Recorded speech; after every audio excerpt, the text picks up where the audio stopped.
Ladies and gentlemen, welcome back. Come on in. Thank you. Watch your back at those seats. You may be seated. All the parties may be seated. Ladies and gentlemen, those of you using the notepads, I'll give you a moment to get the notepads back out.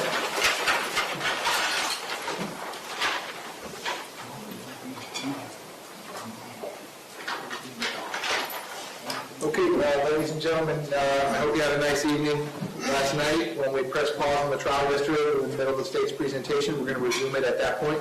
State, when you are ready, you may call your next witness. The state calls Detective John Curcio.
If I could have you come all the way up here to the witness stand. Yes, sir. Once you reach it, or before you have a seat, you can just stop and look at me. Swear to tell the truth, whole truth, nothing but the truth. I do. Please be seated. Thank you, sir.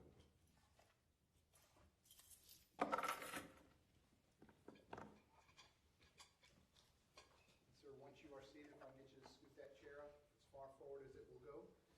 If you can please state your full name and spell your full name. John William Joseph Curcio, last name spelling C-U-R-C-I-O. And J-O-H-N. Yes, sir. Ms. Gomes, you may inquire. Thank you, Judge. Good morning, Detective Curcio. How are you? Please introduce yourself to the jury and tell them where you work. My name is John Curcio. I work currently for the Broward Sheriff's Office. How long have you worked for the Broward Sheriff's Office? 2009, I started with the Sheriff's Office. Give the jury a little background on what you did before 2009. 1980, I joined the Fort Lauderdale Police Department. I retired from them in 2009. I did 13 years as a homicide detective for the Fort Lauderdale Police Department.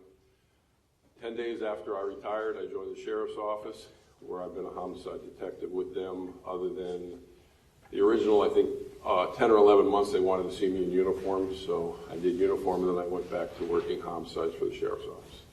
When you say they wanted to see you in uniform, do you mean that after retiring as a homicide detective, you went back to the road? Yes, for the Sheriff's Office, I worked for the City of Lauderdale Lakes as a uniformed officer. It was just part of BSO's standard protocol that when you were a new employee, you had to do some time in uniform.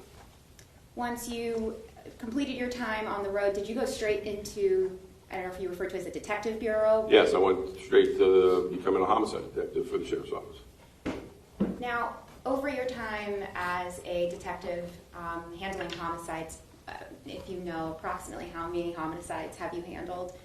Well, I mean, I've handled hundreds of homicides, but we do other things than homicides. We do any form of unattended deaths, which could be an accidental death, a suicide. I've done thousands of those types of investigations, but several hundred homicides. Explain generally for the jury how a detective is assigned to a particular case. Well, normally at the Sheriff's Office, we're a team. We have a two-man team, and we're on call for periods of 2 weeks at a time. Unless you get involved in a homicide investigation, then you're taken off call for that. During that 2-week period of time, you handle all the rest of the death investigations that I described in that 2-week period of time. Back in 2018, you were a homicide detective, correct? Yes. Explain for the jury what your connection is to the MSD case as it relates to your role as a homicide detective. I was the lead detective assigned that investigation. As the lead detective, who were you investigating? Well, we charged Nicholas Cruz with that particular incident. Did you respond to the school on February 14th? Yes, I did.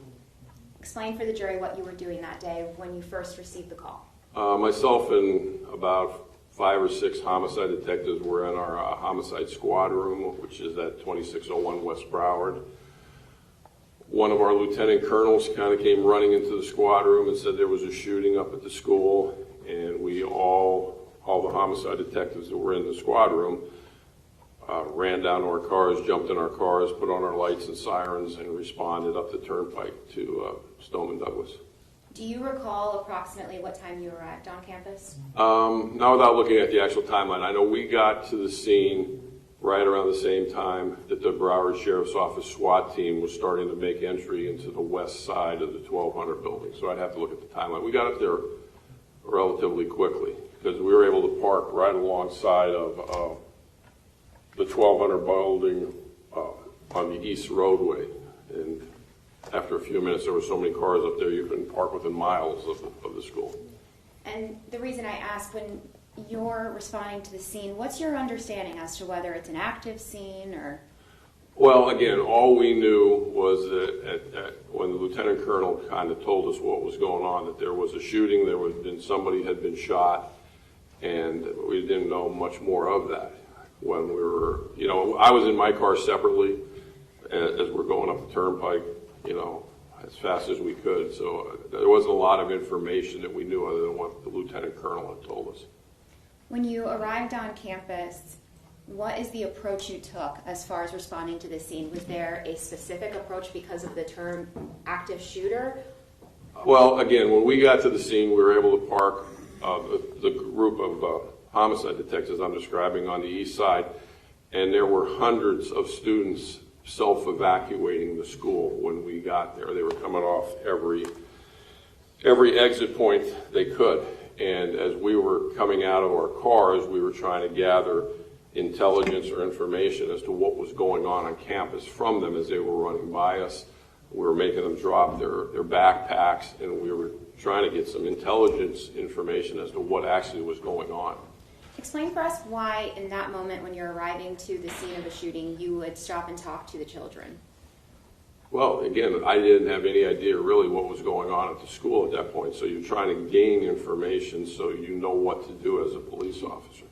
Is there any active shooting going on while you're doing this? No, there was no gunshots going off, just all the kids self-evacuating.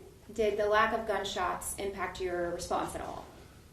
Well, when you respond on any scene, whether it's an active shooter or anything in police work, you're trying to gather intelligence as to what you're dealing with. So when you're not hearing the shots, you're still trying to gather intelligence from the students. Where is something happening? What did you see? What did you hear? To react to what you're going to do. And if you were hearing shots, what does your training dictate that would change? You're supposed to go towards the shots to find out, investigate what's going on. Is that true for a domestic or any scene? Yes. When you stopped those children and spoke to them, were you able to gather any information? No, none of the kids had any information. We kind of, we asked them to go, there was a berm on the road further east, to all sit down over there. And while we were talking to, the groups that were just filing out of the school, other detectives were kind of like still questioning the groups that were sitting on the berm, and no one had any information as to what was going on the campus. While this is happening, you explained that SWAT had already arrived, correct? Yes. And so was there a significant officer presence already working the 1200 building? Well, I could only see SWAT on the west side. When we first got there, I didn't know who was in the 1200 building at that point. I just knew they were on the west side doors starting to make entry. So yeah, there was police presence, but we can only see what was on the east side along the 1200 building down to the bus loop. I couldn't tell what was on the west side because the buildings blocked our view. What happens next? At one point, while we're on that site, again, still trying to interview all these students coming off, there was a radio communication that I heard from another detective's radio from somebody in the video room saying that the shooter was coming down from the 3rd floor to the 2nd floor of the 1200 building. And then there was a pause, and then eventually we realized that somebody was looking at the video from 20 minutes earlier and describing what they had seen in the building 20 minutes earlier. So it was not real-time information. What happens when you realize that that information is lagged? Again, we're still doing the same thing, trying to gather intelligence from the kids coming off campus.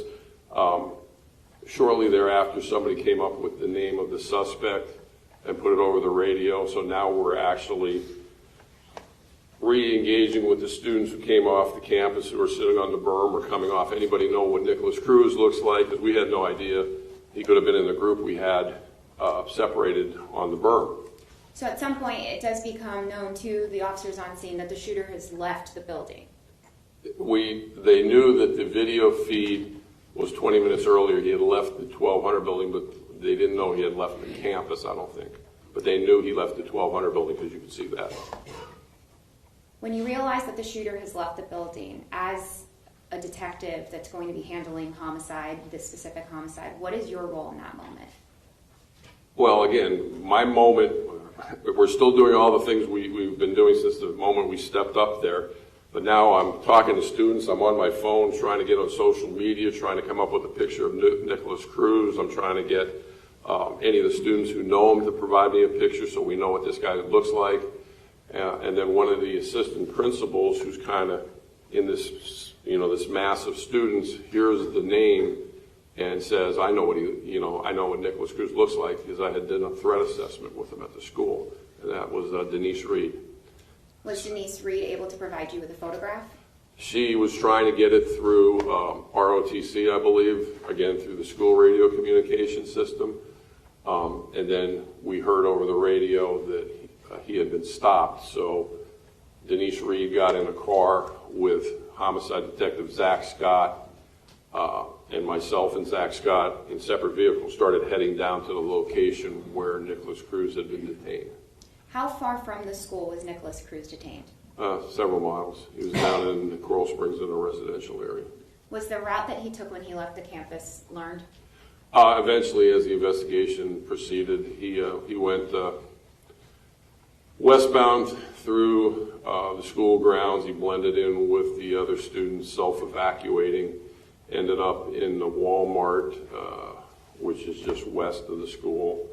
Then he traveled down to a McDonald's, which is just southwest of the school, and then eventually into the residential area where he was detained.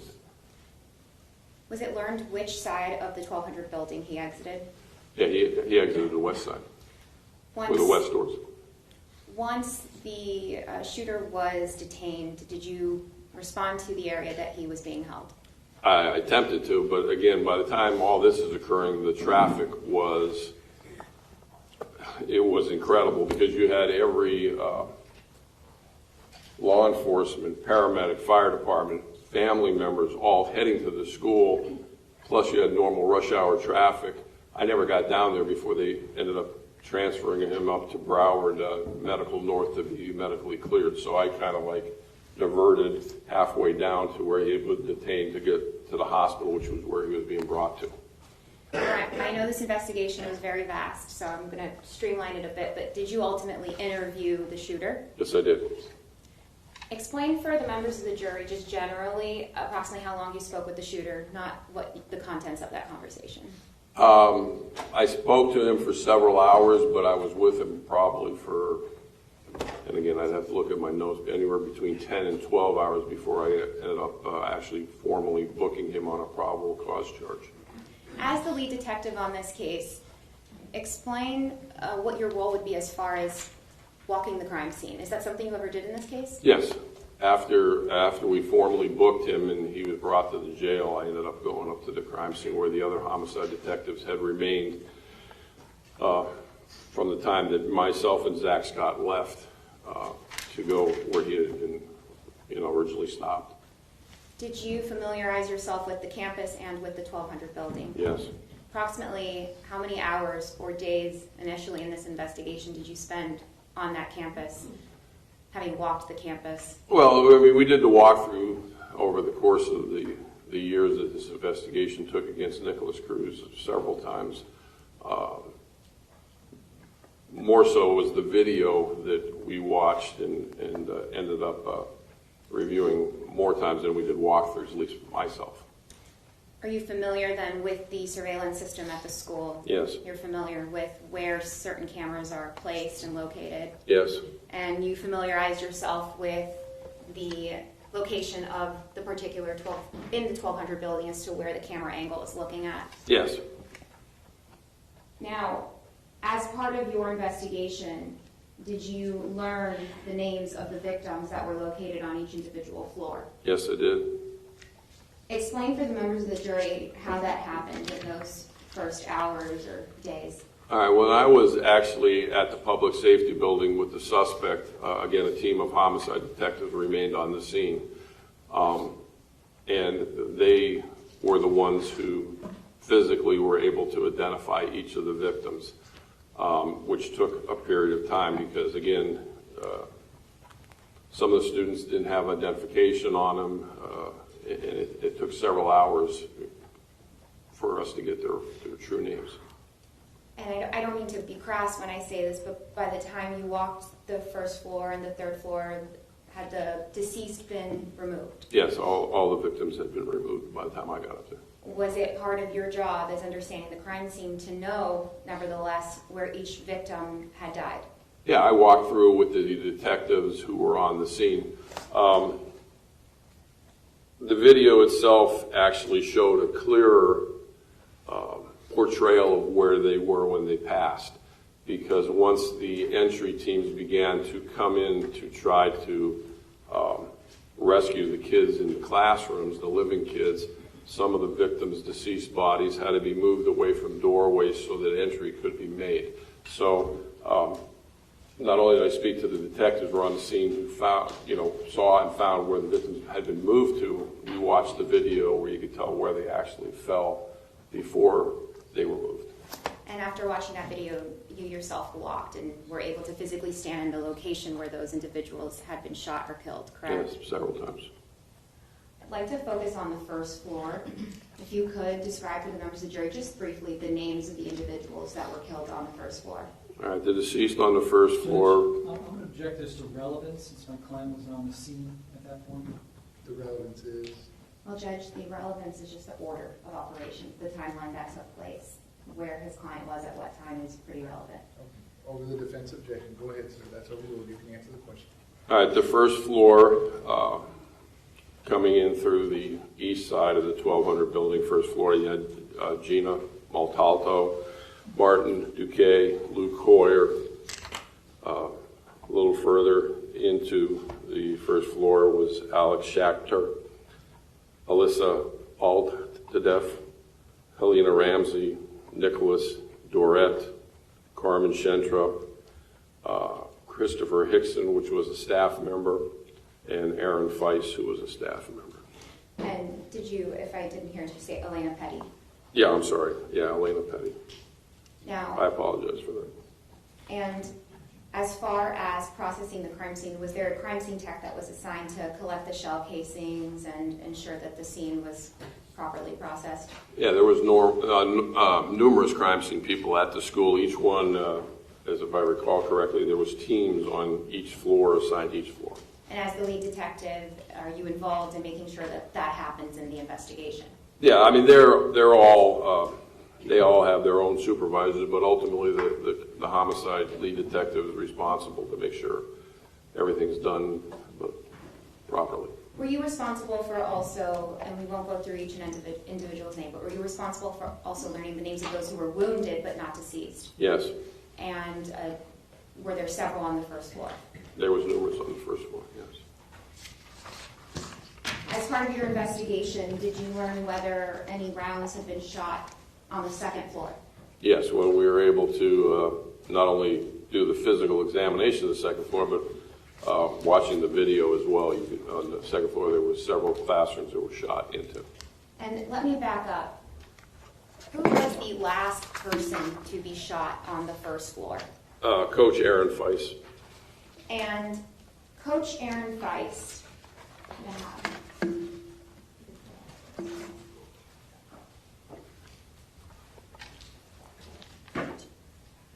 What time was Coach Aaron Feist shot? 2:23:25.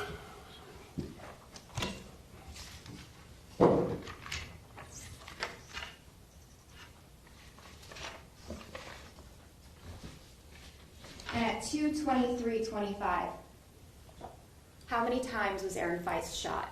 Twice in the chest.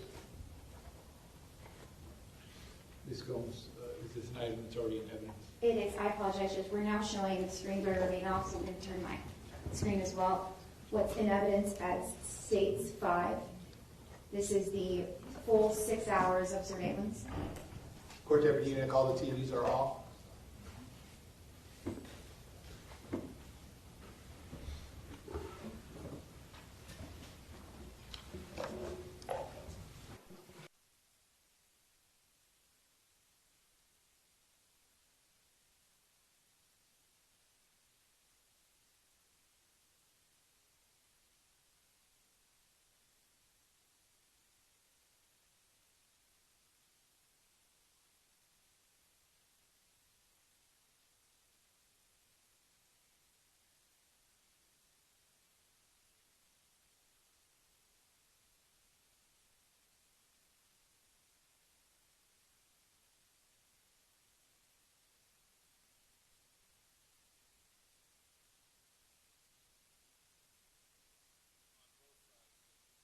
A door, if you look at that image off to the left where the rifle is being pointed at, which enters into the staircase, and then that door in front of you where you see Nicholas Cruz coming out with the gun leads into the main hallway of the first floor. And it's a mirror image on the east side as well.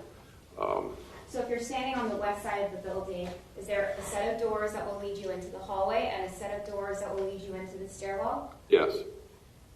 And did you yourself enter this location that we see on this image? You're familiar with this stairwell? Yes. Where was, in reference to the image we're looking at, Aaron Feist's body found? The doors where the rifle is being pointed and you see that bright light,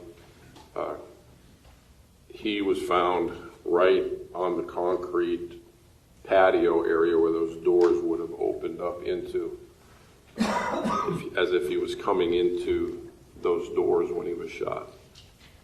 Were crime scene investigators or yourself able to discover whether at the time that he was shot the doors were open or closed? Well, the doors were open because he got shot from, Nicholas Cruz was inside the building.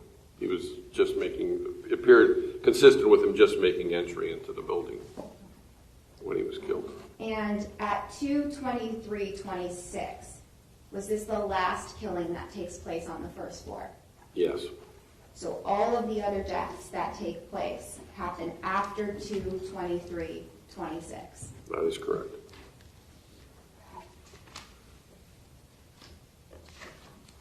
And how many shell casings, if you know, were discovered, and I apologize if you already said this, on this second floor? I believe on the second floor there was 6.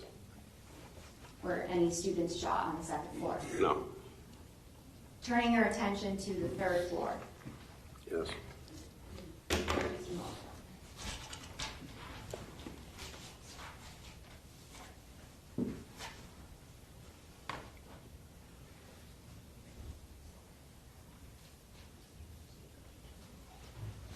Judge, can we turn the screens off for a moment while he sets up for the next video?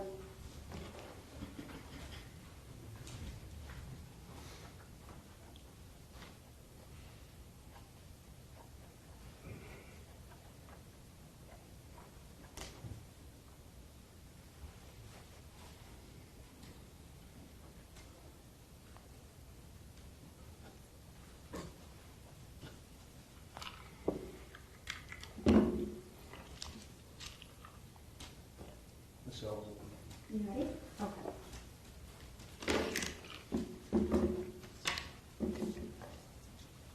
Now, it may seem like a silly question, but did the shooter go from the first floor to the second floor to the third floor? Yes, in he order? did. Yes, he did. Okay. And when the shooter enters the third floor, at 2:24:30. Yes.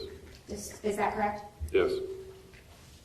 At 2:24:30, when the shooter is on the 3rd floor, explain for us the names of the victims that were shot and were deceased on the 3rd floor.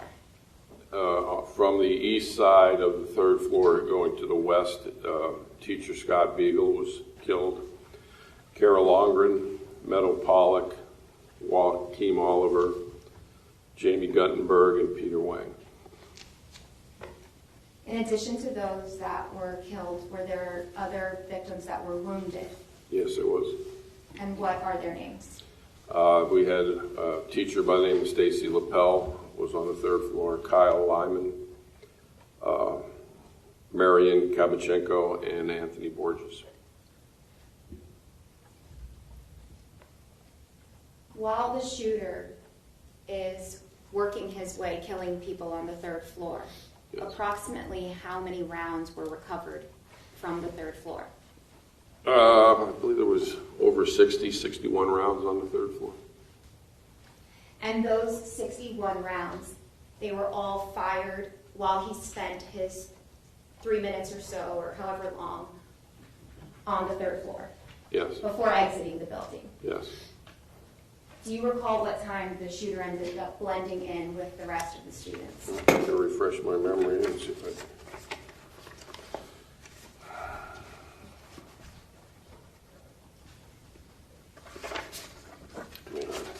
I may not have it here without my full report unless you have something you can show me. Does 2:29 sound correct? We can pull up the video if you need. No, that sounds correct. Okay. So I'm going to object. 2:29? we'll just pull up the video. Yeah, the objection is sustained. Go ahead, Ms. Gomes. Ask your next question.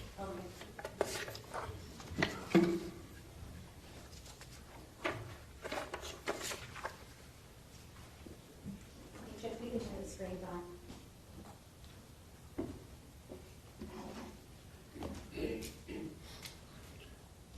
Detective Peterson, ask you to take a moment. Actually, it's 2:27:55.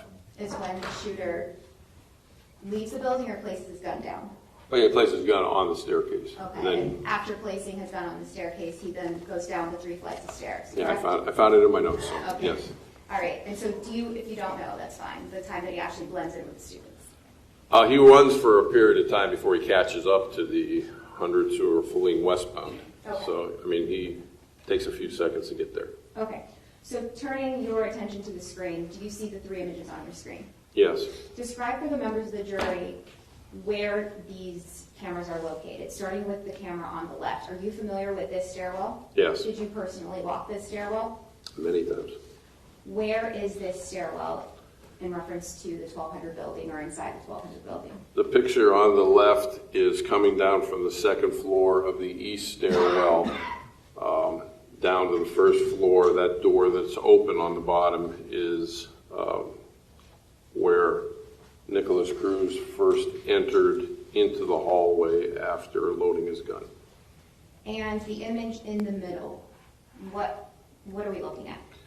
That's, again, a camera from the actual the hallway itself shooting westbound down the hallway. So this camera is located on the east side of the hallway? Yeah, it's facing Facing from west. the east door. It's a camera that shoots westbound towards the west door of the 1st floor. And the image on the right, are you familiar with this camera placement? Yes, Where is this camera placed? that's the location by the 700 building, which is the building just west of the 1200 building. Is this camera angle looking west to east?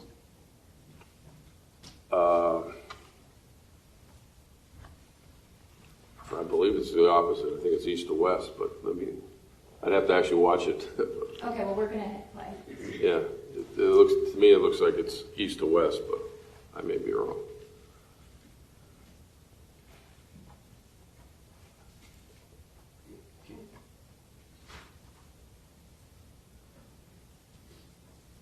Yeah, it's definitely that right screen is east. Okay. That's Left is east. Okay, the right of the screen is east. Yes. Okay.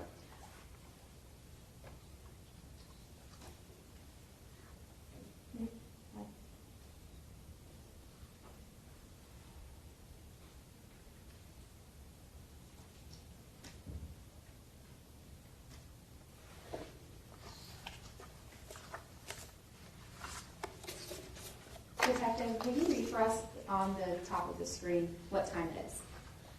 2:24:03 on all three cameras.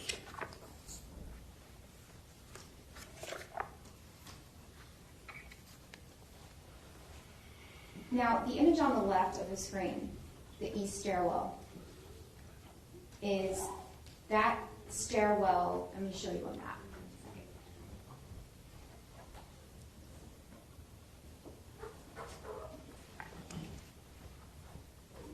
Judge, I'm showing what has been pre-marked as Defense Exhibit F.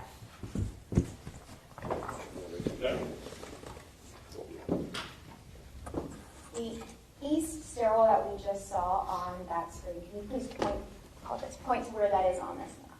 Oh, yeah. And now, is this, just show the jury where it's north, south, east, and west on this map.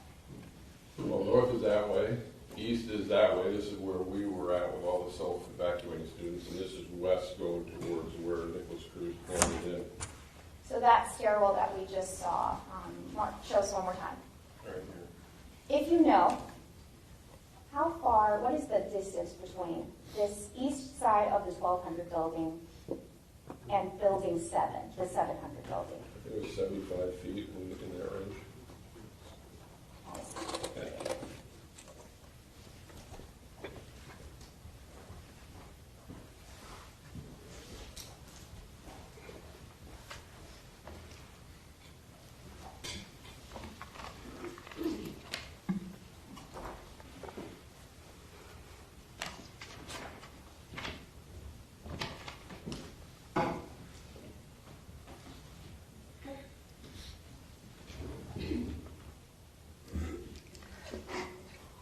As part of your investigation into Nicholas Cruz, were you tasked with speaking with witnesses? Yes. Explain the process that you took with the witnesses in this case. Well, one of the things we did, obviously, is we started interviewing people who knew him or had encounters with him in the past, people that were up at the school who potentially had dealt with him on whatever the circumstance was. Any witnesses who came forward to the actual shooting incident themselves, we interviewed. Most of the people we interviewed were background type witnesses. Did you also interview the fact witnesses that had been on scene at the time of the shooting? Yes.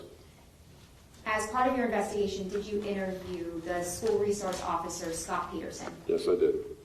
And what detective assisted you with that interview? Homicide Detective Jeff Curtis. Why did you interview Scot Peterson?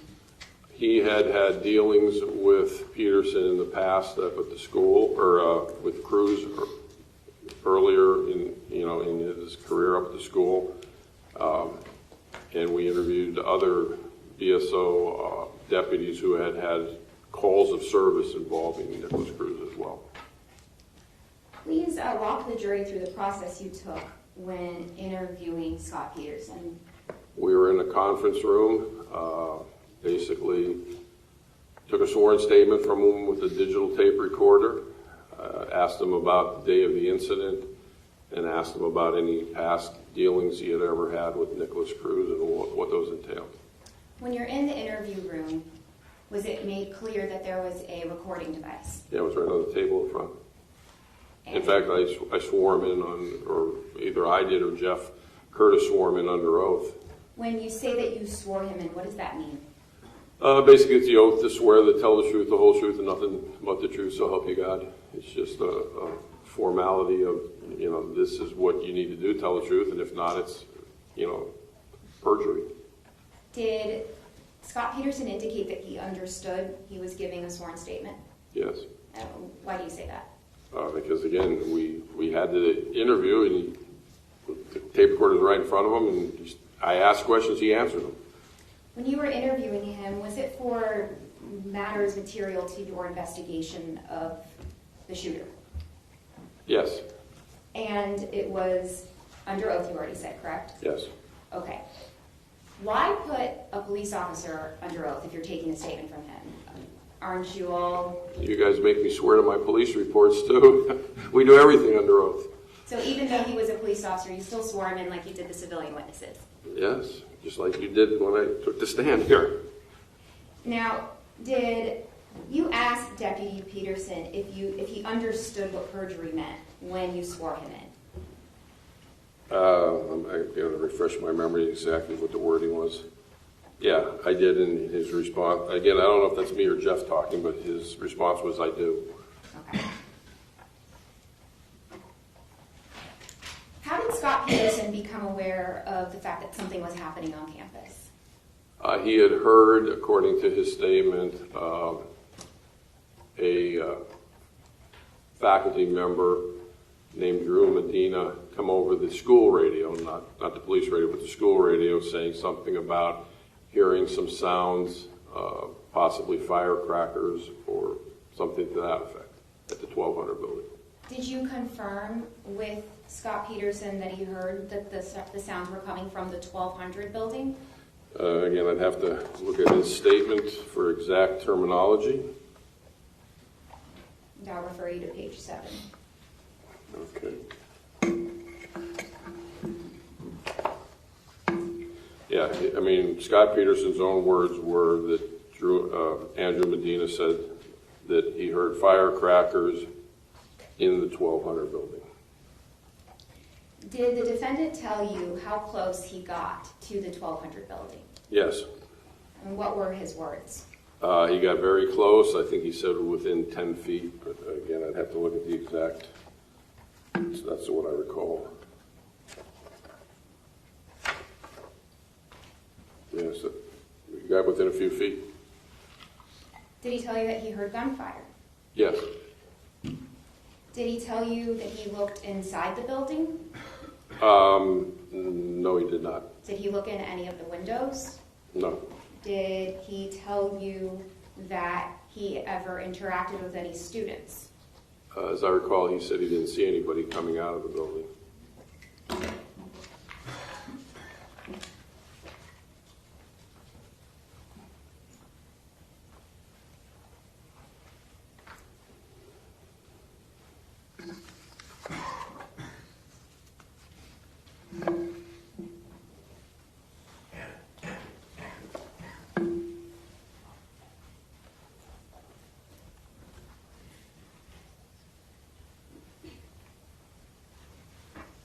Detective, was the statement that you took of the defendant transcribed?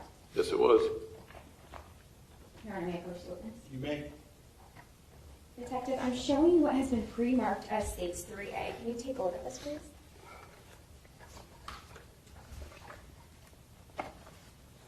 Yep, it's a transcribed copy of the digital sworn statement I took from Scot Peterson. Judge, at this time, the state would move into evidence what's been pre-marked as 3A. It states 52. Any objection? We have no objection. Without objection, states 3A for identification will now be in evidence. That is States Exhibit 52. Judge, I'm going to need the Elmo.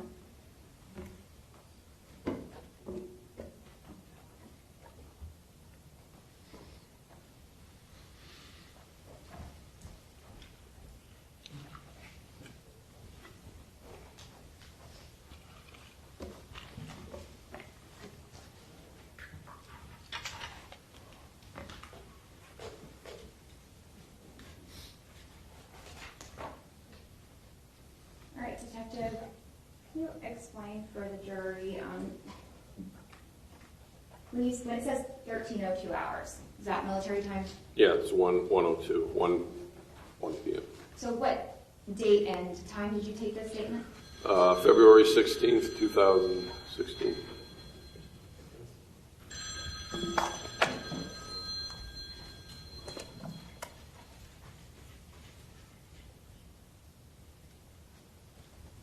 Actually, it should be 2018, but that's a transcription error. Okay, and why do you say that? Because I know it happened in 2018.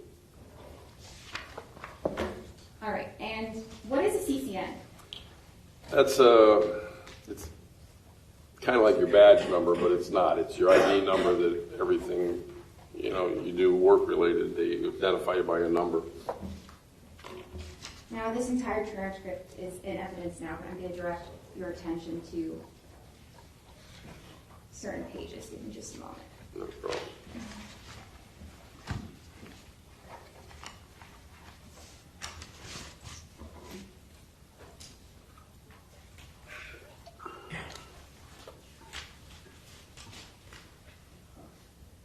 Turning your attention to page 10 of the transcript.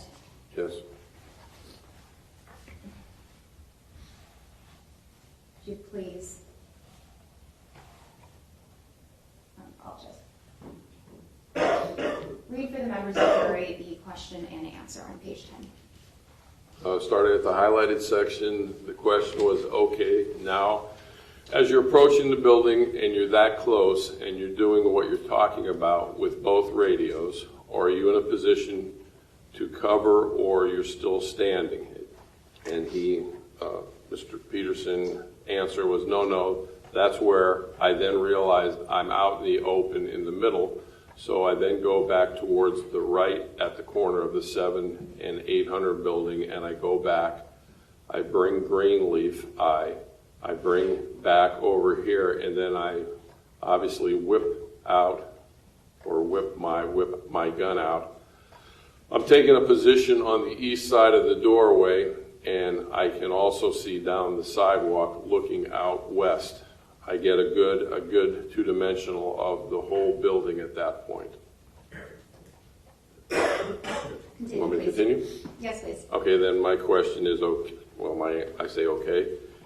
So I'm right there, I'm on the radio, I can hear the units coming, and the next thing, while I'm keeping an eye on the door in the building, no shots, nothing anymore, it's quiet. The And last then section. my question, okay, so you're right here is what you're saying. We had a little map that he was pointing things out. And then his answer, yes, I'm right. I'm looking out so I can see the door and I can see out here. I got a good look, or I got a good.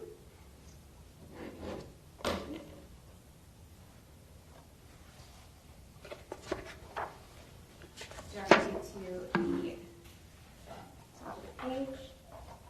I'll ask you to read just this question and answer and repeat it here. Okay, do you see any students or any people around the 1200 building at that point? And his answer was no, nobody. Okay, turning your attention to page 12 of 36. Okay.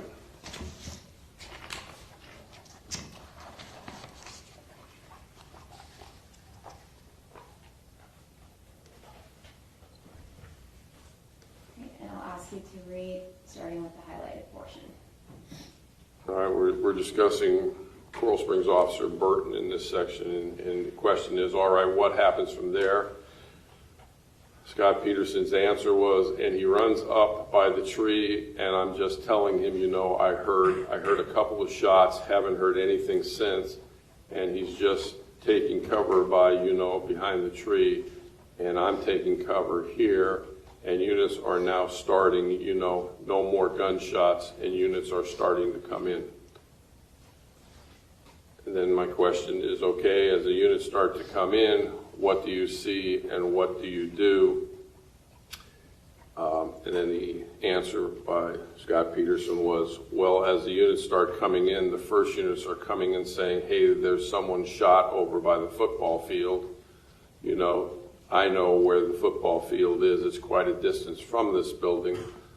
So when I start hearing they talk about the victim over by the football field, in my mind, I was is he maybe running towards that? Maybe he's not even in this building. He might be somewhere way out over there. I mean, in my mind, I obviously didn't know, where the shooter was, and then I started wondering if he had fled westbound at that point, because they were talking about people injured near the football field, which is quite a distance from the building. Want me to continue? I'll direct you just a moment. No problem.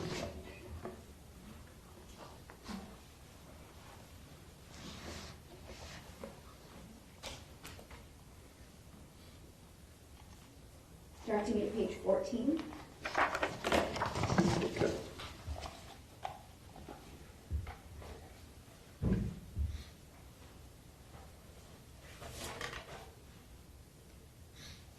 Now,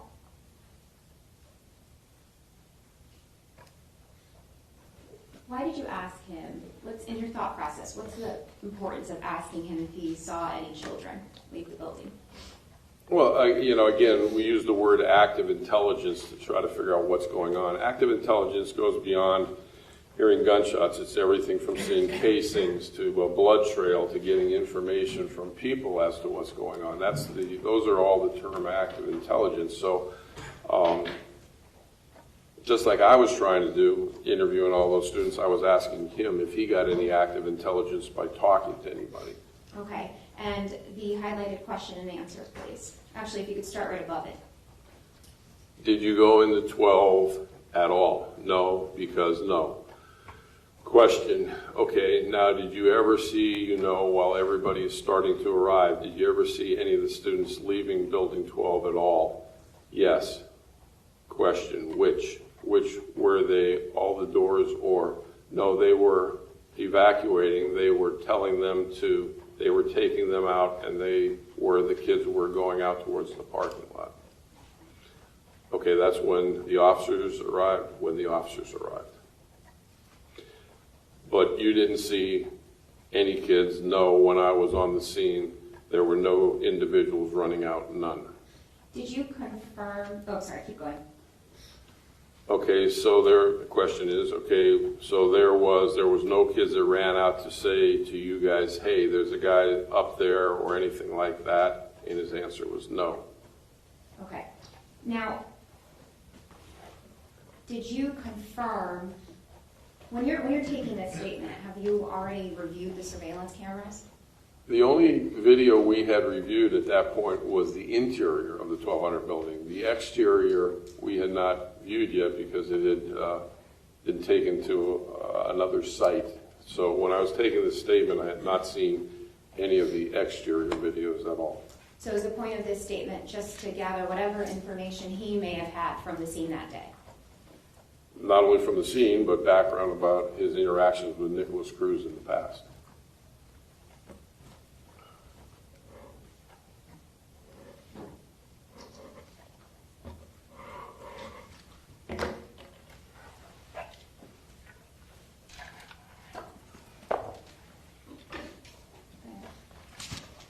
Turn your attention to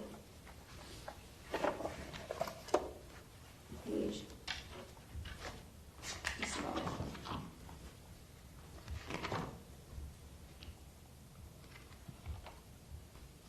$35 and $36.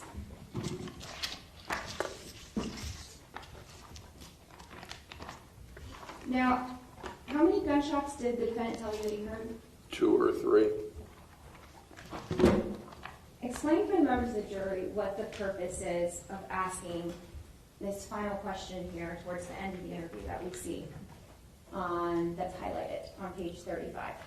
That's a standard question I ask anybody I'm interviewing. Is there anything else that I failed to ask you that you feel is important or relevant, again, that I haven't asked you? So that wasn't something unique to this interview? Every interview I do, I try to incorporate that because, again, I'm asking the questions, but is there something I haven't asked you that's important that I need to know?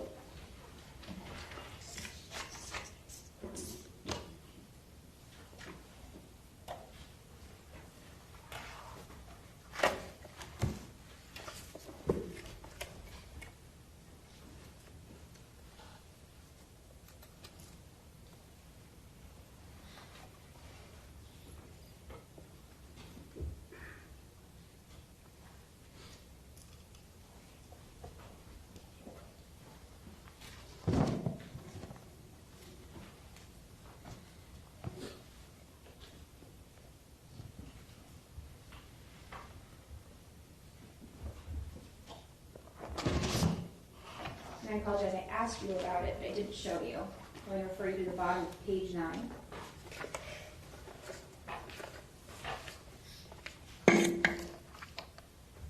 Can you read that question at the bottom of page 9 for us. Oh, the very last one? Yes. All right, once you get closer and you hear those guys, how many rounds do you think you heard? And then that was the response on page 10. It wasn't many, 2, 3. Detective Curcio, how many rounds in total were fired inside the 1200 building? I'd have to look to make sure, let's see. I believe it was over 130, 131, I believe. So over 130? Yes. And how many rounds in total between the second and the third floor from that time after Aaron Feist is shot onward? 70.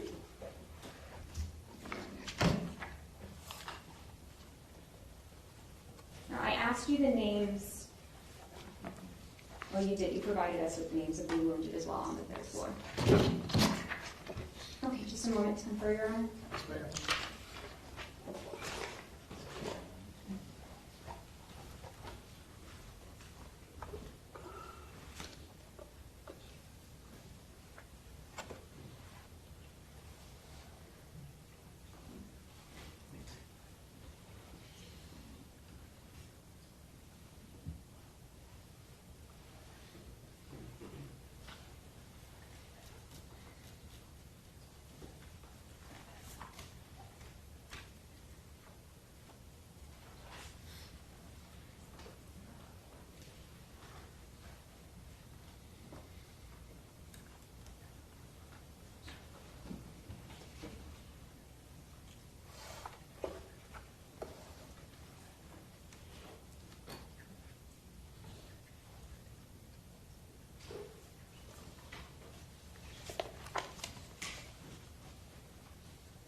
I'm going to direct you to page 14 of 36.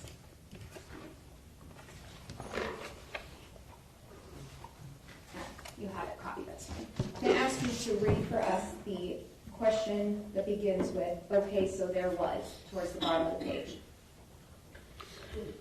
Okay, so there was no kids that ran out to say to you guys, hey, there's a guy up there or anything of that, and the answer was no. Next question. The question, you didn't see any kids until police started being evacuated by the police, and then his response was yes.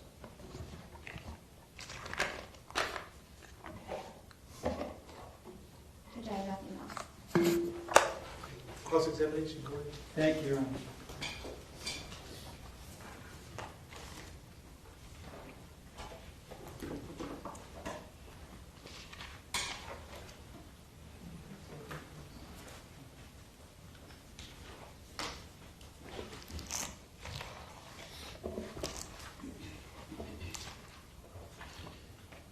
Good morning, Detective. Sir? You and I have met during deposition, correct? Yes. In fact, there were 3 separate days that we conducted the deposition back in 2021, correct? I don't remember the exact date, but there was 2.5 days worth of deposition, yes. Okay. And you understood at that time that all your answers would be memorialized in a transcript, correct? Yes. And you rose your right hand and swore to tell the truth the same way you are now, correct? Yes. And we went over the details of your investigation into the Nicholas Cruz case, correct? I'm sure we went into some part of it, yes. I don't know if we Okay. went into the full details of it. And we also talked about your involvement in this particular case, correct? Yes. You remember the prosecutor asking you about the kids and adults who were shot on the first floor of the 1200 building, correct? Yes. Without question, my client wasn't even at the scene when those shootings took place. Isn't that correct? No, he was on the scene when Aaron Feist got shot. Got it. Except for Aaron Feist in the stairwell on the first floor. Other than that, my client was not even there when those kids were killed. Not based on the video timeline. He was Okay. approaching the building. So there's nothing he could have physically done to prevent their tragic demise. Isn't that correct, sir? I disagree on Chris Hickson. Okay. So we'll talk about the first shots that were fired in the stairwell. Remember when the prosecutor asked you about that? That was at 2:23:55. Correct? I'm sorry, 2:23:25. Isn't that correct? Okay, the first shots when Luke Hoyer and you talking about those? Is that? I'm referring to when Aaron Weiss was shot at 2:23:25. Correct? Okay. Yes.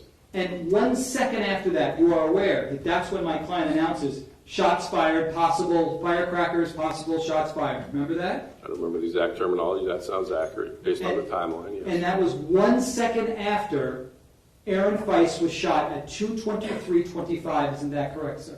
Yes.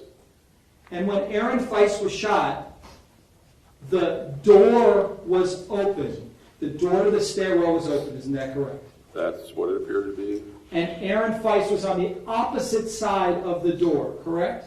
He was, in my opinion, making entry when he was shot. He fell backwards outside the door. Let me show you what is in evidence as defense exhibit number 1. And if you could show us where Aaron Weiss's body was found. You just point to it, please. In this area here, which is where you... Okay, you pointed up at the column. It was actually down on the concrete ground, correct? Yeah, again, the body was moved, but it was down towards this area here. Okay. Are you showing us that it was outside of this door? Yeah, he fell outside the door. Okay. The door was open, and he fell backwards. Now that shot was different than the other shots fired in that there was no door that was open when the other shots were fired, correct? That's correct.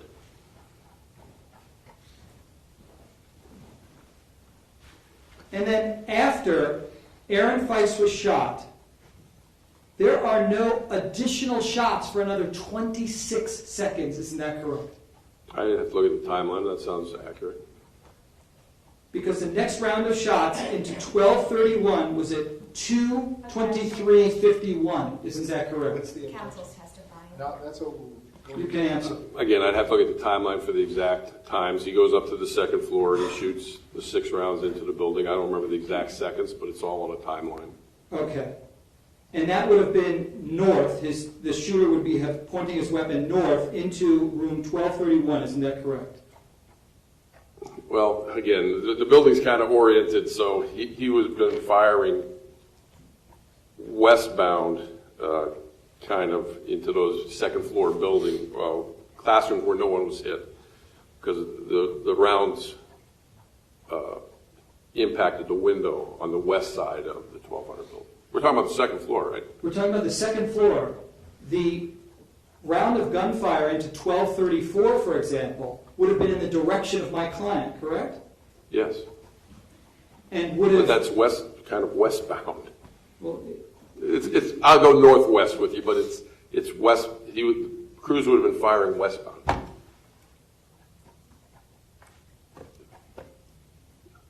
you're certain of that? The 700 building is west of the 1200 building. If the football field is west, That's northwest, yes. okay, and my client would have been positioned south West. of the 1200 building, correct? No, he's directly across from the 1200 building and the 700 building. Doesn't that put him south, sir? It's kind of southwest. The building is not exactly north-south. It's kind of on an angle. My client's on the east side of the 1200 building, further south, correct? No, he's on the west side of the 1200 building. The 1200 building is the furthest east building, so he's west of the 1200 building. Is your testimony that my client was on the west side of the 1200 building or the east side? He was at the 700 building, which is on the west side of the 1200 building. It's the building west of the 1200 building. We're going to put the map up. I'll show you. The 1200 building is the furthest east building of the campus. Okay, if this is the 700 building, Yeah, this is going west. So your client was west of the 1200 building. you're saying that this is west? Isn't the football field west? Okay, so 1200 building, this, this is where he was standing. So this is west. This whole area is west. This is east. The football field is west of the That's 1200 building. northwest. This is southwest. And my client was over here, correct? Yes. So this would have put him south of the 1200 building, correct? And west of the 1200 building. Westbound. I mean, we can argue with it. I mean, it's not east, because east is this way. If he's positioned over here, you're saying that this is west of the 1200 building? Objection asked him. I'm saying it's No, hold on, southwest. the objection is overruled. Go ahead, sir, you can That's your answer. testimony. Well, Regardless, though, my client could not have seen what was occurring on the west side of the 1200 building. Isn't that correct? that was the point of that. Yes, you're correct. And so Aaron Feist being shot, my client couldn't physically have seen that, correct? No. And this building, the 1200 building, is 73 yards long. Isn't that correct? That sounds accurate. So my client would have been at least 73 yards away from where Aaron Feist was shot. Isn't that correct? Yes. And Aaron Feist was shot on the west side with the west side door open, correct? Yes. And the total amount of time that the shooter was in that building was 6 minutes and 36 seconds. Isn't that correct? That sounds accurate. Yes. But my client wasn't there until the last 4 minutes and 15 seconds. Isn't that correct? Yes. So the total time that my client has to react, identify where the shooter or shooters are located, get in there and kill the killer would have been merely 4 minutes and 15 seconds. Isn't that correct? Well, again, you're using the term "kill the killer." I wouldn't use that term. Your time frame is correct. Okay. But the action, I kind of disagree with what you're saying. The action would have been. Okay. The total time that my client had to confront whoever was creating this massacre would have been 4 minutes and 15 seconds, correct? That's correct. And by the way, let me show you what's been marked as defense exhibit, looks like L or C. Okay? Let me show you and ask you if you recognize who's contained in this photograph. What is the exhibit marked as? It looks like an L, Judge, or a C. I'm not sure.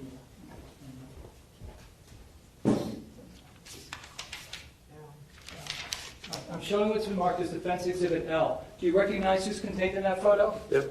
Okay. Is that fair? Who is that? Nicholas Jacob Cruz. Okay.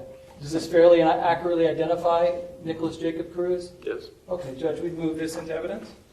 Any objection? No, Judge. Without objection, defense L for identification will now be in evidence. That is defense exhibit 3. Judge, if I can have this one, please. As soon as Ms. Wilcox marks the exhibit.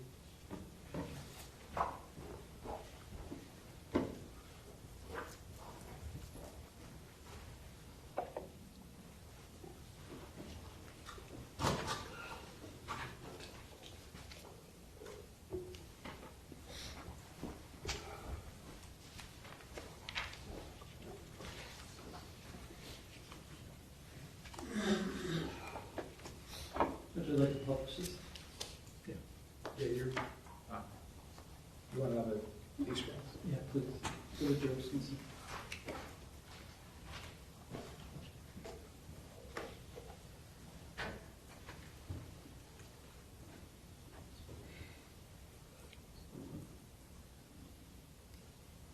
That's Nicholas Cruz, isn't it? Yes, it is. Is that the person responsible for killing all those people? Yes, he is. And you were the lead investigator in this case, correct? Yes, I was.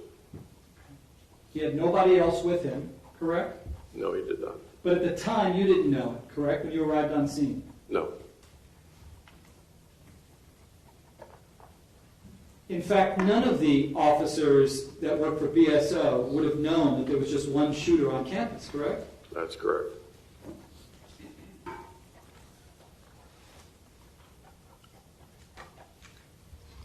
Your role is not as the lead investigator in the case against Scot Peterson, correct? No, it is not. You are the lead investigator in the state of Florida versus Nicholas Cruz, correct?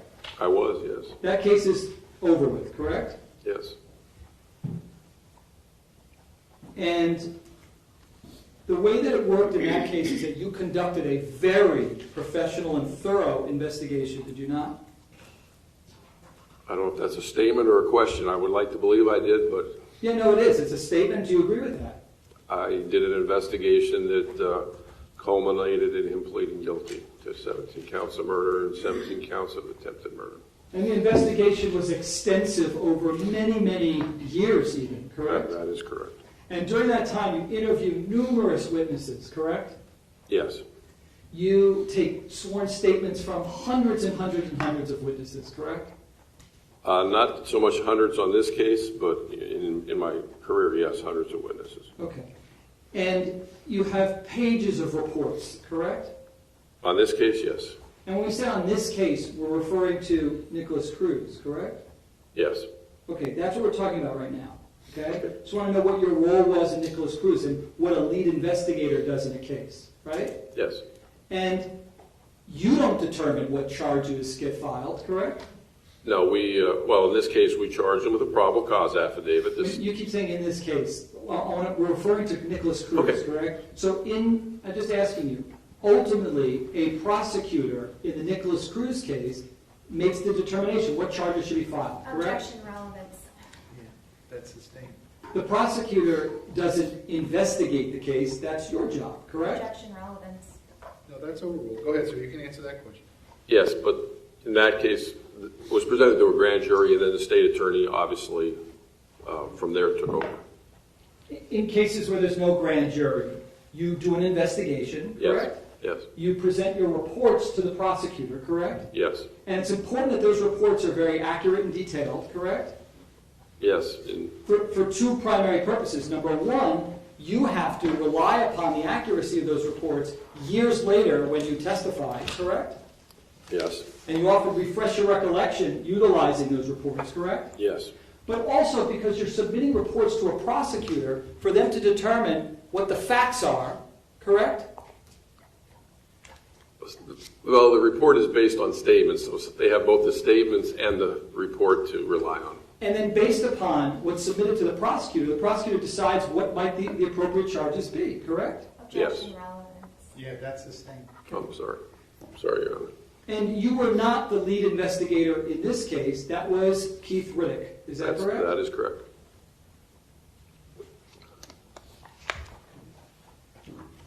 Now, regarding the shooting, you weren't there when any of the gunshots rang out, correct? That is correct. You have no first-hand knowledge of how challenging it was to determine precisely where the shooters were located based upon sound, correct? I would say in this case, that's correct. You must have spoken, well, let me ask you, did you interview any witnesses who heard shots being fired to find out where they thought those shots were coming from? In reference to my investigation, I interviewed some of them. A lot of them were interviewed by Keith Riddick, but yes, I interviewed some of them. Okay. And did you ever supply any of those names to Keith Riddick? Yes.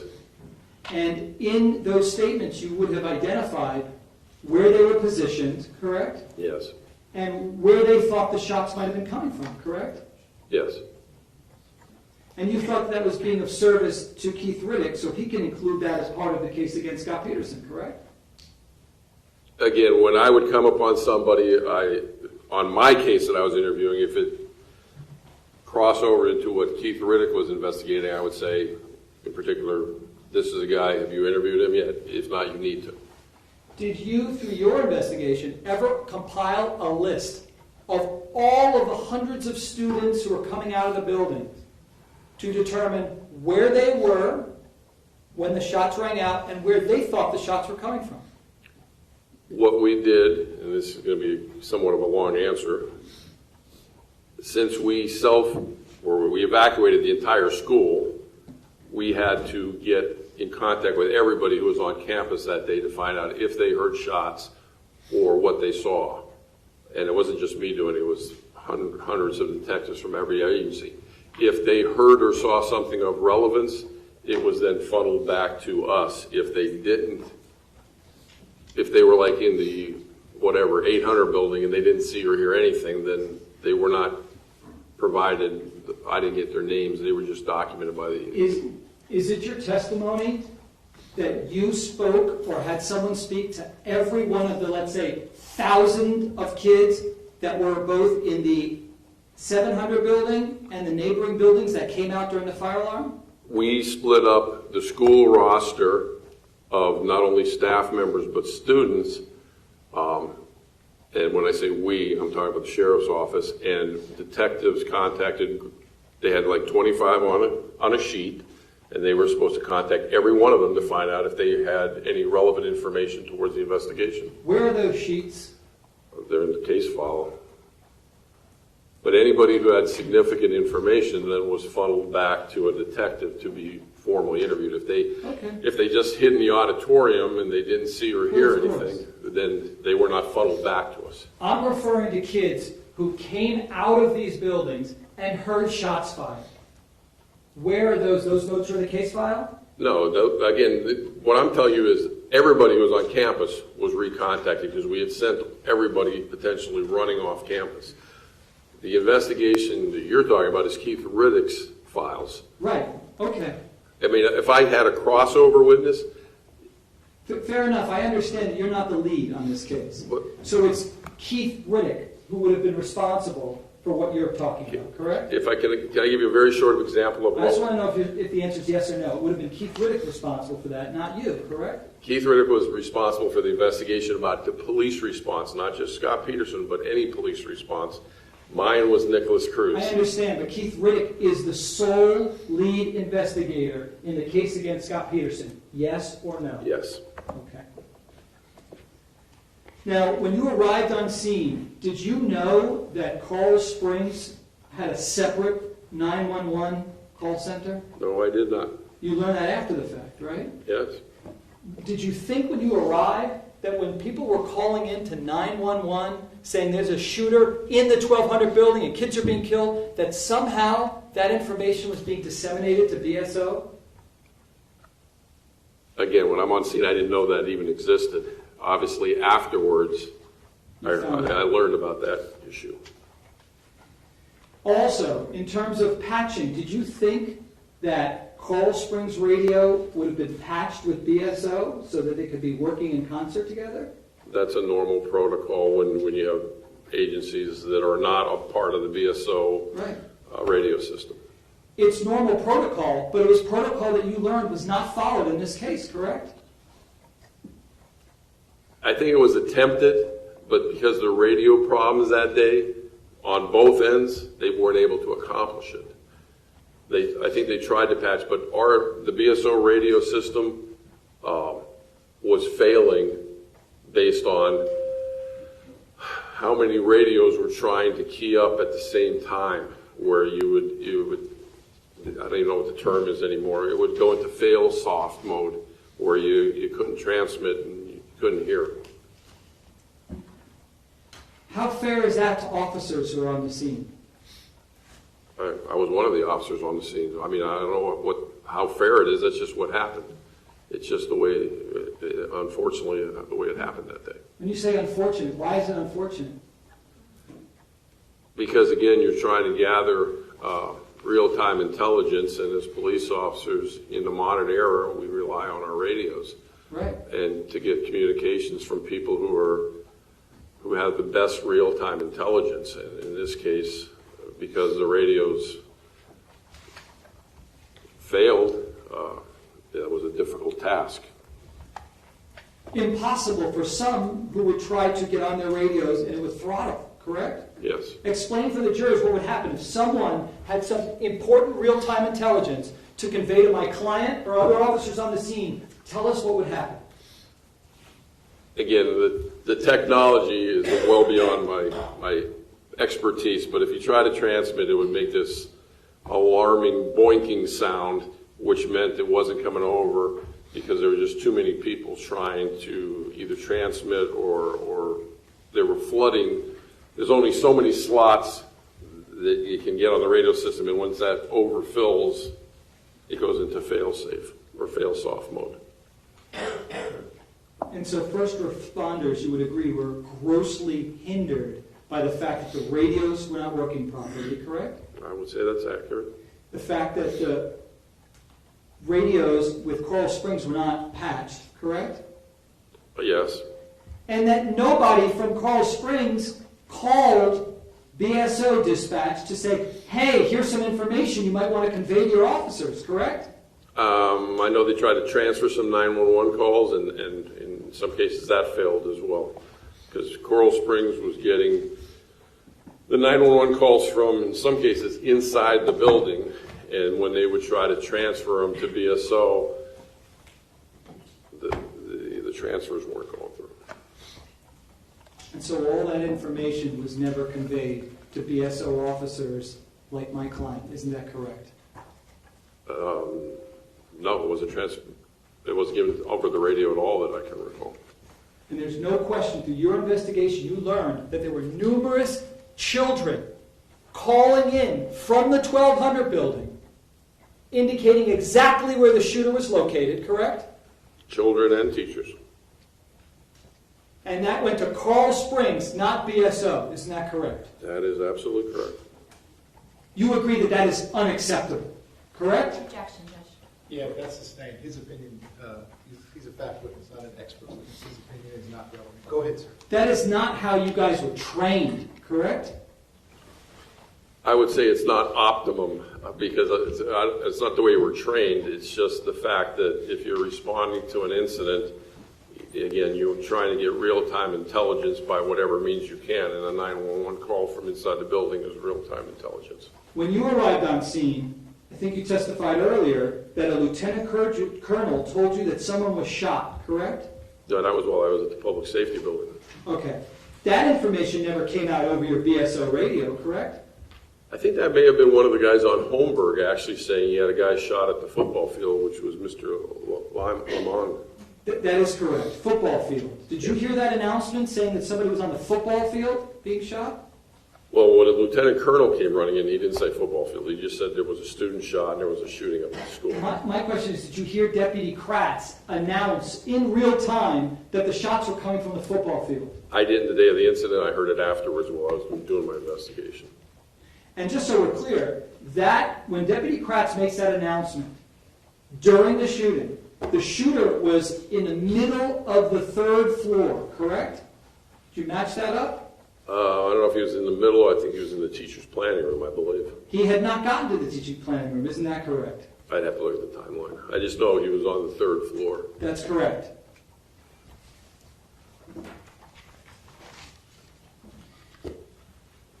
Now, you told the prosecutor that the purpose of your interview with my client was to find out more about Nicholas Cruz. That's what you said, correct? Well, that was part of it. I mean, Right. So tell the jurors the other part of it, sir. the part of it, which is the beginning stages, is what he saw, your client, and what he heard that day, where he was at. Just so we're clear, this is not a formal debriefing as required by the active shooter policy, correct? That wasn't your purpose. No, correct? I'm a homicide detective. I don't do formal debriefings. Got it. You're aware that the active shooter policy requires timely debriefings of officers. You're aware of that, correct? I'd have to read it again, but that sounds accurate. Just so we're clear, a debriefing is when you get into detail with someone to learn exactly what they know, what they feel, what they think, correct? Debriefing, in my opinion, is so you can review what happened to make things better if there was an issue. That was not your purpose, correct?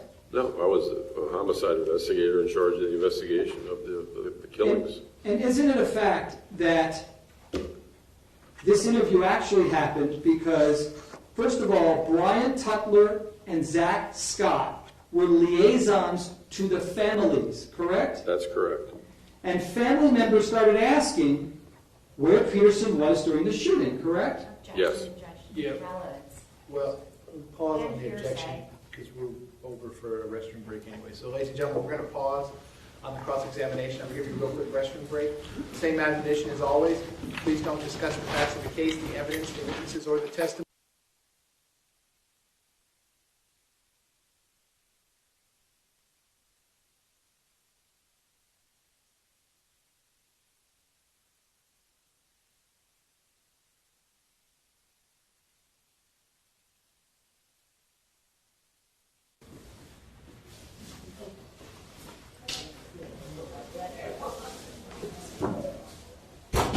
we're outside the presence of the jury, everyone can be seated. Ms. Combs, what's your legal objection? Judge, well, it's hearsay, first of all, as to what these other men, I think their names were Zach, I don't know who their names were, but also it's irrelevant as to the motivations behind.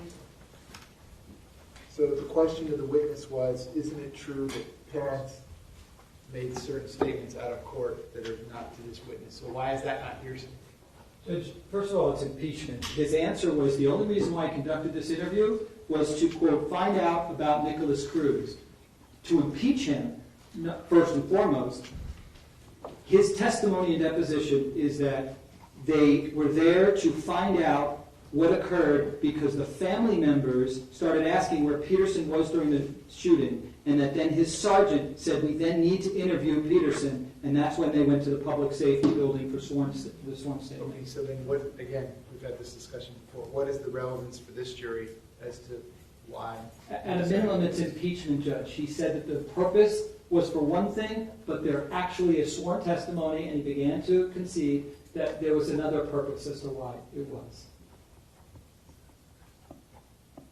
So are you saying it's not hearsay because you're using it for impeachment purposes? I'm saying it's not hearsay because it goes to state of mind. Why did he conduct this? Isn't it not being offered for the truth?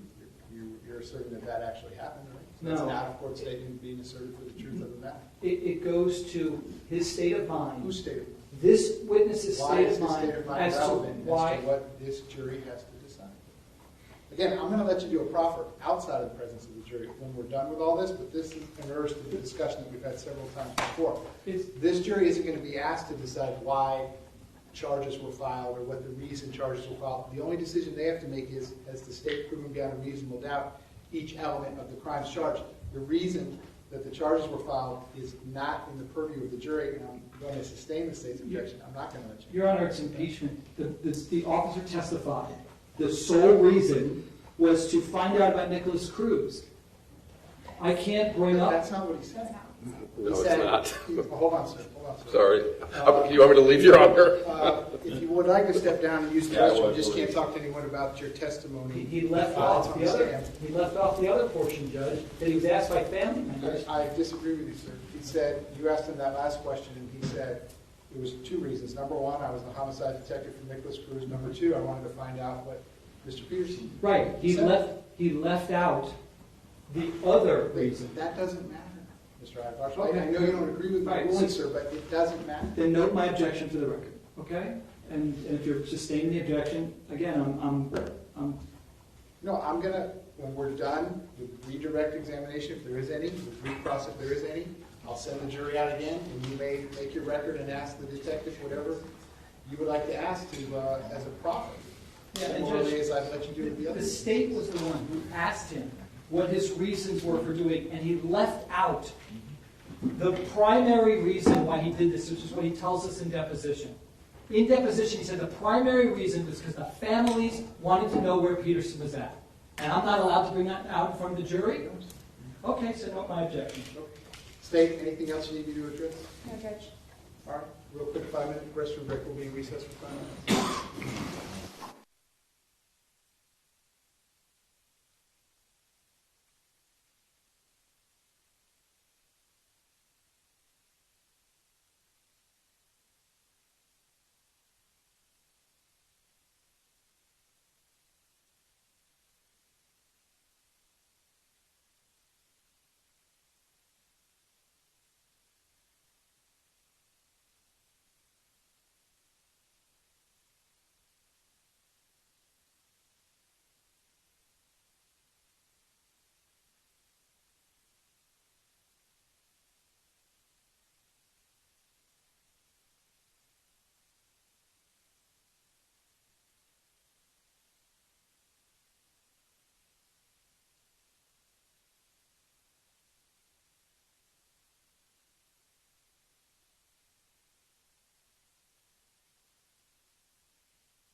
Please go back, we'll go back on the record.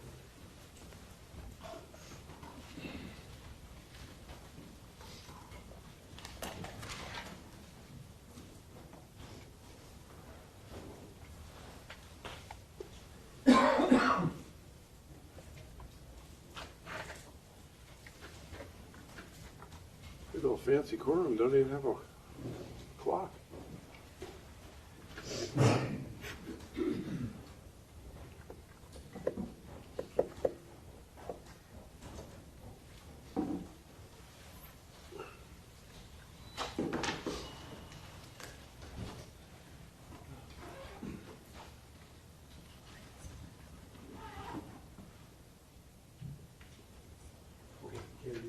Yes. Okay, I'm going to go back on the record. This is State versus Scot Peterson, 19-7166-CF10A.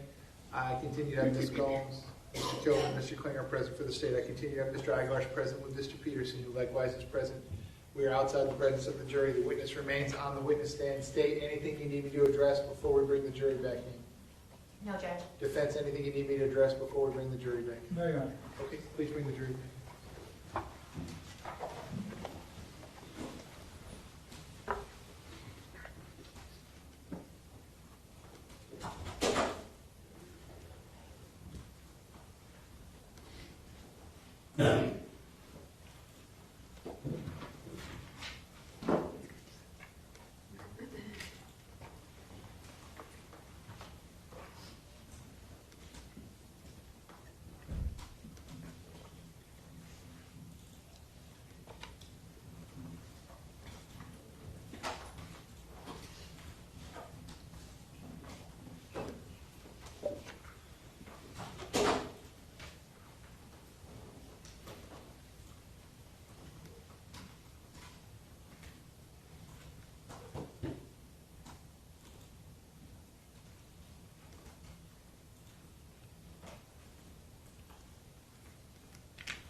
Jurors entering.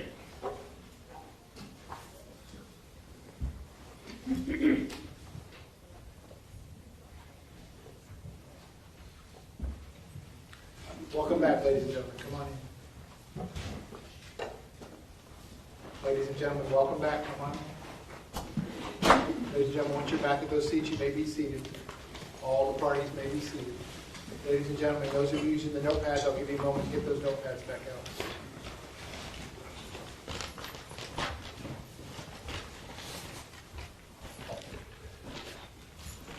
Okay, ladies and gentlemen, when we took our quick restroom break, we were in the middle of the cross-examination of the witness. The witness remains on the witness stand under oath. Mr. Iglarsh, when you are ready, you may proceed. Thank you, Your Honor.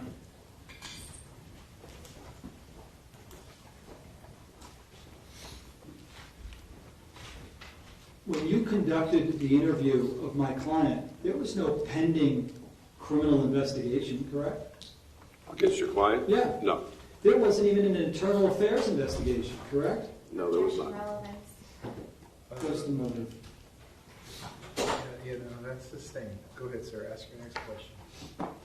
There had not been any, at that point, any public outcry at all? Objection, Your Honor. Hold on, I didn't hear the question yet. Go ahead, sir. There had not been any public outcry to place my client in any headspace that there was something that anybody was thinking that he did wrong, correct? State, what is the objection? As to the relevance. Yeah, that's sustained. Sabe como.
My client didn't come in with a lawyer, correct?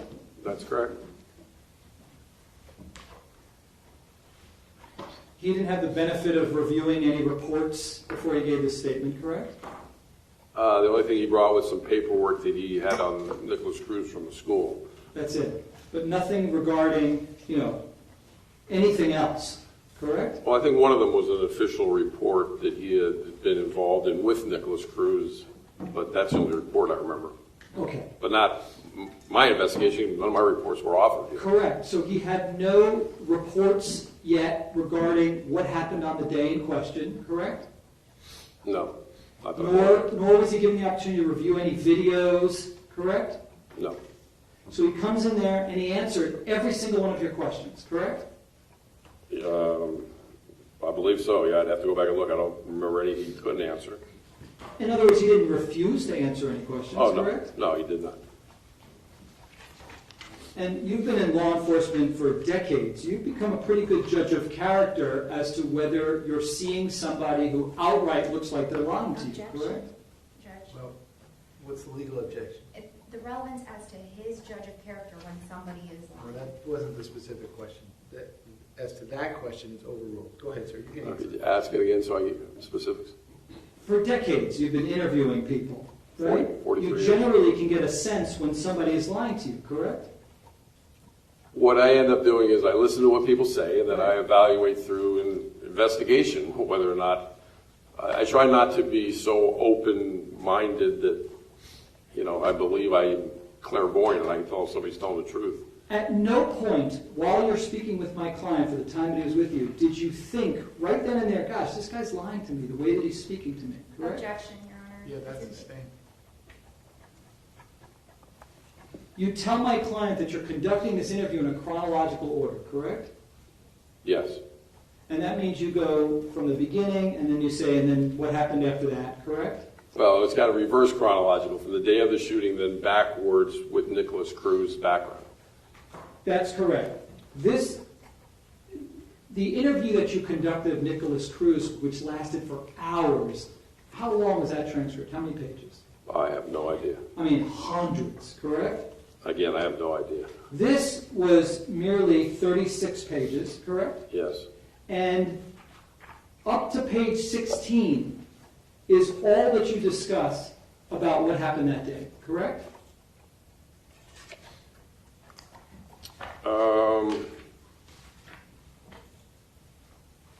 Yeah, it looks like 15, 16 where we start going into the background.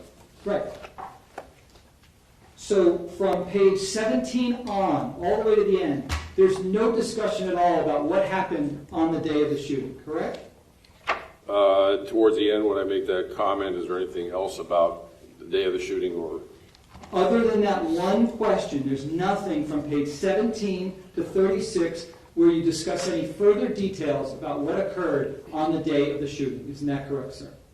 Not particularly that I can recall, but I'd have to read every page. I know we talked about the fire alarm and protocol and what to do a fire alarm versus an active shooter situation, but that was more a general questions rather than the day of the incident. In fact, at the top of page 17, you start off with Cruz. All right, how long have you known Nicholas Cruz?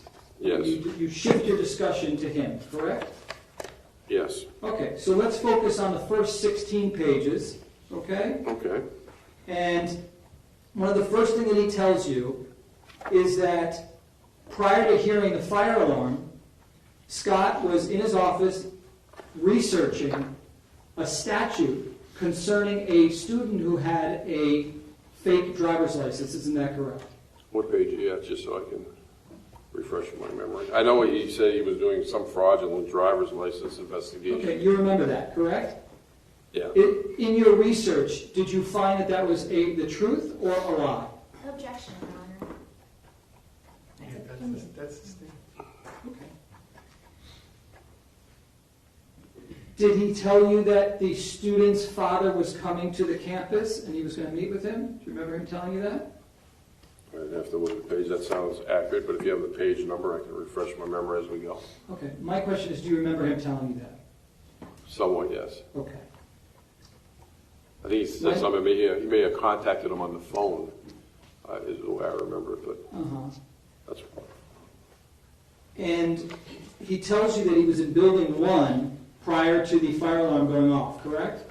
yeah, I believe he said he was in his office, which is in building 1. Okay. And that is quite a distance from the 1200 building, isn't that correct? It's probably 2 buildings. And when he tells you that he was in the administrative office in building 1, you were able to confirm that by watching the video, correct? He was near the 100 building. He was not, as I recall, he was not in it. He was down towards, I think there was a cafeteria down there, that area. Is it your statement that he wasn't in the 100 building and then went out of the 100 building? I just remember him being in the hallway, Okay.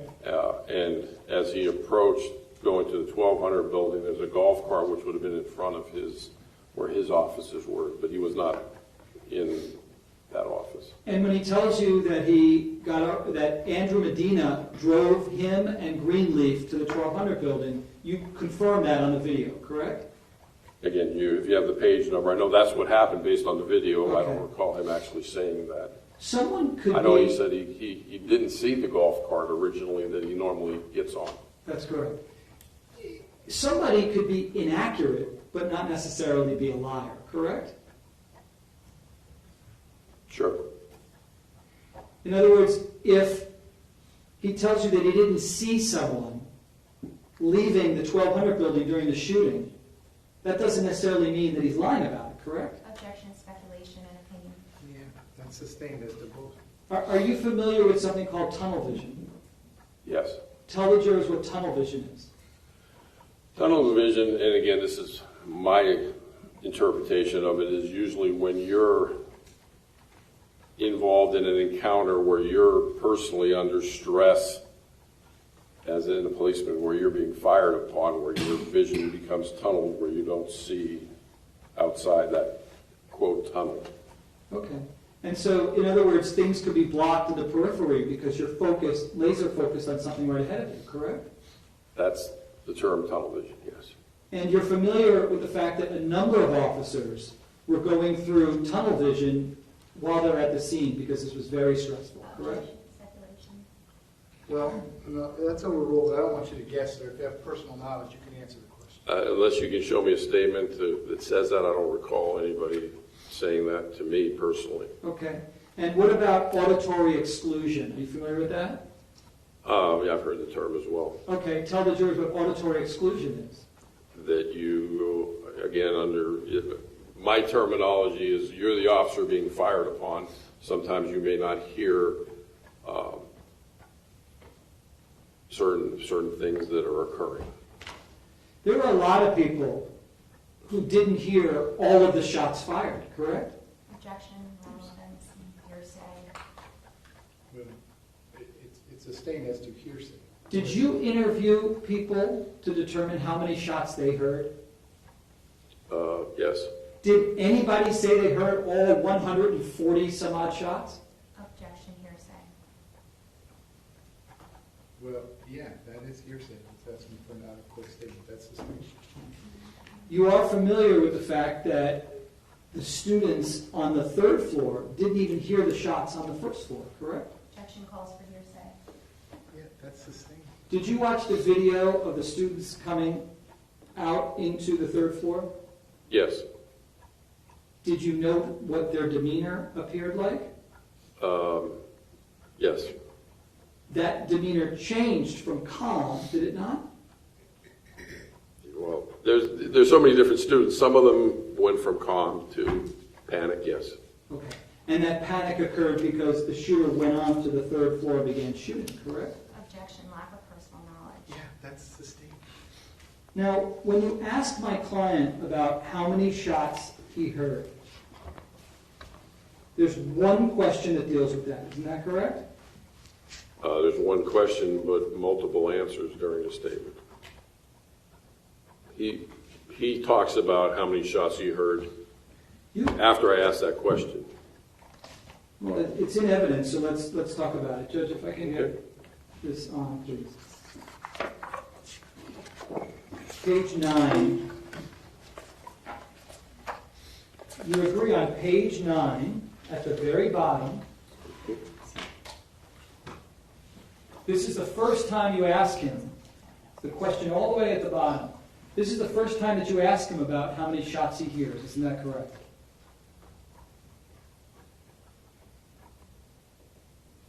No, but he answers above from the bottom where he hears the gunfire, but I ask him the amount on the bottom of the page. Okay, Yes. so the first time you ask him about the amount, and the only time you ask him about the amount, correct? Yes. All right, so that question is, okay, you say, okay, all right.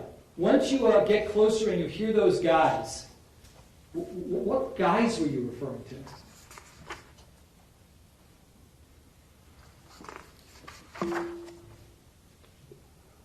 Let's read the paragraph before that.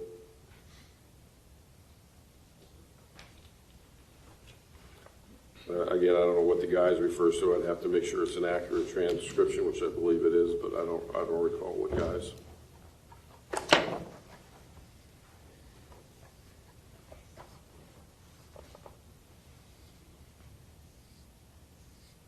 Did you have an answer? I just did answer it. You want me to repeat it? I don't know what the guys refers to, so I'd have to make sure I'm listening to the actual audio statement and it's accurate, but I don't remember what guys it was.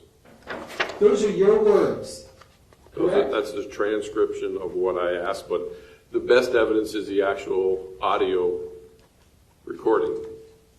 So I'd have to listen to the audio recording. As you sit here today, you don't know what guys you're referring to?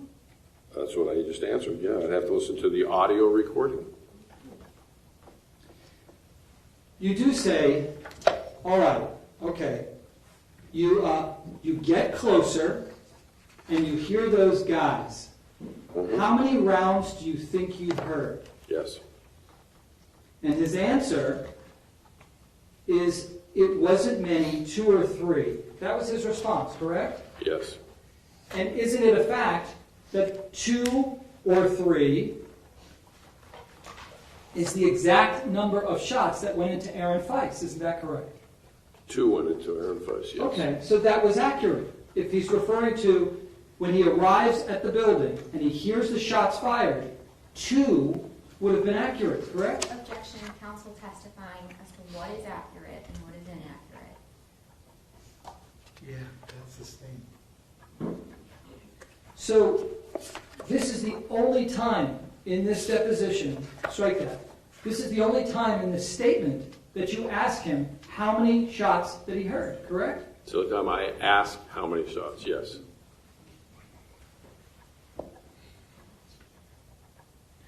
Isn't it a fact that at no time do you say, how many total shots did you hear from the time that you arrived to the time that you hear no longer any shooting? No, I did not use the word totally. Again, he talked about it later in his statement to clarify what he was telling me.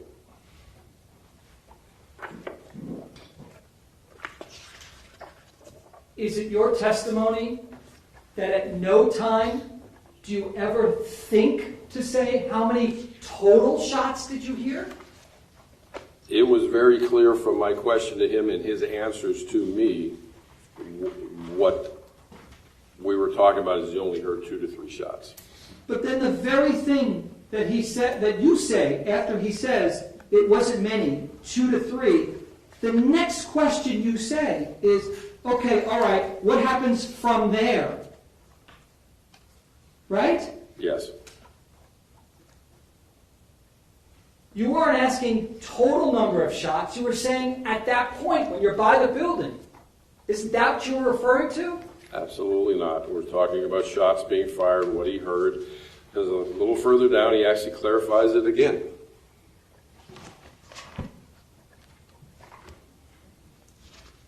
In retrospect, do you think that asking how many total shots fired would make it clear for everyone? No, because I, again, think it was very clear in the interview what I was asking, and based on his answers several times during the statement, it was very clear he understood what my question was. You've read the dispatch transcript to know exactly what my client was saying in real time, correct? Yes. He initially reports shots fired at 2:23:26, correct? I'd have to see the timeline on the time, but that sounds accurate. You do remember him, again, saying additionally, when there are additional shots fired, he gets on the radio and he does announce shots fired, correct? Yes, and I believe you can actually hear the shots going off.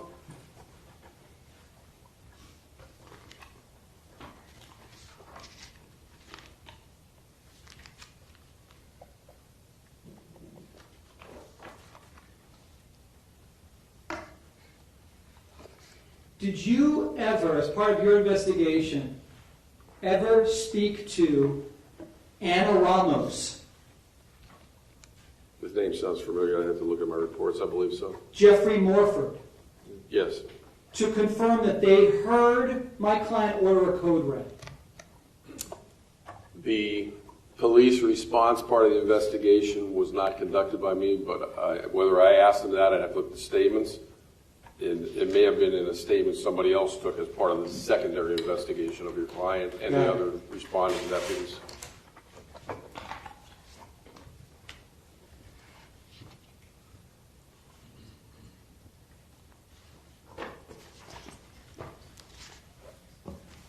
I want to cover some more of the statements.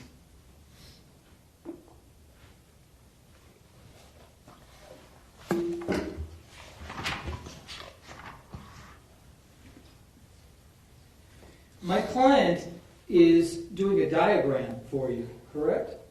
I believe we had a map of the school. And he was trying to assist you by drawing things out, correct? Yes, or pointing out with his finger. That wasn't included in this packet, correct? The state brought, no, I didn't see it in the evidence. Okay, it's not, can you just take a look? That drawing that he did, that's not part of what's in evidence there, correct? Well, again, I recall it being a map. I don't want to refer to it as a drawing, but no, it's not in evidence.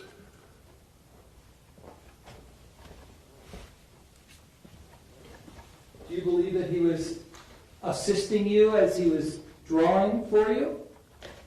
He was helping clarify certain things, at the school locations.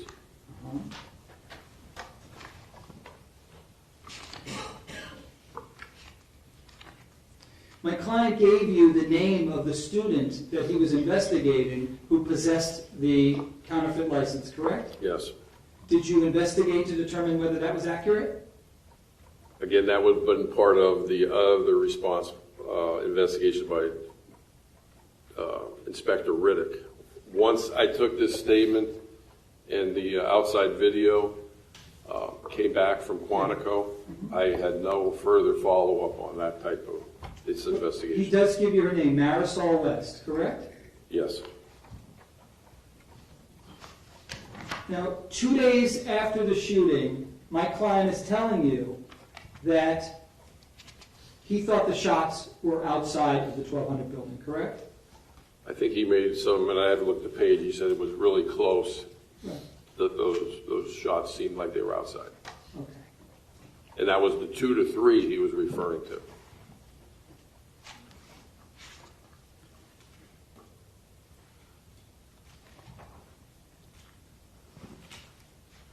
He did tell you it was very loud, correct? Yes. He tells you that he got about 10 feet from the building, correct? Yes. And that's when he heard the gunfire, correct? I believe that's accurate, yes. He tells you that he didn't get the opportunity to actually open up the door before he hears the gunfire, correct? I don't remember that exact terminology, but I don't think he said anything about opening the door, no.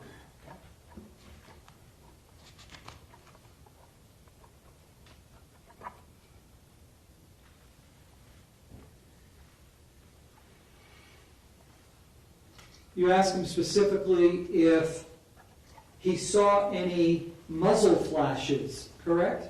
Yes, And he tells you, no, he didn't, correct? that's correct. Was there any evidence that you discovered of any muzzle flashes that were visible to anybody watching the building when the shooter was on the second or third floor? The only evidence that I had which prompted that question was the impact to the second floor windows. So that's why that prompted that question. Okay. And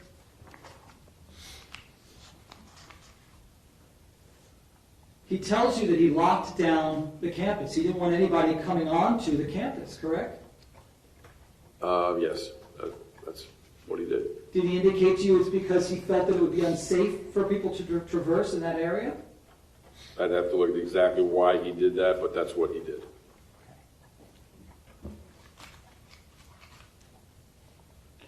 You're trained also to keep people out of a crime scene, correct? Once the crime scene is secure, yes. Okay.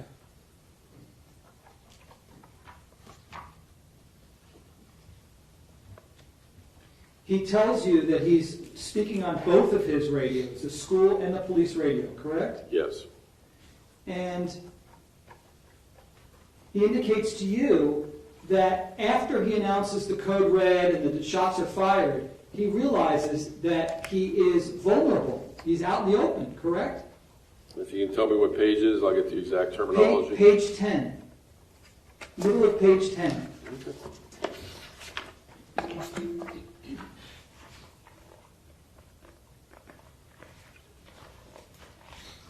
Yes, he's saying he's yelling for a lockdown code red. Okay. He's also telling you specifically, no, that's where I realize that I'm out in the open, in the middle. So then I go back, right at the corner of the 700, 800 building, I go back. So he explained to you that, correct? That came from his mouth, correct? Yes. So he makes the transcriptions. He announces on his radios before he takes a position of cover, is what he's telling you, correct? Yes. And the video confirmed that that's exactly what he did. Isn't that correct? Well, again, the video shows him on the radio at the 700 building. I don't remember seeing the radio as he's running from the 1200 building to the 700 The building. video doesn't show it, but you see him delayed getting to the 700 building, correct? I don't remember much of a delay. I remember him leaving the 1200 building pretty quickly, getting to the 700 building. Okay. And I don't remember any radio. Did you speak to Kelvin Greenleaf? I personally did not. I know detective, or I keep saying detective inspector or special agent Riddick did. You're not saying that you have evidence that my client didn't get on his both school radio and police radio prior to taking cover at the 700 building. I'm just telling you what I can recall from the video, and I don't recall him being on the radio when he retreated from the 1200 building to the 700 building. I remember at the 700 building, clearly you can tell he's on his radio. Now, I'm just trying to be accurate on what I can remember from the video. I understand, but you also had the dispatch transcript to know that literally 1 second after Feist is shot, my client is on the radio announcing shots fired. If you show me the transcript to refresh my memory, I'll certainly do that. He also tells you that my concern was because I didn't know if the shots were coming out of the building. He brings that up to you on page 11. Another one of his concerns was that he thought maybe shots were coming out of the building. Yes. And my concern was because I didn't know if the shots were coming out. That was another one of his concerns that he expressed to you 2 days after the shooting, correct? Well, that's part of the statement he made, but yes. We'll keep going, okay? Just want to be accurate. Or were they coming somewhere out of the west side? That was another one of his concerns, correct? Yes. Because the west side is where Aaron Feist was shot, correct? Again, we're going to go east and west. West is, the school is the most eastern building, the 1200 building. So west to me means anything west toward the 700 building back to the 1300 building to the football field. Feist was shot on the opposite I know side exactly where Aaron of where Feist he was shot. at, correct? I know exactly where Aaron Feist Over was shot. 73. Hold on. Madam Court Reporter, can only do one voice at a time. Thank you, Judge. One voice at a time, so the witness, the lawyer will ask a question, stop talking, the witness will answer the question, and then the witness will stop talking, then the lawyer will ask another question. Go ahead, sir, ask your next question. Feist was shot over 73 yards away from where my client was. Isn't that correct, sir? When your client first got to the 1200 building, that is correct. And then here he is again saying on page 11, because it sounded like it might have been even outside, correct? Yes. And he explained, that's why I went back to the corner at this point, correct? Yes. Your training, and again, we're talking about training before 2018, before this. Your training, if you believe that you're potentially going to be harmed with gunfire, you're not trained to just stand out in the open, correct? You're also trained not to retreat from cover, yes. I understand. Okay, just trying to be accurate. But you are trained, are you not, to take a position of cover when you think that you might get hit with bullets, yes or no? Yes.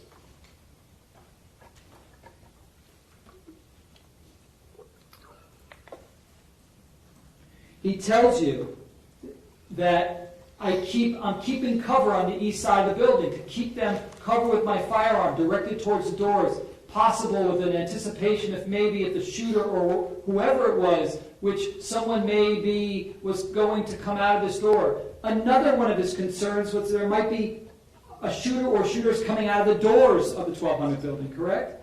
Yes. That was one of the possibilities, correct? Yes. He never narrows it down to say, I knew there was a shooter or shooters definitely in the 1200 building, correct? He never does that in his 16 pages of discussing this incident. Yes or no? No, not specifically. He talks about the 1200 building, and then he says those other things we've just testified to. Right. And then he tells you about waiting, and he sees an officer running right up in the parking lot, up to a tree right over, Yes. right? That turned out to be accurate, correct? Yes, There was an officer. That was Officer Burton, wasn't it? that is correct. Burton never, you learned, went into the 1200 building, correct? That is correct. Burton was with Coral Springs, correct? That is correct. Burton had additional information above and beyond what any BSO officer had, correct? If he had his radio on, I would assume so, yes. I never interviewed Officer Burton personally. He says right here, it was Coral Springs, Tim Burton, who was an SRO, correct? Yes,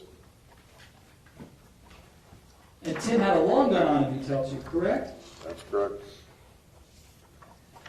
And again, you're still doing this in a temporal sense, right? What happened next? What happened next? Chronological. Because you say on page 12, all right, what happens from there? Correct? Yes.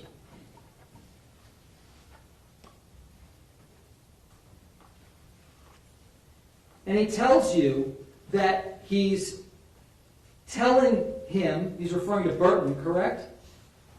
Yes. I heard a couple of shots. Haven't heard anything since, and he's just taking over by, behind the tree. I'm taking cover here, and units are now starting. There was a 26-second gap from the time that he hears the first shots to the time that the second shots are fired, correct?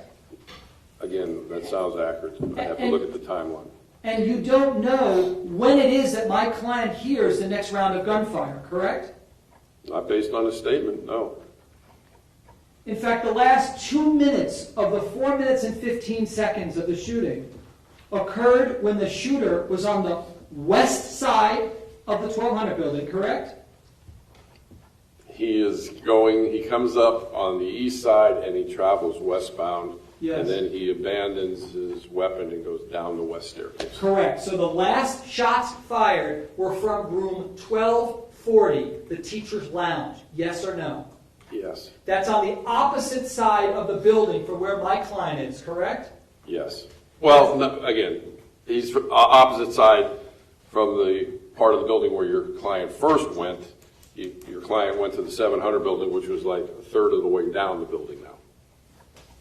So your client at that 700 position is actually closer to the teacher's plant area than he was at the east doors. You're still talking at least over 50 yards at least. I'm just trying to be accurate. I'm just, again. Yes or no, it would have been at least 50 yards, if not more, correct? I would say that would be close to being accurate.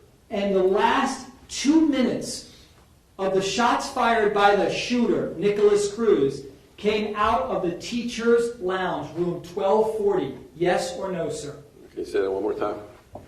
The last 2 minutes of shots fired by Nicholas Cruz came out of the 1240 Teachers Lounge? Yes or no? I'd have to look at the timeline. I don't think that's accurate. He fired 10 rounds out of that room, and I don't remember it being 2 minutes and 40 seconds.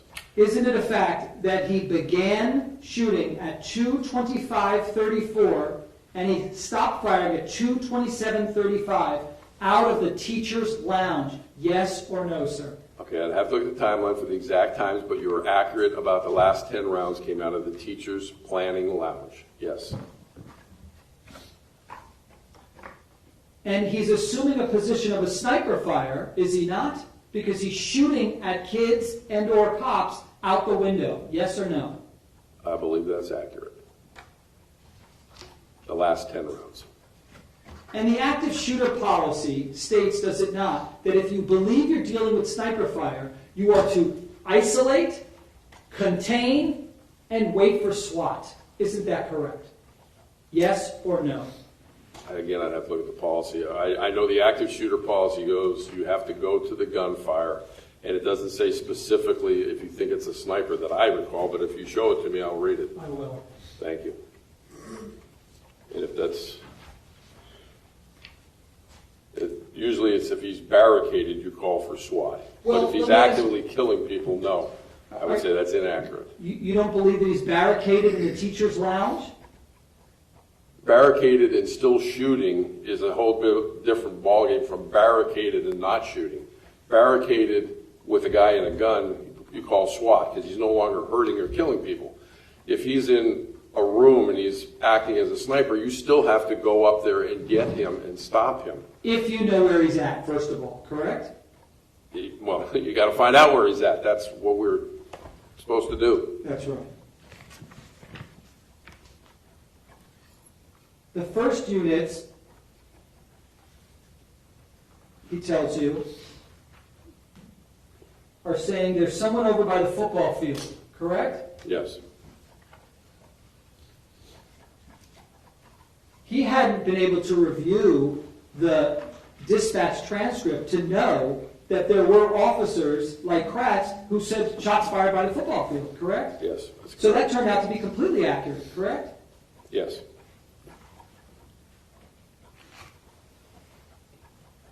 And again, he's telling you that he's making it very clear. In my mind, I was kind of, is he maybe running towards that? Maybe he's not even in the building. He might be somewhere way out over here. I mean, in my mind, I obviously didn't know, where the shooter was. And I started wondering if he had fled westbound at that point, because they're talking about people injured near this football field, which is quite a distance from the building. You remember when he told you that, correct? Yes. And the football field is quite a distance from the 1200 building, isn't it? It's on the, again, we're going to go northwest corner of the campus, yes. There's literally hundreds of yards between the 1200 building east side and the football field. Yes or no? Yes.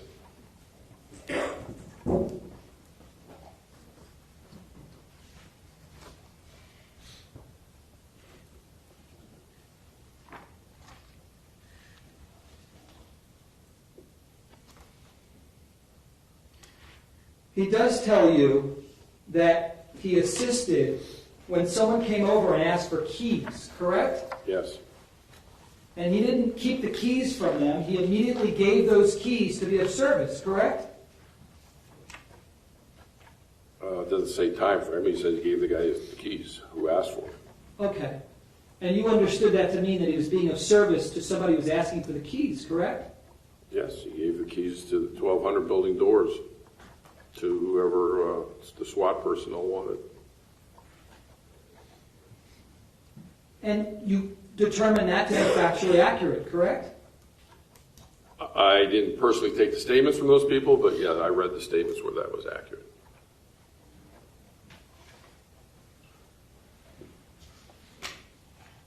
And he made it very clear to you, too, that he gave the keys because he wanted to make sure that they had access to the classrooms, correct?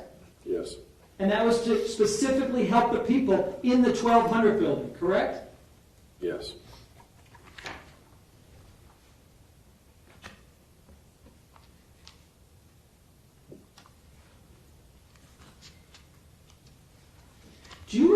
know the name of these 5 kids who allegedly came out of the 1200 building? Again, that was part of the secondary investigation, which I was not a part of.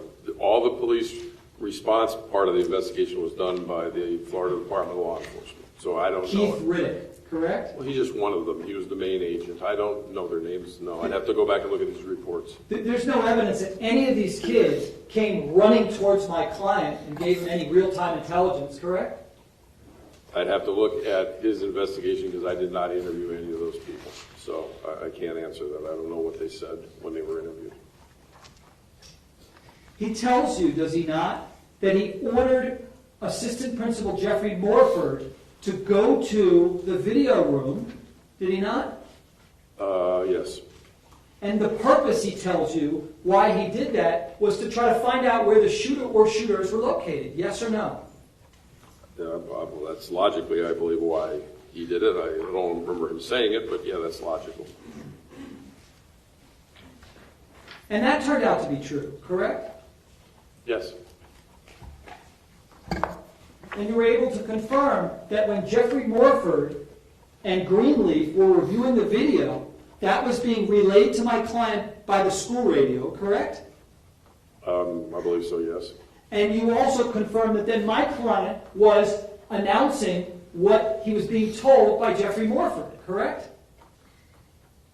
Again, I'd have to listen to the radio transmission how Nicholas Cruz's name first came out, whether it was over Coral Springs, because by that time I think we had uniformed people got their way down to the administrative building and were actually in the room when the video was being played back, is the way I recall it. So I don't remember whose radio it came across when I heard it. I just heard Nicholas Cruz's name come across a radio. So my question is, did you investigate to determine whether my client was on the scene announcing what he's hearing over his school radio that was coming from Jeffrey Morford?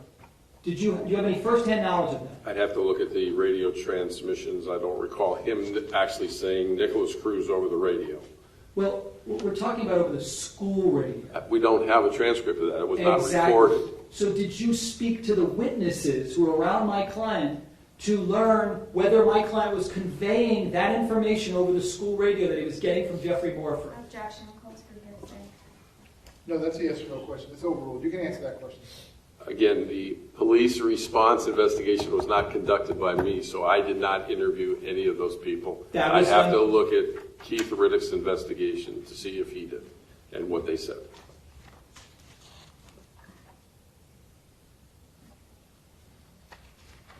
It turned out, you learned, that the information that my client was getting from Jeffrey Morford was old. It wasn't accurate, correct? The information that they were putting about him coming down from the third to the second floor was 20 minutes inaccurate, yes. That wasn't my client's fault, correct? No, I don't believe so, no. Because, again, I don't remember your client putting that out. And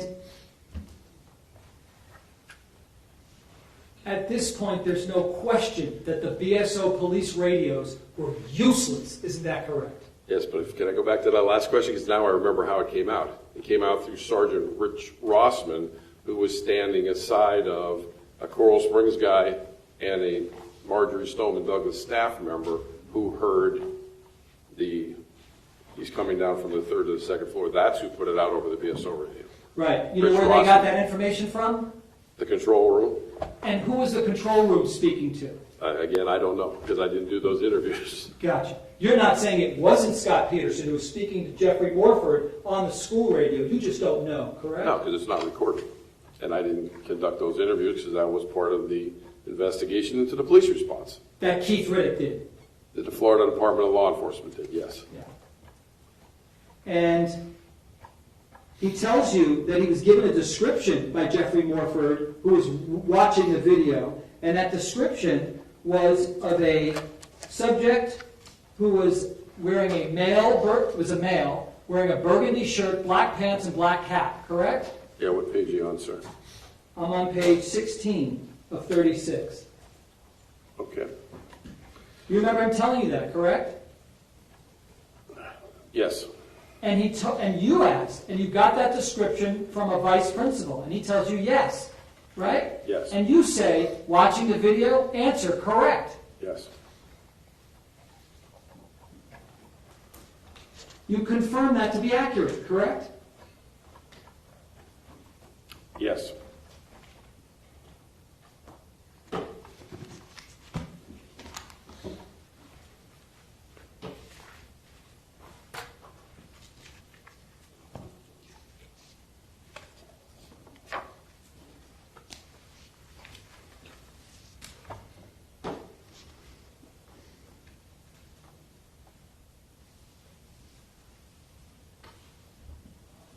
When my client tells you that he announced over his police radio, "Get the school locked down, gentlemen," you later confirm that by seeing on the dispatch that my client did in fact do that, correct? Yes, I remember him. That part I do remember him saying over the police radio.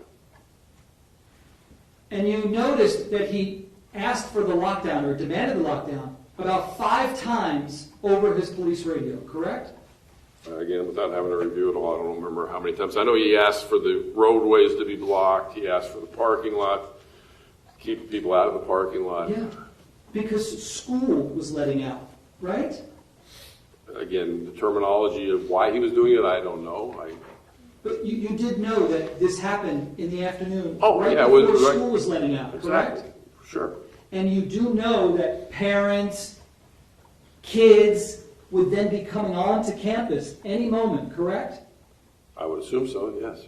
And it's consistent with training then to keep those people out of an area where they then may get hit with bullets. Isn't that correct?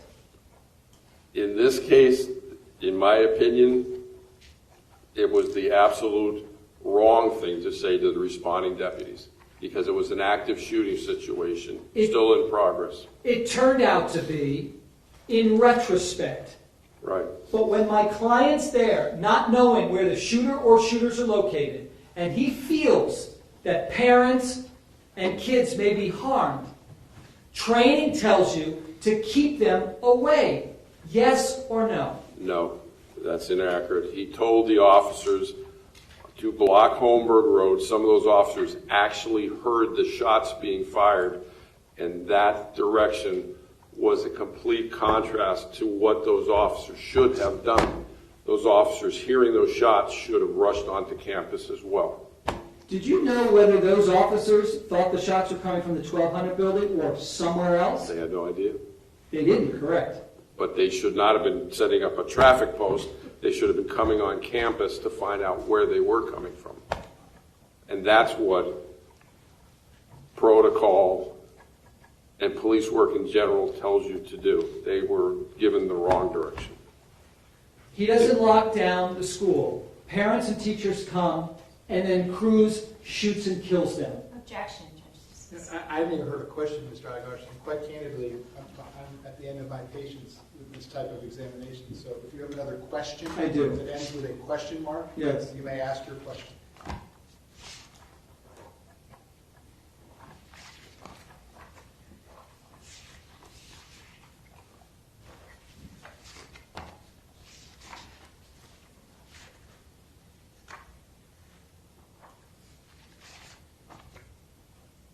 You said that you checked the transmissions that my client made in real time, correct? But yes, I've looked at the transcriptions, yes. So you were able to verify that at 2:28, my client is announcing to BSO, over his BSO radio, the last time we heard shots was between the 12 and 1300 building, correct? I'd have to look at the timeline to see the exact time he said that, but I do remember that. You also remember him in real time asking Deputy Perry if he knew where the shooters were located, correct? Yes, I do recall that. And then 18 minutes after he first announces that the last time we heard shots was between the 12 and 1300 building, he again repeats that. Last time we heard shots was between the 12 and 1300 building, correct? I'd have to look at the timeline for the time frame. You're saying 18 minutes. I don't recall him saying it the second time. I remember him saying it the one time, yes. Okay, you're not saying he didn't say it again. That's easy. That's why we to do these check. timelines. If you give it to me to refresh my memory, I'll refresh my memory. I don't remember the exact times on everything on that timeline.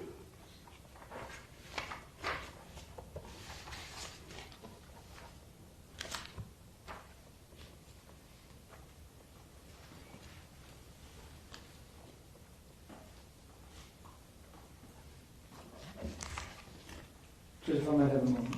Sure.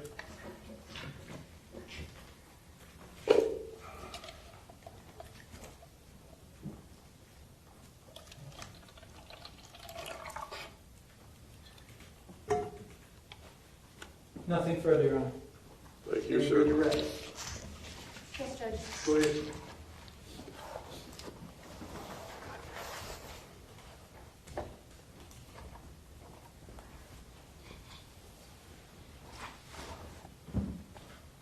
Detective Crusoe, were there any windows shot out of the 12-floor building?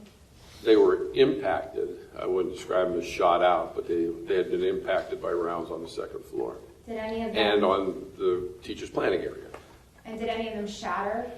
They partially in the teacher's planning area. They didn't shatter. The fragments got out of the third floor teacher planning area and ended up on the roof of the 1300 building. But the window, That's facing the football field, correct? yes. Okay. And did Scot Peterson ever use the word sniper with you? No. Did he ever tell you that he was receiving fire? No. Explain the distinction between an active shooter and a barricaded subject. Again, an active shooter, again, is somebody who is actively shooting and or killing people. On an active shooter scenario, one of the goals in trying to stop an active shooter is to get him to barricade himself, where he's no longer doing harm to anyone, but he's contained in an area where he's not killing people. He's barricaded. You block all the entrances so he can't escape, and then you call in the SWAT boys with all their specialized equipment to get him out. Now, you said one of the goals, and earlier you disagreed with the term kill the killer. Why? The goal is to stop him from killing people. Excuse me. And that doesn't mean killing him. It means slowing him down. It means distracting him. It means anything so those kids can find safety. Why don't you order a perimeter? Because again, the goal is to try to stop him from actively killing people.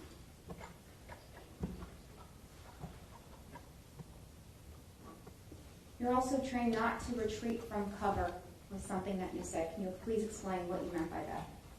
If you have cover, you don't run across an open area to try to determine what's going on. You have cover. You try to determine what's going on from a position of cover and then move towards where the threat is. When he said may have been outside or really close, what building was he referencing? 1200 building. And now he admitted to you that he threw the keys from his position outside. He never entered the 1200 building, correct? No, he did not. And when he told you that he gave his keys to SWAT, that was after the shots had stopped being fired, correct? That is correct. He didn't do any of those things that he told you, and he didn't tell you in his interview that he did those things while the shots were happening, did he? No, he did not.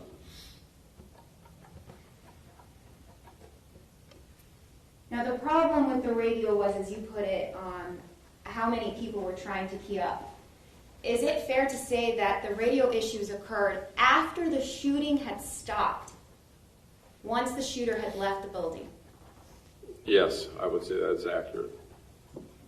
And the problem with the radios, explain where the radios fell on your priority list while you were on that scene.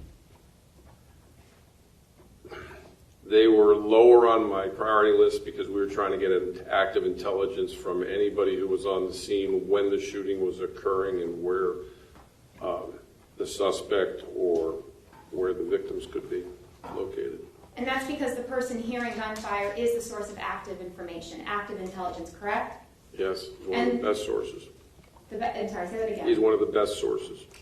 And the whole radio, who's giving information to who when someone's listening to active gunfire? Who's the source of real-time information? Who's supposed to be using the radio? Well, the person on scene who's the closest to what's occurring is the person in command. It's not a question of rank. It's not a question of position. It's the person with the most pertinent information to lead the rest of the responding people to what's going on at the scene. Aaron Feist, and according to defense counsel, was shot at 2:23:25 while his client was standing outside the 1200 building. Did you confirm that those shell casings showed that Aaron Feist was actually shot on the west side of that building? Yes, And at that time, Scot Peterson was standing on the east side of that 1200 building. that's correct. And according to his own attorney, for 4 minutes and 15 seconds, his client stood there while gunshots were going off. Actually, he moved from the 1200 building to the 700 building position for that period of time. And after retreating from where those gunshots are happening, he then remained in that position according to himself, the statement you took and the surveillance that you reviewed, correct? That is correct. And during that time, the shooter was on the second and the third floor while Scot Peterson was standing outside the 1200 building, correct? Actually, he was standing aside of the 700 building, but yes, he was outside 70-some feet away. And so that was the 2 to 3 shots that killed Aaron Feist, the 6 rounds on the second floor, the 61 rounds on the third floor, so about 70 rounds, all while Scot Peterson stood outside of the 1200 building after retreating to the 700 building. Is that correct? That is correct. And he told you that he heard 2 to 3 shots. That's correct.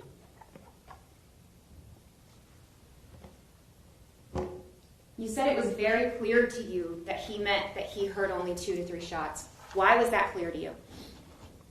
Because during the statement, he reemphasized that once he got to the position at the 700 building, he heard no longer any shots being fired, and it got quiet. And I've actually heard him make the same statement of 2 or 3 shots to other people. Judge, objection, hearsay. It's overruled. It's a statement from the defendant. Go ahead, Ms. Gomes, ask your next question. Just a moment, Judge.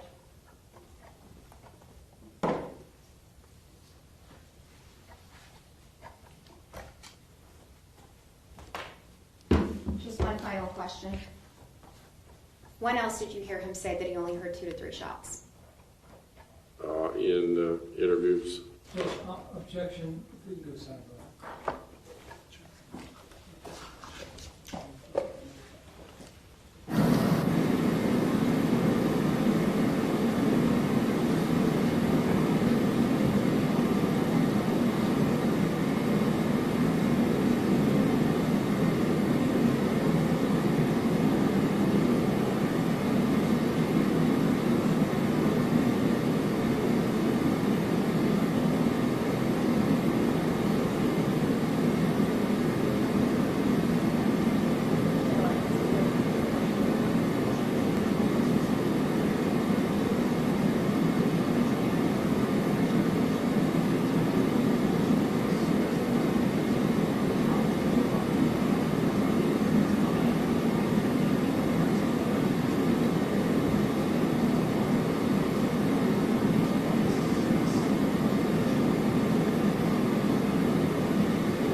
Thank you so much, Detective Christie. Thank you. Just a few more. Yeah, Thank you. you're cross. Go ahead. Prosecutor just asked you about the best source of information on the scene. The best source were the kids who called in to 911. Isn't that correct? Yes. Because It would have been one of the best sources for the Coral Springs response. Because those kids precisely knew where the shooter was located, correct? They knew where he had shot people, yes. They also knew that kids and adults had been shot, correct? Yes. That information never was relayed during the shooting to any BSO officers, yes or no? Objection, speculation. That's overruled, sir, but I don't want you to guess. If you have personal knowledge, you can answer the question. Go ahead. The only response that I remember was Coral Springs tried to transfer calls from those students to us and never got to us. So it never happened, correct? No. The transfer of the calls never got to BSO's dispatch. And we talked about Burton, but my client and Burton weren't the only ones standing around. And by that I mean taking positions of cover. Best was there, Carl Spriggs, Officer Best, correct? Yes. He didn't go into the 1200 building, correct? Not that I can recall, no. And there were other officers who also remained in a position of cover and didn't go into the 1200 building, correct?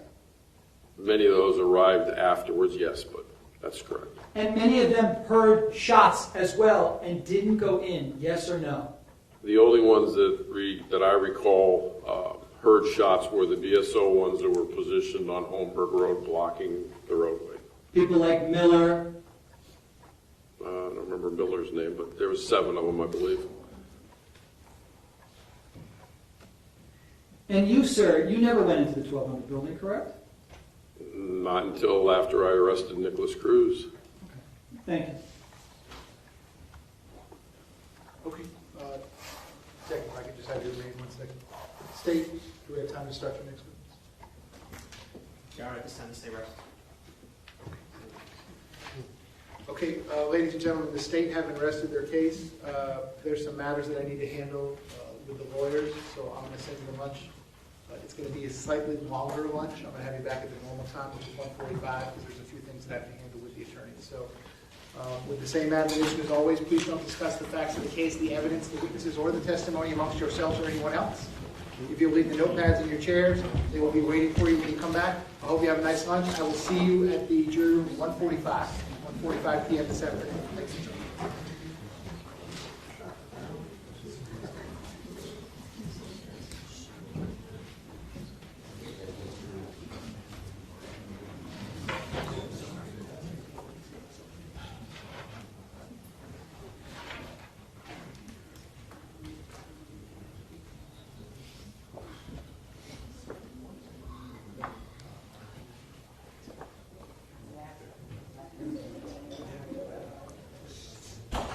Okay, we're outside the presence of the jury. Everyone can be seated. Can I just run to the bathroom for 2 minutes?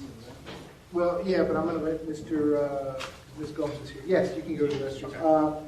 I had sustained the state's objections. I was going to allow the defense to make a proffer, what additional questions they wanted to ask the witness. We're outside the presence of the jury. Mr. Ivarsh, any additional questions that you have? Go ahead. Yes. One of the primary reasons why you interviewed my client at all was because your supervisor asked you to, correct? Sergeant Jonathan Brown he's the one who made the arrangements for Mr. Peterson to come down. So, yeah. And that was done because family members inquired about what my client was doing during the shooting, correct? That was the one reason Jonathan Brown wanted him to be interviewed, but I was interviewing him for my purpose as well. Okay. That's what I would have asked him, Judge. No other questions? Trying to think of the other.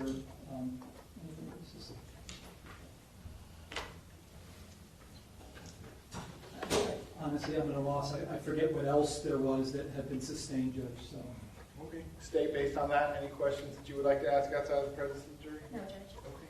State, is the detective excused? Yes. All right, sir, you may step down. Thank you very much. No problem. So while he's doing that, the state having rested their case, I'm inclined to just send you all to your lunch break now. As soon as we come back, I'll hear any motions on behalf of Mr. Peterson. I'm not prejudging anything, so then we'll take it from there based on those. Mr. Ivarsh, is that okay if we handle those motions after the lunch break? Yes, thank you. State, anything you need me to address before we take our lunch break? No. All right, so we're otherwise going to be in recess. I hope y'all have a good lunch. I'll see you at 1:45. 1:45.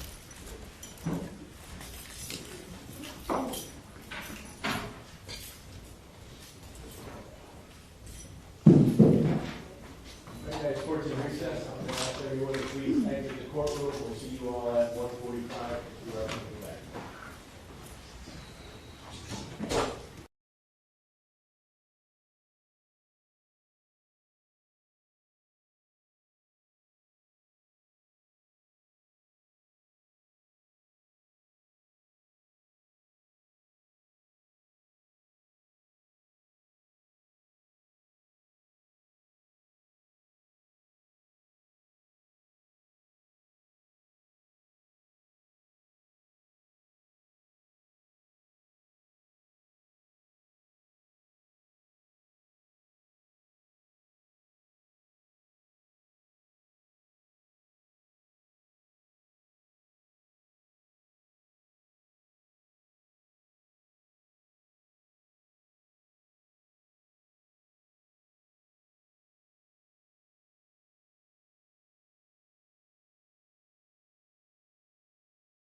Well,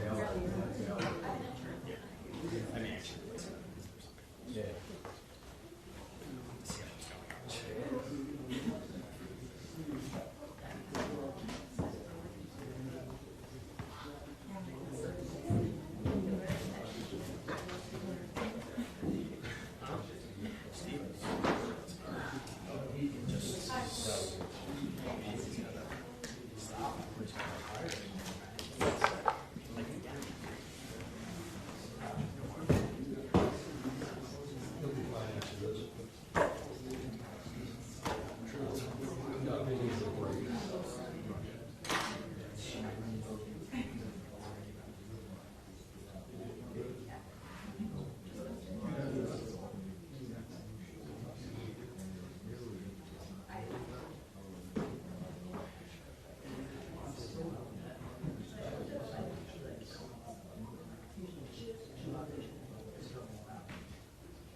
Because there's one right in the gym,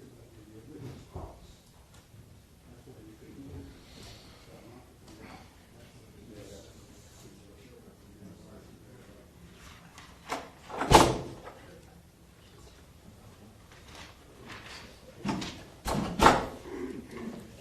Be seated, come to order, court is back in session.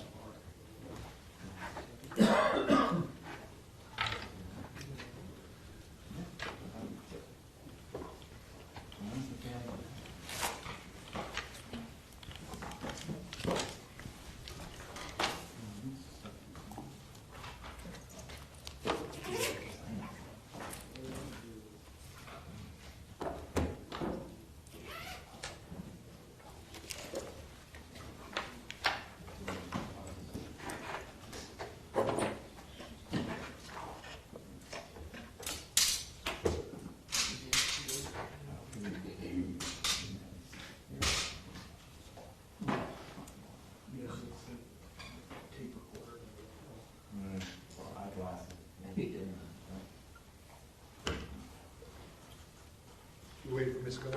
Yes, sir.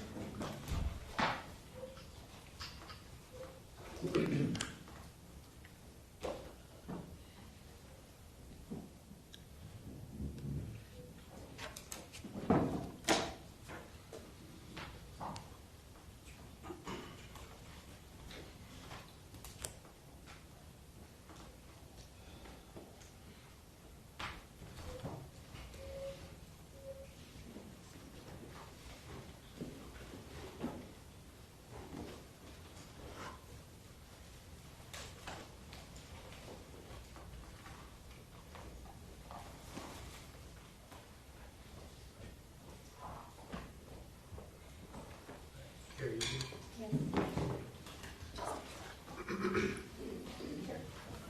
Okay, I'm going to go back on the record. This is State versus Scot Peterson, 197166 CF10A. I have Ms. Gomes, Mr. Killoran, Mr. Klinger present for the state. I have Mr. Igarsh present with Mr. Peterson, who likewise is present. We are outside the presence of the jury. The state having rested their case. Any motions on behalf of the defendant, Mr. Igarsh, go ahead.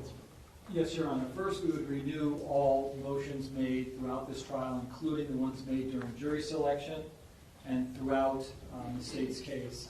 And we would be moving for a judgment of acquittal on all 11 counts. The court knows each and every element. I'm not going to go through them. The court heard the testimony in this case, and we do not believe that the state met their burden as required by law. Okay, state, your response, if any. Your Honor, I think the court well knows the standard, the light most favorable evidence, looking at the evidence in the light most favorable to the state. The state has put forward considerable evidence to the jury to allow them to go back and apply that to the law the court gives them and all counts of the information. So, Mr. Klinger, let me ask you this. When does the defendant become a caregiver? When does the defendant become a caregiver for the listed victims in counts 1 through 10, or 1 through 7? Well, when does he become the caregiver? He becomes a caregiver once he becomes the SRO of the school. But if you want individual to those. Well, he's not charged with anything as it relates to the victims on the first floor, correct? That's correct. Okay, so I presume that means at some point you determine, or the state has determined he's not a caregiver that has criminal liability for what takes place on the first floor. Oh, But no. you're telling me he does have criminal liability for what takes place on the third floor. So my question is, when does he become a caregiver to the people on the third floor? The reason he wasn't charged with anyone on the first floor is he couldn't have gotten there in time to help him in any way. So we decided, since he was still on his way to the scene, not to charge him with the first floor, that we would only charge him with what happened after he arrived, which is about the time that he's with the shooters with bikes, killing bikes. So you're saying as a caregiver for everyone, but I'm looking at the first element as to neglect of a child, 827.03. You're saying the first element doesn't apply to anyone on the first floor because it's nothing that he did or failed to do that would have changed anything that happened on the first floor. Is that what you're telling me? Exactly. We didn't feel that because he wasn't even there yet, he couldn't have even gotten there any faster. That wouldn't have been fair to have charged him with those. And that was a decision made, a filing decision that was made at the very beginning. So he's a caregiver for everybody? Yes. All the 4,000 students at the school? Yes, sir. And the 40 acres of the school grounds? Or whatever the size is? Yes, he is. In other words, every school resource officer, the state's position is every school resource officer is a caregiver for every student at every public school upon setting foot on the campus. The school that he's contracted to. Right. He is the SRO. That's the special relationship that you see from the contract, and you see in the various training that he has. That he has a special relationship with the students, faculty, and administrators of the school. Because he takes on that role, and it's a contractual role that's set, and we put all those documents into evidence. You see he has special powers, SROs, right? They can detain students, they can search without probable cause. They're given all these various extra rights that a patrolman on the street does not have, and even if that patrolman came into the school, he wouldn't have. But the SRO does. The SRO is given a different position, and he operates under a different set, in some instances, under a different set of rules. So you do have a very special relationship between him and the school. What is he there for? He is there to protect the students. That's the whole point of it. And that's why he's the head of security. You should know the school inside and out, know the security system inside and out. He is there for the daily stuff that goes wrong, and then when, God forbid, things really go wrong. It doesn't matter. That's his position. So let me ask you this then, next. Can I just add one more thing? Sure. We feel that at this point, that would be a decision for the jurors to make, the caregiver decision. That's not, you made a legal decision way back a couple months, weeks ago about, or maybe it was even longer than that, about what statutes you were going to apply caregiver. But for now, it's the state's position. We've given. It's not my decision. I'm just looking at the standard instructions from the Florida Supreme Court. You charged them under 827.03, subsection 2B, and the Florida Supreme Court has promulgated standard jury instructions for 827.03, subsection 2B. What was that number, Judge? 827.03, number 2, little b. And the third element is that the defendant was a caregiver for whichever alleged victim. So, Right. I mean, right, that's a jury question, but I guess I'm trying to figure out, looking at it like most favorable to the state, have you proven that with the evidence? Well, also there was evidence of him being a mentor, one of the reasons behind the program, and I believe the case was cited to when you were working on the motion to dismiss Braddy. That's another role that they have, is being mentors to the students at the school. That's part of the program. So there was quite, well, from the state's point of view, there was quite a bit of evidence that went in for the jurors to decide whether or not he has a caregiver position. The second element, let's say you get over the caregiver hurdle, the second element, as to counts 1 through 7, says in doing so, or at least in counts 1 through 6, the defendant caused great bodily harm, permanent disability, or permanent disfigurement to the listed victim. Did Mr. Cruz do that? Are you taking that from the jury instruction? Yes, sir.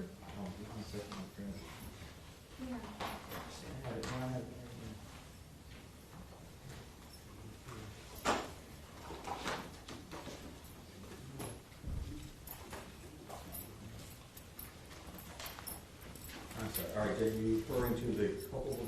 Element number 2 of neglect of a child, 16.5, is the defendant caused great bodily harm, permanent disability, or permanent disfigurement to, and then you fill in the listed victim. So tell me what the evidence is that he caused great bodily harm, permanent disability, or permanent disfigurement? Well, that, Judge, I believe, if I've got it correct, that comes from it's in the jury instructions underneath the list of the 4 elements that need to be proven. And it's also in the statute that comes from the neglect itself can be based on repeated conduct or a single incident or omission that resulted in or reasonably could have been expected to result in serious physical, mental injury, or a substantial risk of death to a child. It's all read together because that's the whole purpose of it, is that you did not supply, you did not give the care that you were supposed to do, and that resulted in the injury. So you, by your admission, by not doing what you were supposed to do. So he caused it by failing to act. That's the state's theory. I know, I realize the word cause, at times makes people maybe pause, not pause, but pause for a second. But that is how the statute reads, and that is how it's read in pari-mutuel, the other paragraphs in the statute itself, and it's in the jury instruction. That omission, at least in this case, we're talking about, it's not always an omission either here. We're not saying there's some things that were omitted, but there's also some things that he did that didn't do any good or weren't helpful. So he did do certain things and didn't do other things. Yeah, I understand that, but in 827.03 it says, a person who willfully or by culpable negligence neglects a child and in doing so causes great bodily harm, permanent disability, or permanent disfigurement, it's in the jury instruction as well, that he caused it. So the state's position is that the defendant caused these injuries, or at least enough so to be held criminally responsible for them? The defendant, it comes, yes, because it comes from the qualification. That's there in the instructions and in 82703 itself. The neglect was underneath number 3. Neglect of a child may be based on repeated conduct or a single incident or omission that resulted in or reasonably could have been expected to result in serious physical or mental injury or a substantial risk of death to a child. So the conduct, right, enables the killing to go on inside the building. But he would have to know that, right? The jury would have to be convinced through your evidence. Again, I'm supposed to look at the light most favorable to the state. The jury would have to be convinced that he knew there was someone in that building shooting people and that he failed to act or acted incorrectly, so his act or omission caused these injuries. You would have to know that that was happening, right? You have to know that the injuries were happening or just the shooting was You happening. would have to know that the danger existed. You would have to know that something's going on in that building. Well, here, again, I think at this point you're touching on another issue that would be a factual issue for the jury to make a determination on, whether it does fit into the statute. I mean, we've laid out all the things that were done or not done during that time period. Well, listen. There's not, I mean, you see the five. I don't get a vote, but let's say if I believe in a light most favorable to the state that you have proven that the defendant maybe didn't follow his training or act in the manner that was consistent with the training. But that's not what the jury's being asked to decide. They're being asked to decide did he commit the crime of neglect of a child, and the crime of neglect of a child says that he caused the injury. So I guess that's the part that I'm stuck on. Well, how did he cause these injuries? He caused the injury through his omission, his failure to do what he was supposed to do. He didn't do anything. He goes over and stays for 48 minutes in one spot. Instead of, as you heard some of the testimony today, open the door, check to see what's going on, talk to the students, go toward the sound of the shots. It was all laid out in the information, actually, at various points. Not speaking with the students, not going to the sound of the gunfire, not seeing out the shooter. There was a whole plethora of stuff that he could have done that he didn't do, and that then forms the basis of the causation. It causes the killing to continue on because he isn't doing what he's supposed to be doing in caring for the child. Okay. Well, at this point, again, understanding we're not at the end of the trial, we're not at the end of the evidence, but at this point, I am to look at the evidence in a light most favorable to the state. I don't know what part of the evidence, witnesses, or testimony the jury's going to believe or not believe, but if they believe everything from the state's point of view, I guess they certainly could believe that the elements of each crime have been proven beyond a reasonable doubt, or in fact they may conclude that it hasn't been, but that would be their decision to make, at least at this point. So respectfully, the defense motion for judgment of acquittal is going to be denied as to all counts. Next. Defense, do we have witnesses ready to go? We do, Judge. Okay. Anything you need me to address before we bring the jury back in? No, Your Honor. Just note our objection to the court not granting this motion of judgment of acquittal. The court was struggling with it. Even in a light most favorable to the state, they did not meet the elements of the crime, and I don't believe that we should be continuing with these charges at this time. Okay. State, anything you need me to address before we bring the jury back in? No. Okay.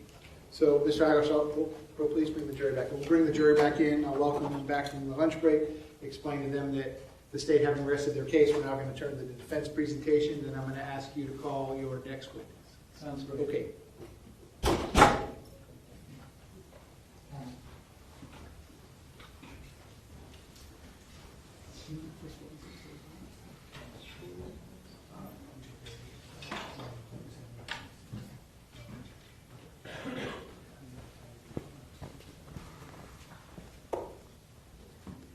Hey guys, we are...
Jurors entering.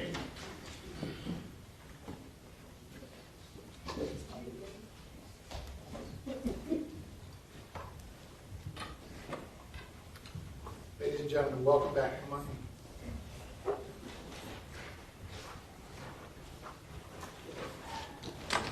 Ladies and gentlemen, welcome back. Come on in. Ladies and gentlemen, once you're back in those seats, you may be seated. All the parties may be seated. Ladies and gentlemen, those of you using your notepads, I'll give you a moment to get the notepads back out.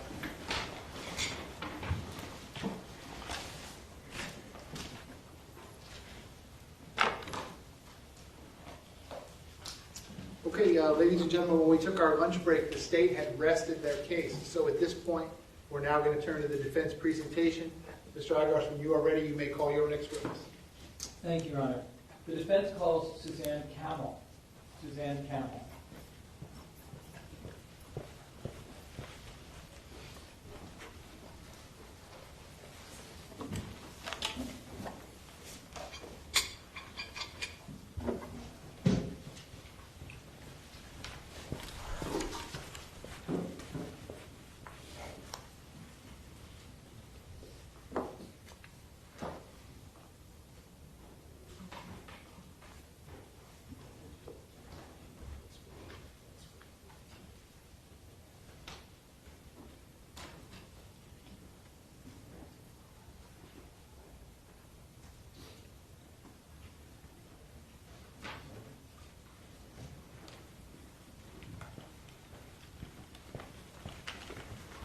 If I could have you come all the way up here to the witness stand, please.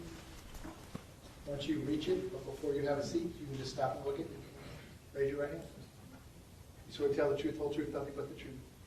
All right, please be seated.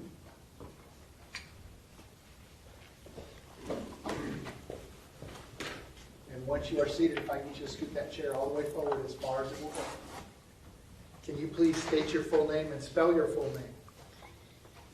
Suzanne Camel. Suzannecamel. Mr. Agarsh, you may inquire. Thank you. Good afternoon, Ms. Camel. Good afternoon. Tell the jurors how you're feeling right now. I'm nervous. Have you A ever little nauseous, but Nauseous. Yeah. Have you ever testified in front of a jury before? no. I'll have you out of here as quick as possible. Tell us what you do for a living. I'm a teacher still. Okay. I teach with Broward County still, through hospital environment. And when did you start teaching? What year? Do you remember? 2003. And were you a teacher on February 14th, 2018? Yes. Tell the jurors where you were a teacher. At Stoneman Douglas. And what building were you in? My room was in the 700 building. And where is the 700 building in relation to the 1200 building? Well, it's like right across the little field. Okay. I guess they run parallel to each other. And is it a far distance or a close distance? How would you characterize it? It's pretty close, like maybe from here to the back of the room. Okay.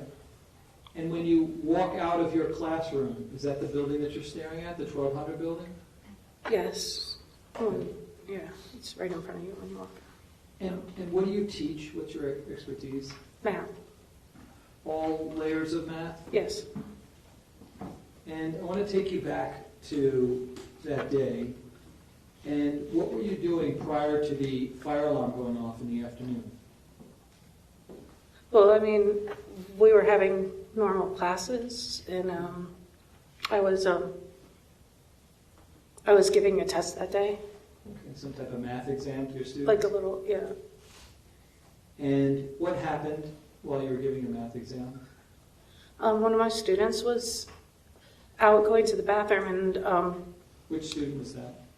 his name was Xavier, and we heard, like the whole class, everybody heard noise, and we didn't know what it was, so I thought immediately that maybe he was throwing something, or I don't know. I just went outside to see if I could see him, because he had gone to the bathroom, and I thought maybe it was him, because he was outside for a little while before that happened.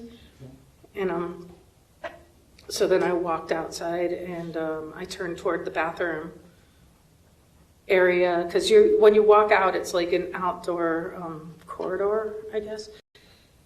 Let me show you a photograph and just see if you're able to identify. Are you on the first floor or the second floor of the 700 building? Second floor. Second floor? Okay. Let me show you what's been marked as defense exhibit.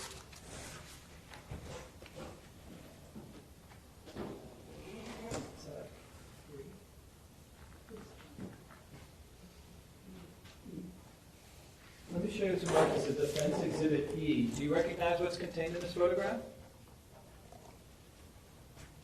Is that a yes? Yes. Okay. What are you looking at here? Well, that's the 700 building. Okay. Behind that, I think, is the 1300. Okay.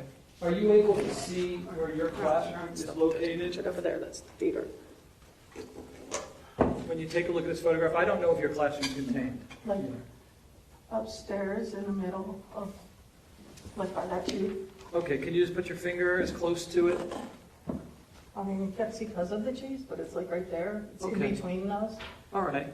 So somewhere towards the middle of the 700 building? Like right about there, yeah. And then that building closest to you, is that the 1200 building? This is, yes. Okay.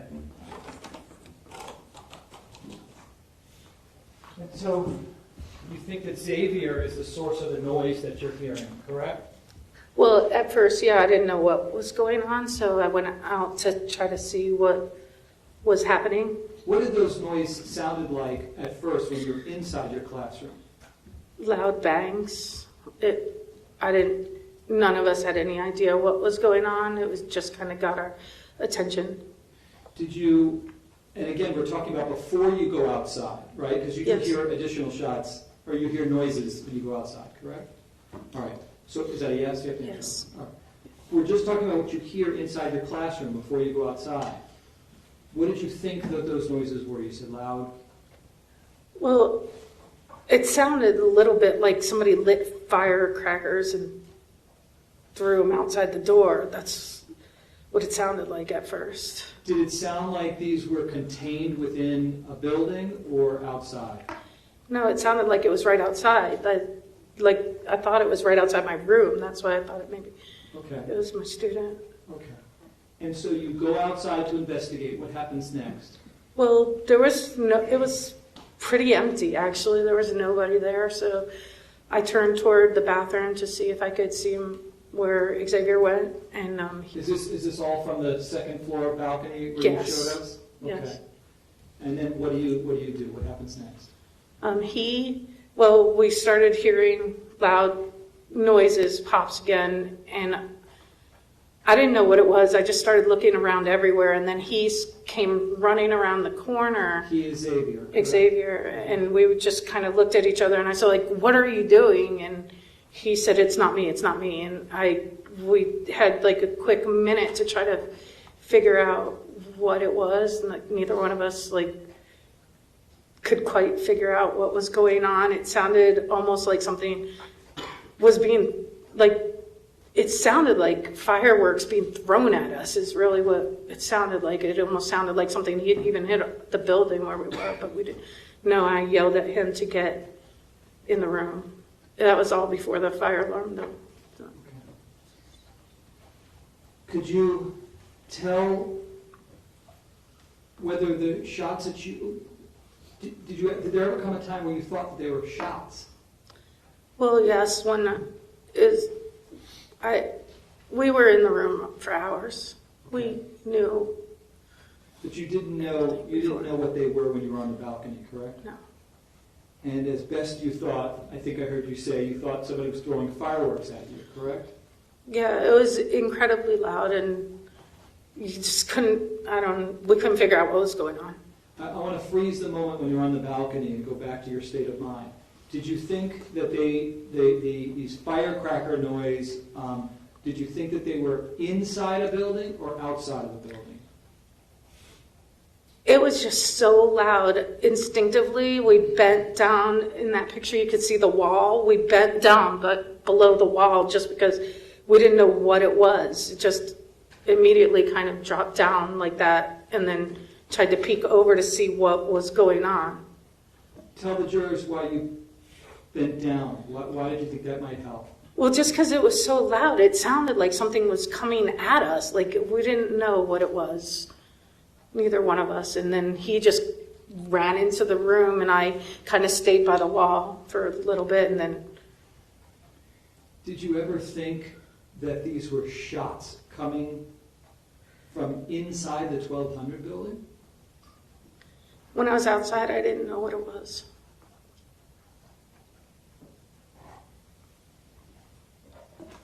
Give me a moment, Ms. Campbell. I think, by the way, you're no longer teaching at the school, correct? No. How come? Object to I wasn't able to. Yeah, that's his name. Okay. Thank you, Ms. Campbell. Okay, cross-examination, please. Thank you, Judge. Good afternoon, Ms. Campbell. Hi. I attempted to speak a little bit quickly. If you need me to slow down, just please let me know, okay? Okay. Before February 14th, 2018, you had never heard gunshots before, had you? No. Now, when you went outside the classroom to find Xavier, from the time that you left your classroom to the time that you went back in, how long did you estimate that was? It wasn't a lot of time. Do you think it was more than a minute, less than a minute? Maybe a minute or two. Because it wasn't just out and back in. We were out there for a little bit trying to figure out what was going on. Okay, so from the time that you left your classroom to the time that you bent down, how long, and you can estimate this for me, how long would you say that was? Within a minute, I guess. Okay. So if that's within a minute and you think you were outside maybe a minute to 2 minutes, how long were you actually bent down peeking over the ledge? You can ballpark it for me. I'm not going to hold you to the exact second. 30 seconds, 40 seconds. Because the noise was happening while that was going on. So. And these loud, I'm sorry, as you described from Mr. Harwash, very loud noises. Yeah. It was so loud that you thought something was actually hitting your building 700. Yeah, and then we weren't sure what was going on. It sounded like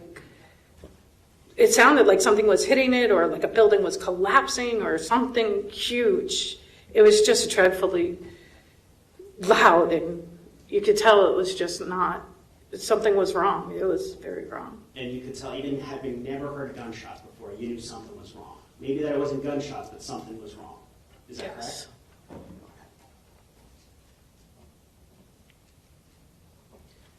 Now, when you peeked over the ledge, what did you see? Well, I mean, when you look over the ledge, you could just see straight at the 1200 building. And did you notice anything specific in the 1200 building or around the 1200 building? Well, yeah, I could see like my head was focusing where the noise was all coming from, I guess, so it caught my eye that I could see into the bottom, like the very bottom window in that first classroom. So you said that the sound drew your attention. So you could tell generally it was coming from north of you, around the 1200 building. I just knew it wasn't like at my building because like I could see everything right around me, so I knew it had to be out there. So I just started looking around. Yeah. And eventually something in the 1200 building caught your attention. Yeah, you could see. What could you see? Could you explain to the jury what you saw? You could see in the window. It was almost surreal. It was like while the pops were happening, you could see like smoke billowing there.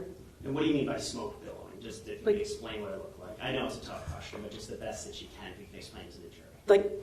Like puffing lightly out the window with the shots. And with the puffing that you saw, was that... And then I thought the building was collapsing. I thought that was going to happen. Okay. With the puffing that you saw, was that corresponding to the sounds you were hearing of the shots or the loud noises you heard? Yes. Now, ultimately, a code red was called, correct? Yes. But even before that, when the fire alarm went off, you did not allow your students to leave your classroom, did you? No, well, that all happened right before the fire alarm. And when I saw that smoke, I started thinking that building's coming down, so I didn't let my kids go out at all. I made them all just stay in the classroom, and then there was a short amount of time after the fire alarm, and then somebody else came on screaming about the code red. Do you recall, what do you mean somebody came on? Somebody on the overhead, on the loudspeakers. loudspeakers. Did you recognize that voice as any assistant principal in particular? I'm not sure. Oh. So, if I understand correctly, while you were bending down, is that when the fire alarm goes off? If you recall. The fire alarm went off, it was a little bit after. It was after I saw the smoke coming from that window, because the fire alarm went off like while I was starting to go back to my classroom anyway, and then I heard the fire alarm and the kids started getting up, and I had another teacher in the room, and we all kept everybody just in the room. Nobody went out. So the order, and I don't mean to be complicated here, I'm just trying to get the order down. And then shortly thereafter was the code red. Okay. So just rewinding just a little bit. You go outside to see Xavier, because you hear a loud noise, correct? Yes. You see Xavier, he comes over, and he says something to the effect of, "It wasn't me." Mm-hmm. Is that a yes? I'm sorry. Yes. Okay. Then you hear more noises, so you and Xavier both bend down. I don't know if Xavier did. Okay. I think I was telling him to get in the classroom. Okay. So I don't remember exactly what he did. Okay. So he ultimately ran back to the classroom. Yeah, and I was here's the door. I was in front of the door, and he came down this way and went in, and I stayed there for a little bit by that wall. Okay. Before I went in. And that's when you're bent down, peeking over. Fire alarm goes off. You then go to the classroom and tell everybody to stay inside. Yes. Did you do that to protect your students because something was going on? Yeah, I didn't know what was going on. I just knew that if the building was coming down, there was no way I was going to let them go out. But we were in there a long time. We knew everything by the time we left. And did you mean students or yourself were receiving texts or other messages about what was going on? Yes.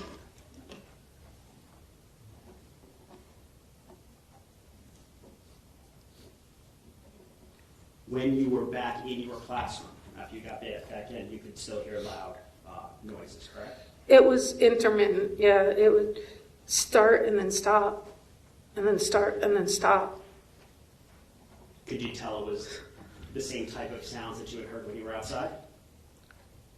Yeah, I mean, we weren't sure, because we were starting to figure out what was going on, but then we were all just trying to figure out, how come it's still happening? Why isn't it stopping? What's going on? We didn't know.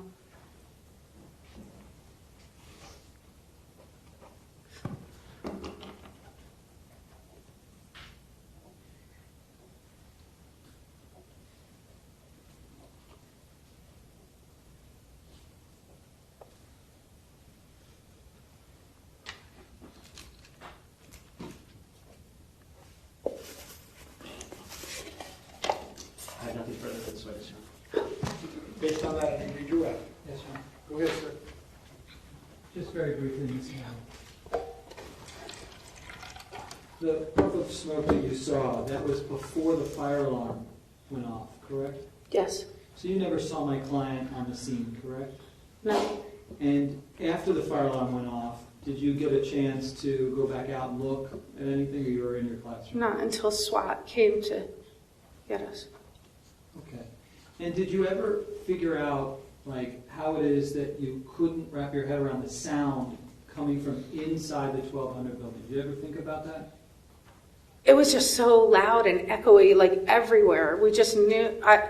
You could tell it wasn't literally at the building, but you couldn't tell where it was just because it was so loud. Okay, you mentioned echoey. That was Yeah, your word? it would bounce. I guess the sound bounced off the buildings because it makes like a rectangular shape of buildings right there. So I guess that's what's happening. I don't know. Okay. Thank you, Ms. Campbell. I wish you the very best. Based on any of that, any recross? Yes, just very Go briefly. ahead. Ms. Campbell, you described it as echoey, correct? Yes. Yeah. You still looked at the 1200 building at the windows, though, the direction of where. Yeah, I looked over the ledge, definitely. And it drew your attention to the windows with the building spoke. So even with all this echo, you could kind of tell the vicinity of where the shots were coming.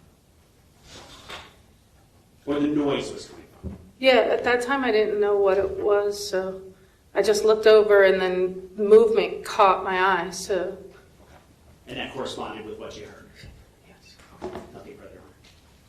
Mr. Eilish, is witness excused? Yes, sir. And you may step down. Thank you very much. While she's doing that, defense, you may call your next witness. Thank you, Your Honor. Defense calls Tyler Darboa.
Sir, if I could have you come all the way up here to the witness stand, please.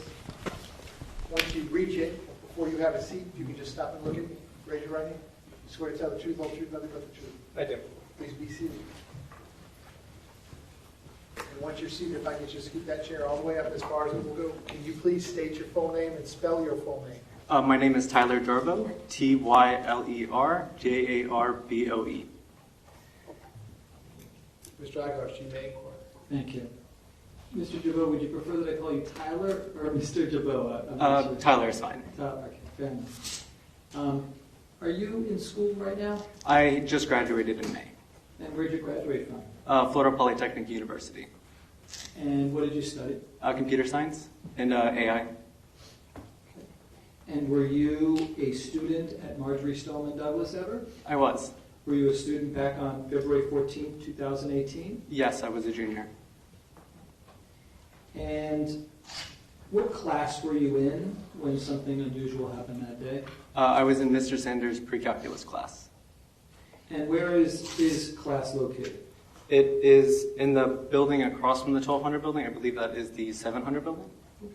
Can I show you a photograph and see if you're able, and I'm not sure if your classroom's here, but if you could just take a look at this, and I'm showing you what has been marked as Defense Exhibit E.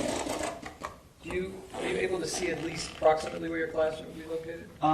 It's not on this picture. It'd be on the other side of the building. That's all the way on the right so side. it's further down here? Well, it's on the side facing the courtyard. It's not on the side facing the 1200 building. Got it. And is that, do you know if the football field is on the west side? Do you remember where the football field is located? Yes. Is your classroom closer to the west side? It's closer to the east side. Closer to the east side of the 1200 building, correct? Yes. And were you on the first or second floor? The second floor. Now, before the fire alarm went off, do you remember what you were doing? We were taking an exam, a quiz. We were taking some exam for that class. And then did you hear the fire alarm go off? Yes. Tell us what happened. So after the fire alarm went off, we did what we normally do for fire alarms and go out the door to the left and then go to the stairwell that's on the east side. And that stairwell, would that have been closest to the east or to the west? To the east. Okay. And what happened next? So after we went over to the stairwell to the east, there was two gentlemen that walked up the stairs and was telling us that it wasn't a drill. But none of us knew what was happening. The teachers at the time were telling us to go back down the stairs for our normal fire drills. And that's when I looked over the edge and saw Scot Peterson. How close were you to Scot Peterson at that point? I was right above him, probably no more than 5 to 10 feet. Okay, and what do you see him doing? He was just sitting there against the stairwell, unholstering his weapon. Okay, you saw him. I'm sorry. He was just unholstering his weapon. Okay. Had you heard any shots up to that point? No, we have not heard anything. All right. What happened next? So after that, me and my teacher, after we looked over the edge, we then started to walk back to the classroom. He was ushering everybody. I forgot to ask you one question. When you see him unholstering his weapon, do you see him looking in any particular direction? He was looking towards the west side, which I believe is where the football field is. Okay, He was so I'm looking towards down that. in that direction, correct? Yes. All right, and what happened next? After we looked over the edge, we then were walking. Our teacher at the time told us to walk back to the classroom, and that's when we started to head back. And then what happened? As soon as we rounded the corner is when we heard about 3 to 4 shots. And what did those sound like? They sounded a lot like firecrackers. We didn't know what it was at the time, but it was just loud pops, and that's when, that's as we were going back to the classroom. And how many did you hear about? About 3 to 4. Okay. And then what happened? Then we just went back to the classroom and then hid in the corner. All right. Let me go back to when you hear those pops. Mm-hmm. Okay. How close would you estimate at that point you are to Scot Peterson? I don't know the exact distance, but it's around 30 to 40 feet. Okay. And when you heard those shots, where did you think that they were coming from? So the stairwell that's on the west side of the 700 building, that's where it generally sounded it was coming from. Okay. But So did you ever think that they were contained within a particular building? no, I just knew the direction that it was coming from. Okay.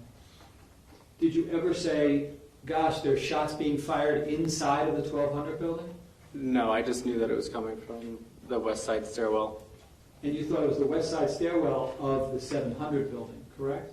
I just knew it was coming from that direction. I didn't know where it was. Okay.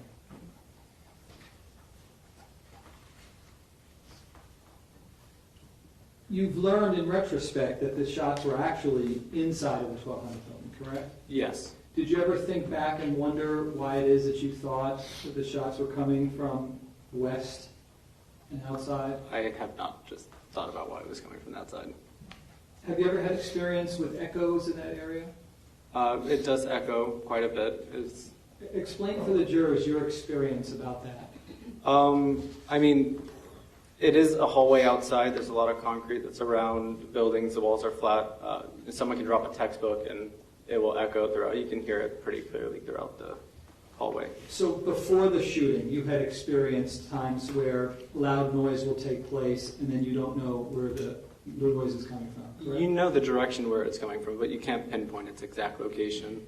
Okay. I wish you the very best. Thank you. Cross-examination, go ahead. Yes, Your Honor.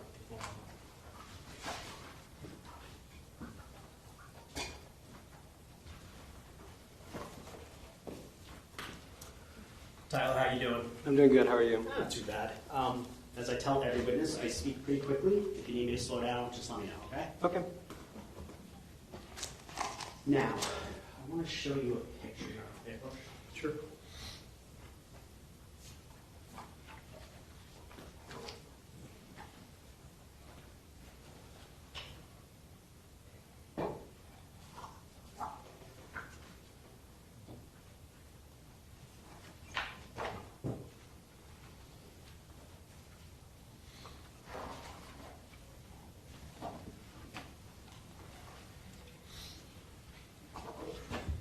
I'm going to use the overhead. Yeah, can we have the screens on for this? Yes, and with the annotator, Your Honor. Sure. Tyler, that screen is actually going to be interactive, so you can actually draw on it and circle things. Okay.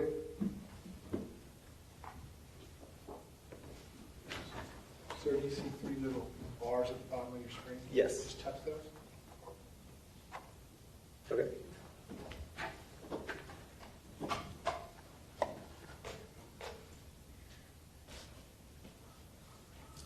Tyler, do you recognize this aerial view? Yes.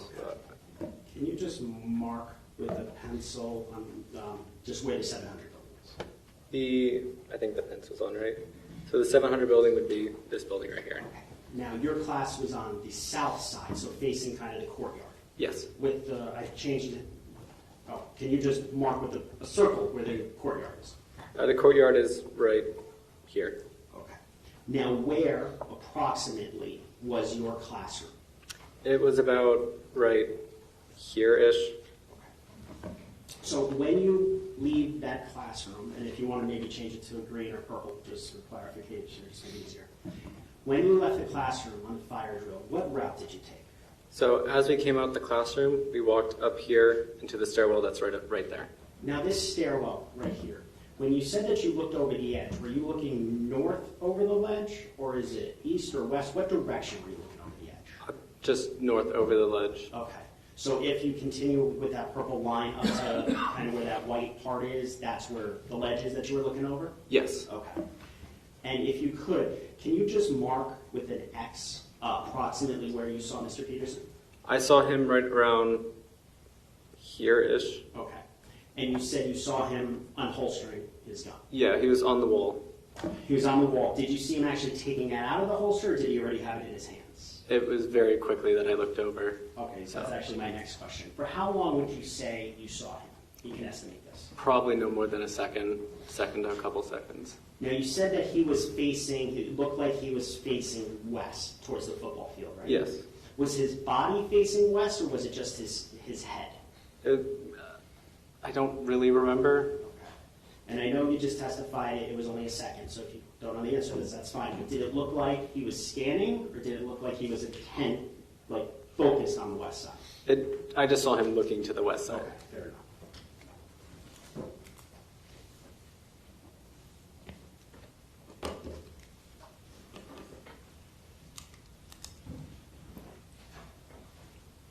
Now, you're walking back, so basically just tracking back on the purple line that you already drew. You heard 3 to 4 shots. Yes. Had you ever heard a gunshot before in your life, in real life? No. And at that point in time, you were about 30 or 40 feet from Mr. Peterson? About. Can you just change it to green for me? And once again, mark approximately where you were when you heard the shot. I was about here-ish when I started to hear the shots. So right at the corner? Yes. Okay. Now, you stated on direct examination by Mr. Ardbush that you knew the direction that it was coming from. Which direction was that? It was coming from the west side stairwell. Do you want me to mark it on the... Yeah, sure. So it was about, I believe the stairwell is right here, so it sounded like it was coming from that direction. And where, and I'm going to zoom out a little bit, so I'm just going to erase this. Or you have to actually erase it, I don't have control. You know what, don't worry for a second. I'm just going to zoom out. On this one, actually, I'm going to show you, and for records, this is 17. I'm going to show you states 1.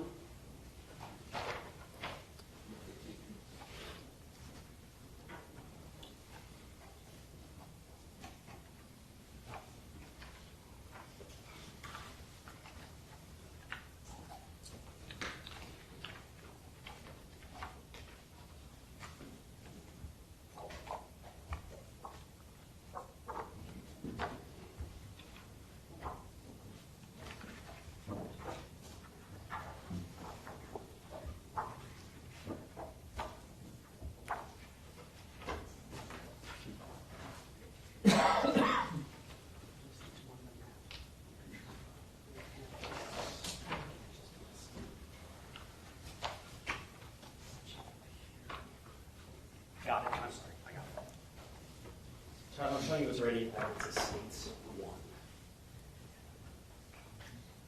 Zoom in a little bit.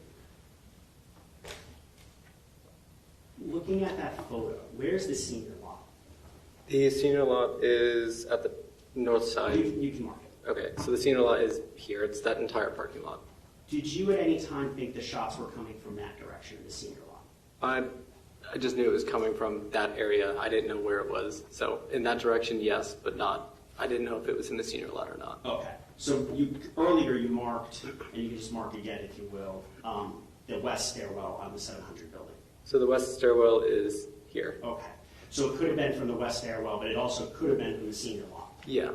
Senior lot is north of you, Yes. and the building between you and the senior lot is the 1200 building. Yes.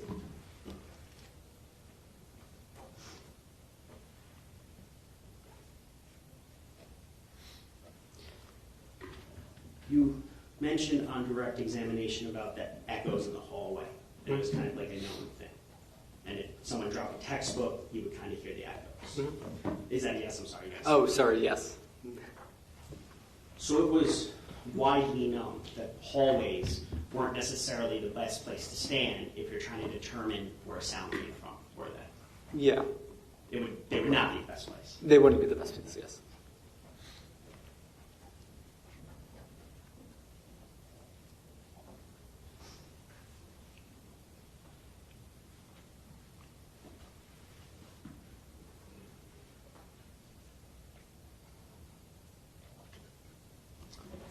All right, any further questions?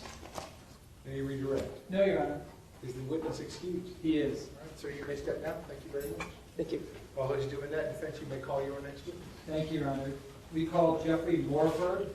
Jeffrey Morford.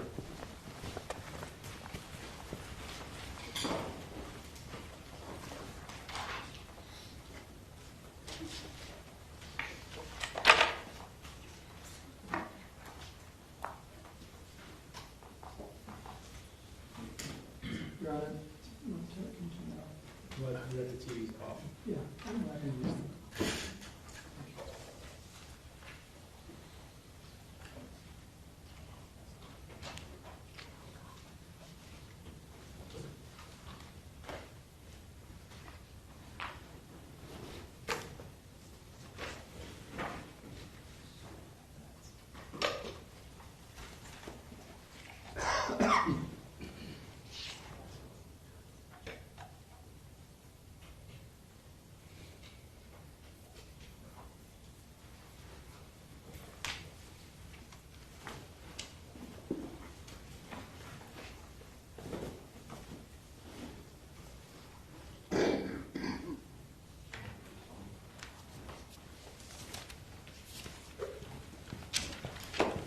Sir, if I could have you come all the way here to the witness stand, please.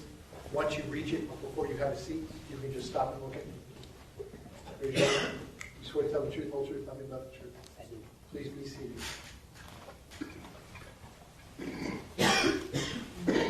So once you're seated, if I get you to scoot that chair all the way forward as far as it will go. Okay. You can please state your full name and spell your full name. Jeffrey Morford, Jeffrey Morford.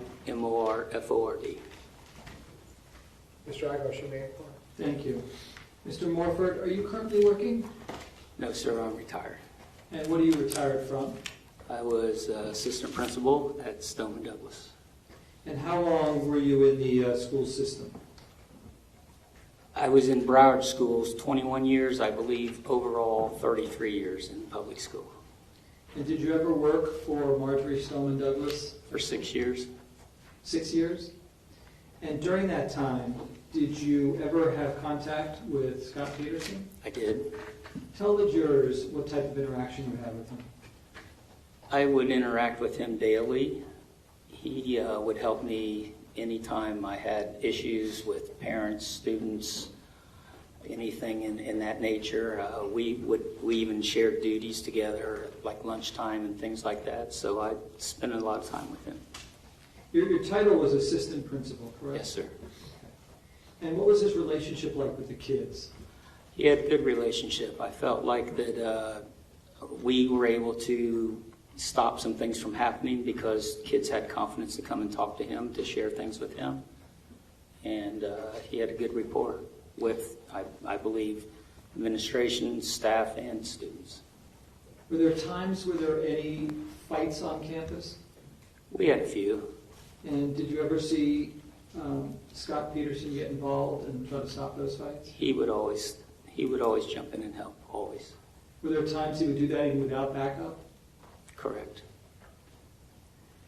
Did you ever see any acts at all that would lead you to believe he was a coward in any way? No, sir. Objections to opinion, Your Honor. No, that's overruled, and he already answered the question. Go ahead, sir, ask your next question. Sorry. And if there were arrests that needed to be made at school, would you call upon Scott to investigate and make those arrests if necessary? Correct. On the day in question, do you recall the fire alarm going off? I do. And tell us what happened. I remember I was in my office. Where was that? I was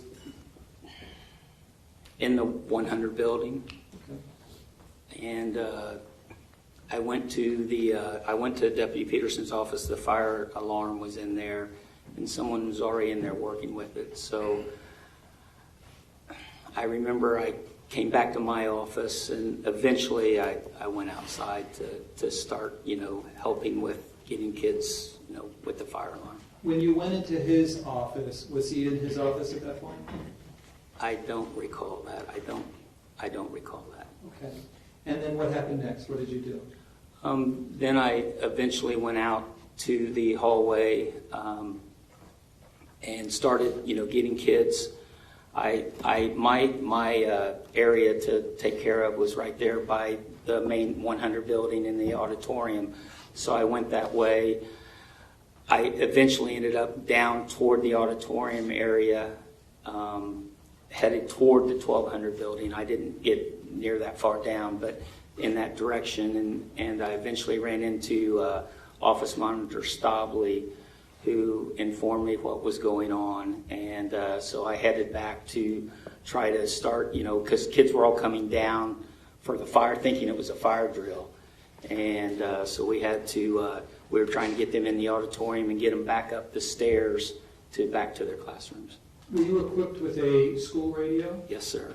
Do you know approximately how many people had a school radio? A lot. A lot. I mean, not just administrators, people No. like custodians. Right? Correct. All campus monitors, custodians, even some department heads. So there was a lot of radios on campus. Okay. Do you always hear every transmission over the school radio? No. Tell the jurors how come you don't always hear every single transmission that's made over a school radio. People can walk on top of each other. These weren't like real high-tech radios.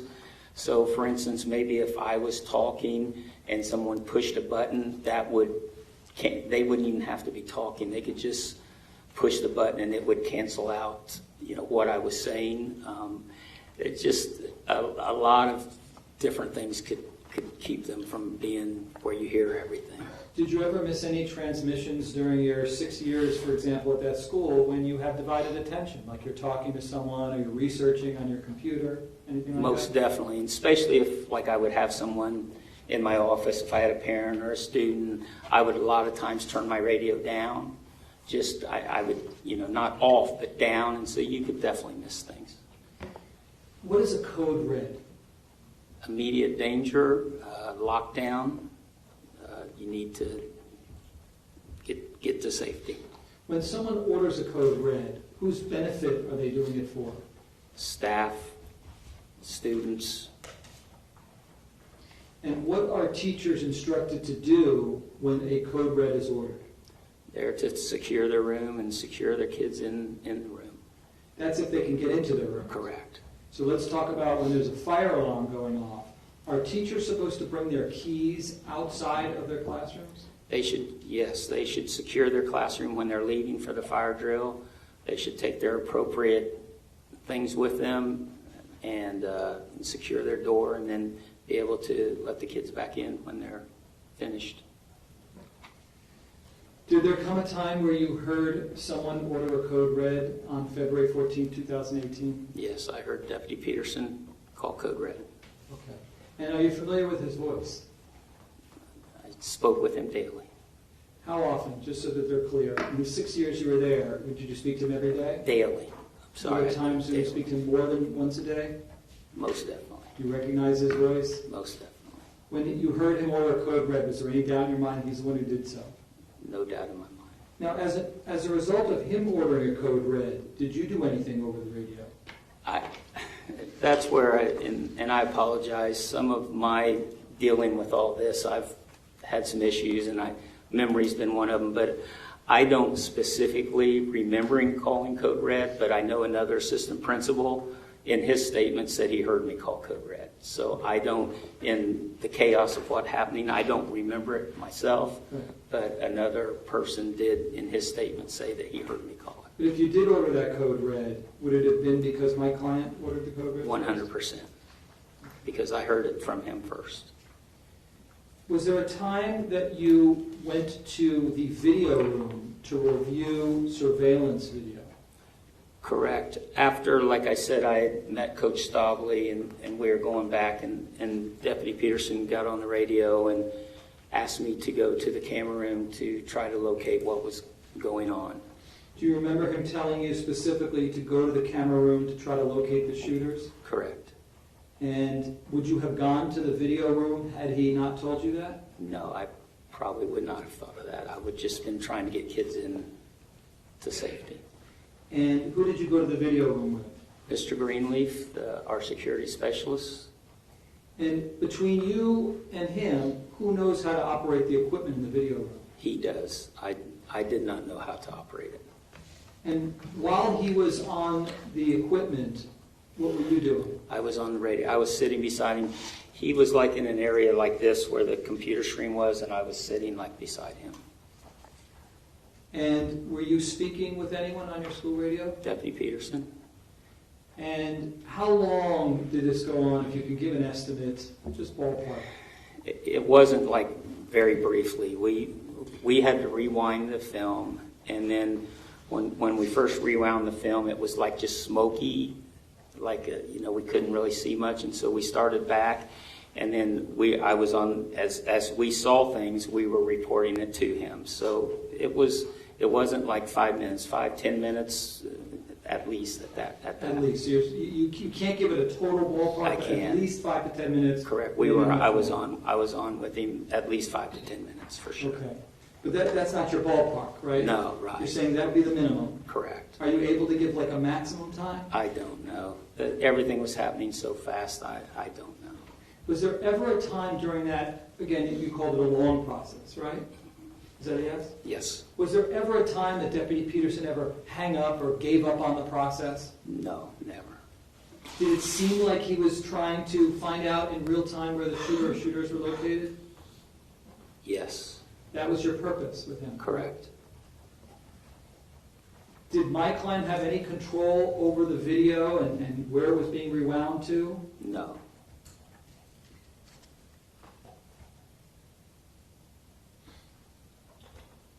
If you did learn at some point that Mr. Greenleaf didn't rewind it properly, and so you weren't actually giving the right information, correct? We knew it was delayed, correct. It was not live. But whatever information that Greenleaf was giving you, you were conveying that to my client, correct? Correct. Did you understand that he was then disseminating that information to those on the scene? That Deputy Peterson was? Yes. We assumed he was, yes. Okay. That's all I have. I thank you for coming in, sir. Cross-examination, go ahead.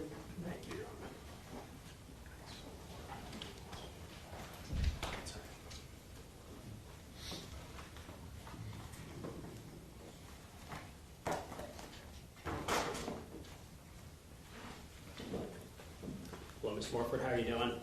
Hello. I tend to speak pretty quickly. If you need me to slow down, please just let me know. You're friends with Scot Peterson, right? Yes, I am. You still socialize with him? No. No? No. But you would categorize yourself as a friend? When we were in school together, I would definitely consider him a friend.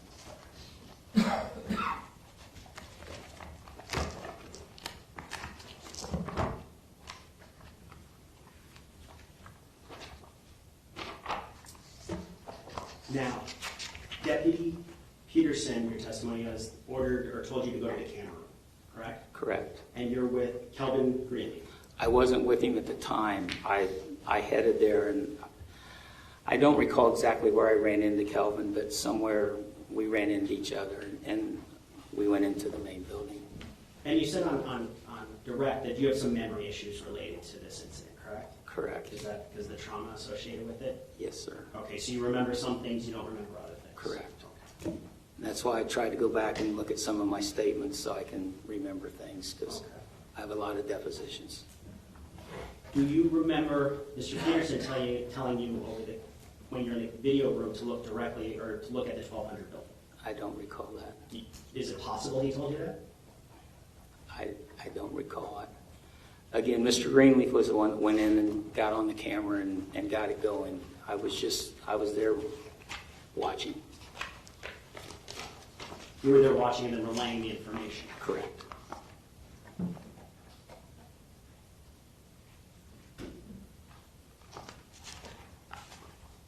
Now, you took part in Code Red drills, correct? Correct. The classes taught by a school board employee? Correct. And Mr. Peterson was part of that? I don't know. You don't know he was part of it? Because we would have it in the auditorium, it would be big. Sometimes, because of things we'd have going on, as an administrator, I would be in and out of the meetings. I couldn't maybe sit there the whole time, so I honestly couldn't tell who was there, who was not there. Typically with these meetings, though, the SRO, the head of the security on campus, would be there, right? You don't remember? I don't know that. Now, you testified on direct that Deputy Peterson called the Code Red. Correct. Isn't it true that Elliot Bonner is the first person to call Code Red? I never heard Coach Bonner call Code Red.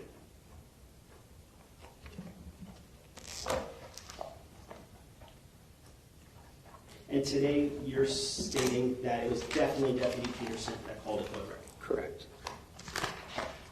Organizing my notes here.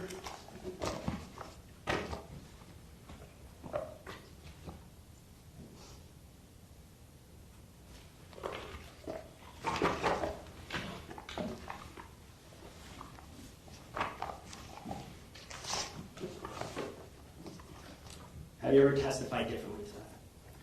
Not that I tried to go back and look at all my depositions. So not that I'm aware of. Not that you're aware of. Would it be anything that might refresh your recollection? Possibly.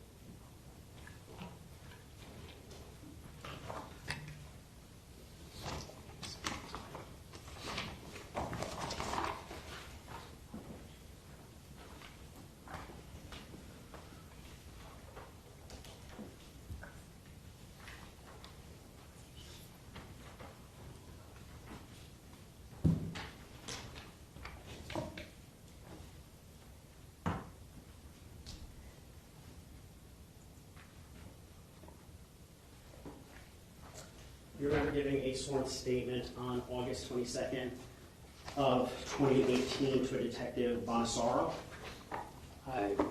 No, I don't remember. Might something refresh your recollection? Please. May I approach? Sure. So the point of the exercise is, just read whatever the document the lawyer wants you to read. Read it to yourself, take your time. When you're done, if you look up, I'm sure the attorneys will have questions for you. What I don't want you to do is read out loud from the document. Just read it to yourself and see if that refreshes your memory, okay?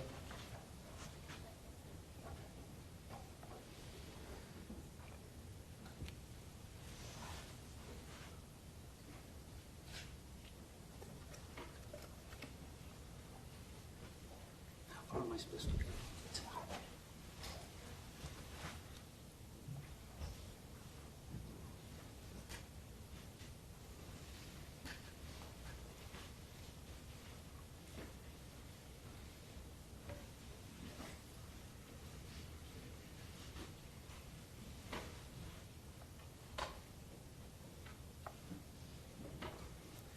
saying that I don't remember. You don't remember who called Code Red? Back on August 22nd, 2018. I'll show you the date. Correct. Okay, so this happened in February 14th of 2018. Right. So this is approximately 6 months later, and you don't remember who called it. Okay. But today, as we're in a courtroom on June 21st, 2023, suddenly Mr. Peterson called the Code Red. Correct. Well, again, I tried to go back and look at all my depositions, and I know in several of my depositions I said that Deputy Peterson called Code Red. And that's, because of memory, I'm trying to go back and look at what I said, because the farther back to that date would have been, I believe, I would remember. Would you agree that you would remember closer to the date that it happened than today? Correct. Correct. And the other depositions, you recall when they happened? Approximately, I'm not going to hold you to the date. I mean, I had 2 days after the incident. I've had a lot. Including up to April 26th of 2022? Correct.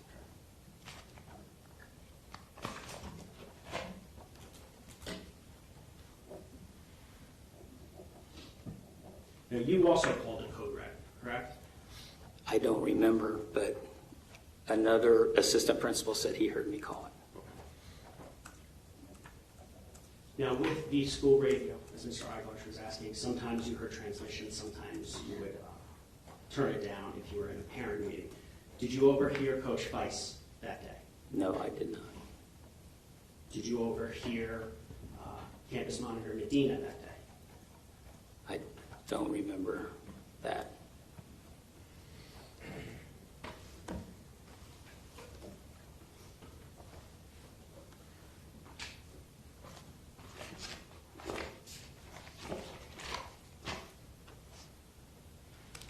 Now, you stated under direct that the fire alarm was in Mr. Peterson's office. What does that mean? That's where we would turn it off.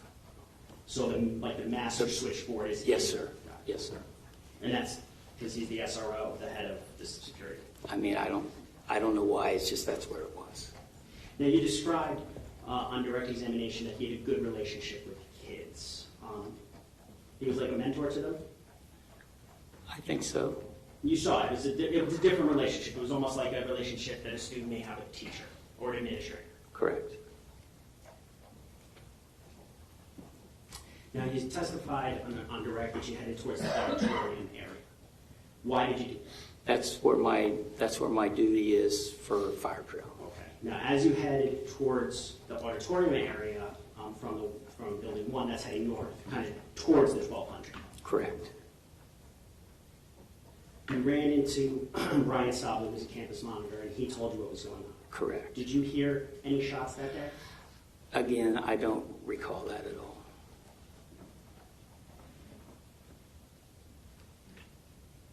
Now, you said that you were trying to get the kids back in the classroom. Is that correct? After I saw Coach Stobley, correct. And is that to try to protect the kids? Correct. Now, in Code Red drills, what is an assistant principal's job? Our job is to seek shelter and For just you? for everyone. So you did your job that day by trying to get the kids in to protect them? Was trying to, correct. Trying to.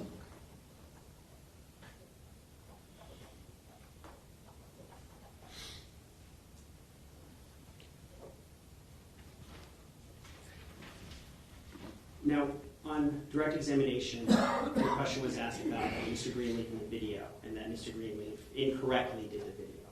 That's not what happened, though, right? I don't know what you mean by incorrectly. Well, that was the word, that was the question that was asked. Did Kelvin Greenleaf do it incorrectly? Okay, no, I'm saying that it wasn't live. We had to rewind it. So Mr. Greenleaf did it properly, he just couldn't see what was on the screen. Could you see what was on the screen? Because you were watching videos, right? Correct. Not at the beginning, as I thought I stated, it was just all cloudy. So it had to be rewound Correct. to see what happened. Correct.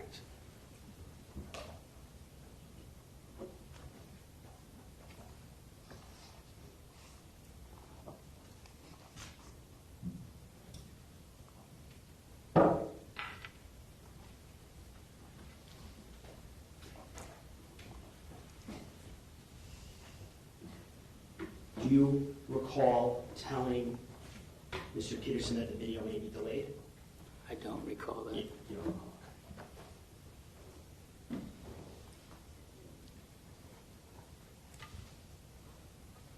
Mr. Morford, is it kind of safe to say you don't remember a lot about February 14, 2018? I've tried to forget a lot. Understood. I understand. People don't realize what we went through that day. So as you're asked questions today, you're basing a lot of it off the transcripts, the depositions, things of that nature. Yes, sir. Do you have a good independent recollection of what actually happened, separate from the statements that you read? I'm not sure I understand your If question. you think about February 14th, 2018, can you remember in your brain, in your mind, what happened? Or is it just based upon what you're reading, the sworn statements you previously gave? I think it's a combination of both.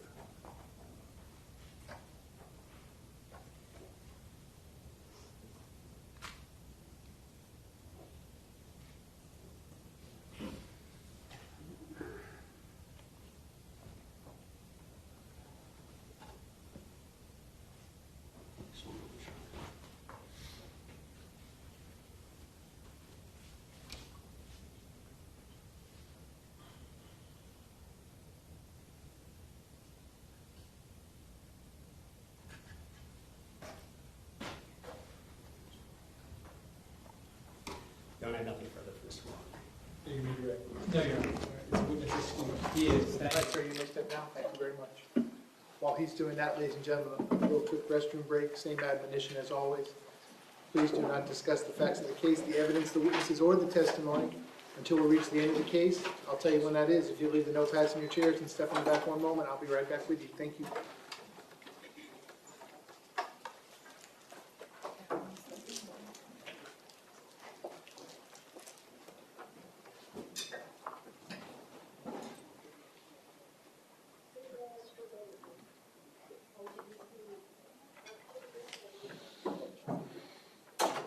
Okay, we're outside the presence of the jury. A real quick 5-minute restroom break. We'll be in recess for 5 minutes.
F10A. I continue to have Ms. Gomes, Mr. Killer, and Mr. Klinger present for the state. I continue to have Mr. Eiglarsh present with Mr. Peterson, who likewise is present. We are outside the presence of the jury. State, anything you need me to address before we resume with the defense presentation? No, Defense, anything you need me to address? no, Your Honor. How many more witnesses do you have? We have 3 here. Don't know if we're going to get to all of them today. We're doing our best. Okay, not a problem. And then, did you all have a discussion about what your preference would be for tomorrow? We did, Your Honor, kind of defer to one another, but if I told Ms. Eiglarsh if the 12:30 time works for his clients, so they just work through the rest of the afternoon, that would be my personal preference, but whatever defense needs. Yeah, I just don't want you to have to wait on me. So you want me to give the jurors tomorrow morning off, tell them to eat lunch on their own, and come back at 12, resume at 12:30 tomorrow? That's fine. Any objection to doing it that way? No, that's fine. Okay. Okay, please bring the jury.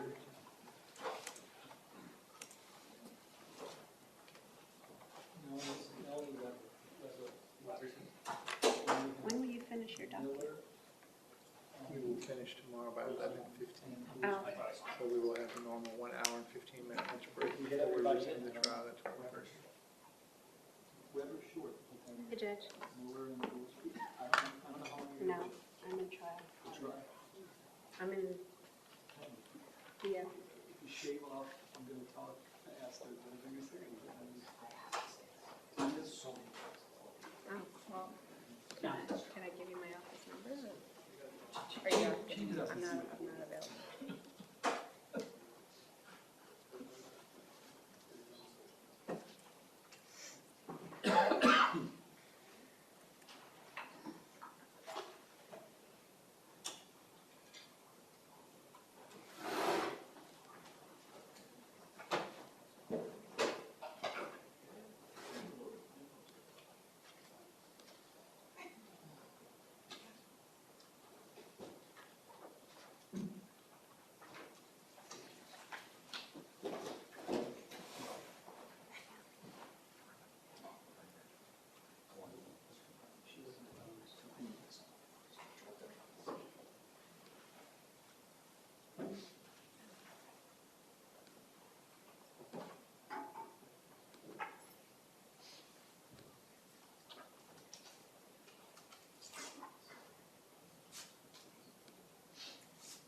Jurors entering.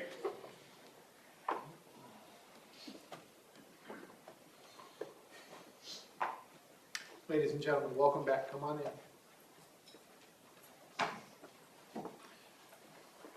Ladies and gentlemen, once you are back at those same seats, you may be seated. All the parties may be seated.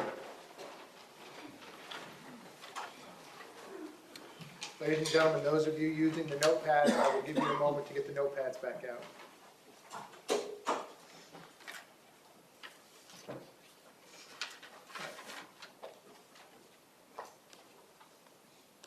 Ladies and gentlemen, when we took our restroom break, we were in the middle of the defense presentation. We're going to resume at that point. Defense, when you are ready, you may call your next witness. Thank you, Your Honor. The defense next calls Melanie Weber. Melanie Weber, please.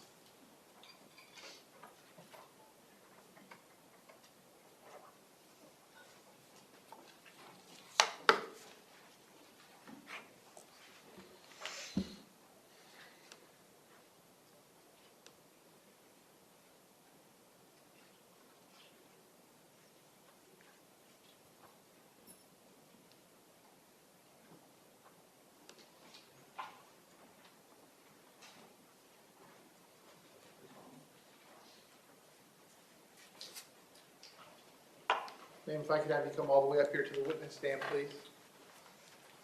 Once you reach it, but before you have a seat, if you can just stop and look at me. Raise your right hand, please. You swear to tell the truth, whole truth, nothing but the truth. Yes. Please be seated. And once you are seated, if I can get you to scoot that chair forward as far as it will go, can you please state your full name and spell your full name? Yes, Melanie Weber, Melanie Weber. Spell your last name one more time? 1B. 1B. Yes. Understood. Mr. Igosh, you may inquire. Do you prefer that I call you Melanie or Miss Weber? Melanie is fine. Okay, Melanie. Do you work? Are you in school? I just graduated from Florida State. Congratulations. Thank you. And what was your major? Biology. And what are you studying to become? I just applied to med school. Okay. Yeah. And did you ever attend Marjory Stoneman Douglas High School? Yes. Back on February 14, 2018, day of the shooting, what class were you in? I was in Miss Hertzfeld's drama class, Okay. What building is that in? the 700 building. Okay. Let me show you a photograph of a portion of the 700 building and ask if you can identify where your class was. I can't reach it. It's like that door right there. Or no, this one. Okay, so it's to the, I guess, to the closest to you, next to the tree, correct? Oh yeah. That's Would it be right the other side of this pole? Is Yes, that another way to yes, say it? that's the door. Okay. That's on the first floor, correct? Yes. And what kind of class was Miss Hertzfield's?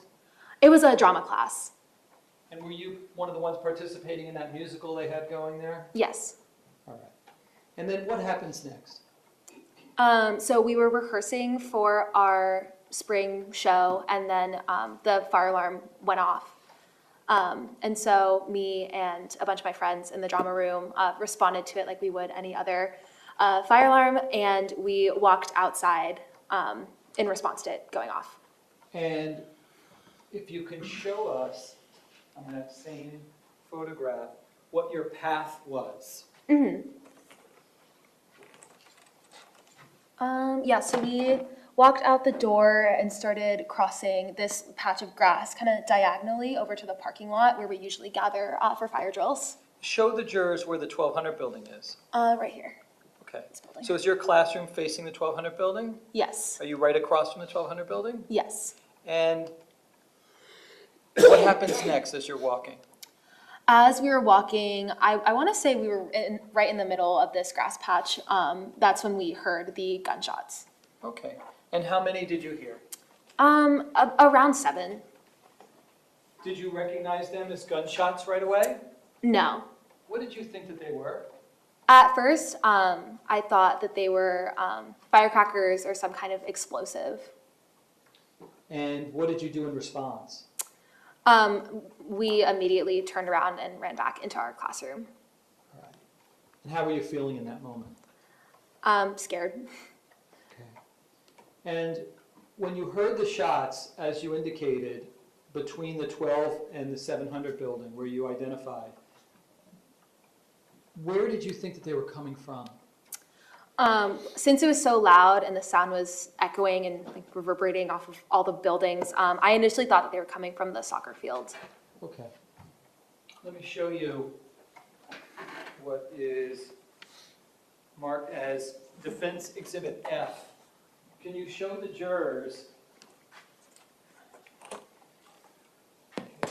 if this is the 1200 building and this is the 700 building? Yes. Where would the soccer field be? Over there. Okay. Is a soccer field also used as a football field? Yes. Okay. Now, that area is very, very west of the 1200 building, correct? Mm-hmm. Yeah. Is that a yes? Yeah. That noise yes. you can't take. Sorry, yes. And did you ever think that the shots then were contained inside a particular building? No. Did you ever think that those shots were coming from the 1200 building? No. And did you ever see my client on the scene? I believe I did. Okay. And do you remember anything about seeing him there? Yes, and I don't know if my memory is 100% accurate, but I remember when I walked out into the patch of grass in between the freshman building and the 700 building, I saw him kind of on the side of the freshman building facing the parking lot.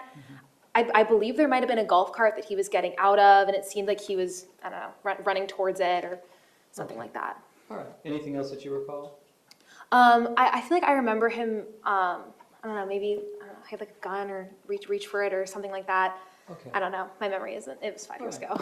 So. So you believe you might have seen him reaching for the gun, but you're not sure? Correct? Yeah. Okay.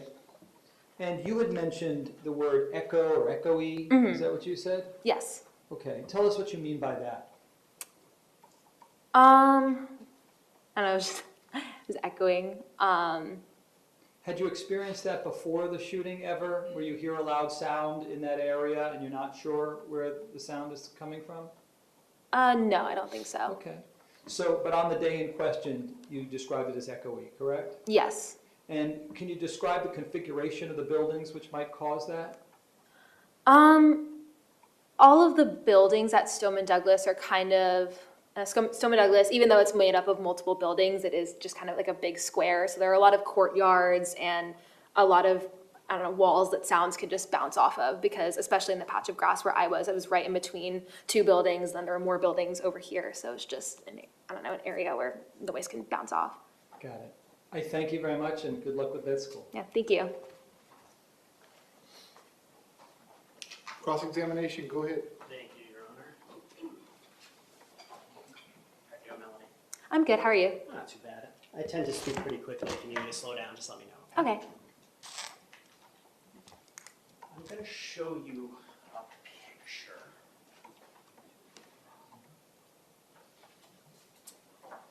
Melanie, I'm showing you what's already in evidence as States 17.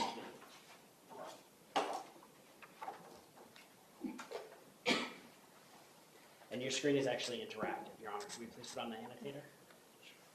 So what that means with This the can pencil... go to everybody? Yes, Your Honor. You can mark when I ask certain questions. You can actually Okay. use the pencil function.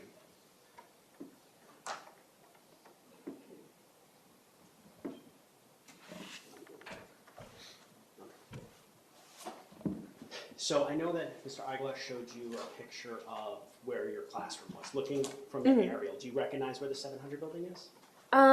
Yeah, can I draw on it? Yeah, please. Okay, is Put it next. this one right here? Ooh, Okay. that right there? Now, approximately, looking from the aerial view, where would you say your classroom was? Right here. Okay.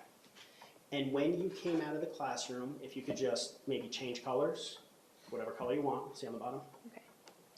What was the track? Like, where did you go? Okay, is this sidewalk in the middle new? Because, I can't really answer that. okay, just because I'm kind of confused by the image, because I just remember this all being Let me grass. ask you this then. Do you remember the 1200 building? Yes. Okay, do you see the 1200 building? Yes. Okay. So looking at, well, let me show you. I think the one that Mark showed you. I just knocked it. It's over. Do you see that concrete? Okay, yeah. Sorry, that wasn't there when I went to school there, so I was just confused by the image. Okay, yeah, so I probably walked out here and got to around here.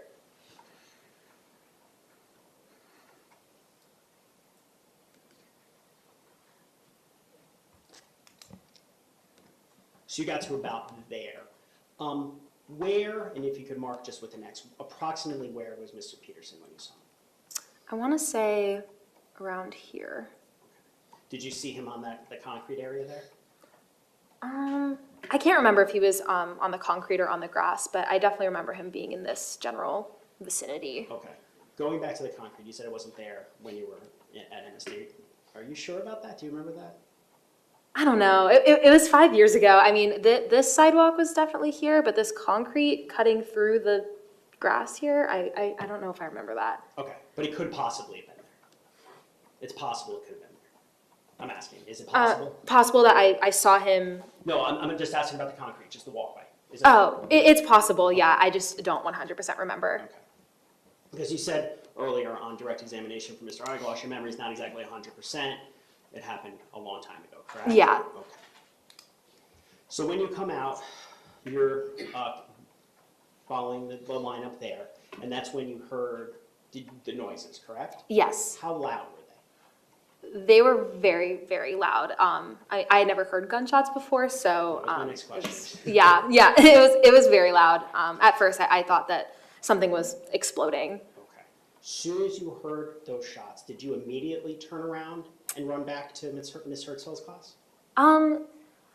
It's interesting that you asked that because according to my memory, I think I was in shock at first trying to figure out what was going on, because if someone was lighting firecrackers, and that's what or like explosives, and that was what I initially thought. I don't know, I was just trying to take in my surroundings and figure out what was going on. I feel like I remember pausing and being like, what was that? And then saying to myself, I probably should run back into the classroom. But when I watched a recording, the surveillance footage, it seemed like I turned around immediately and ran back. So okay. I'm not sure. So, well, let me ask you this then. Was your concern when you heard that sound of letting me get back to the classroom as quickly as possible? Was it your safety? Was that your first thought? Yeah, yes. Was it, let me look around, let me see exactly where this is coming from? No. Were you focused on the 1200 building, for instance? Or are the shots coming out of there? No, no, not specifically.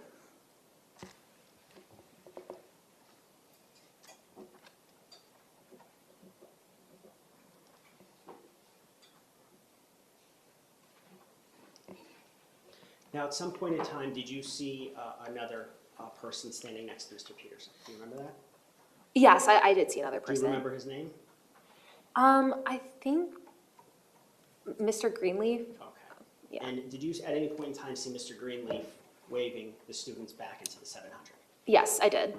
That was when I was walking out before I heard the gunshots. I saw him waving at us, and I kind of stopped in my tracks because I was like, "Why is he waving at us?" And that was when I heard the gunshots. Okay. Yeah. So you're walking out, you see Mr. Greenleaf waving, gunshots, immediately run back. Yes, that's correct.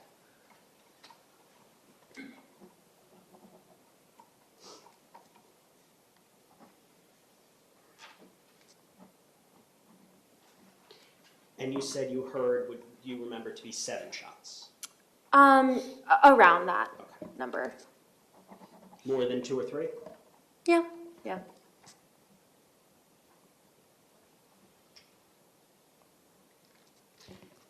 When you turned around to run back to the 700, did other students join you and also running back in that direction? Yes. And that's running away from the 1200 building? The direction of the 1200 building? Yeah, running away from the direction of the 1200 building.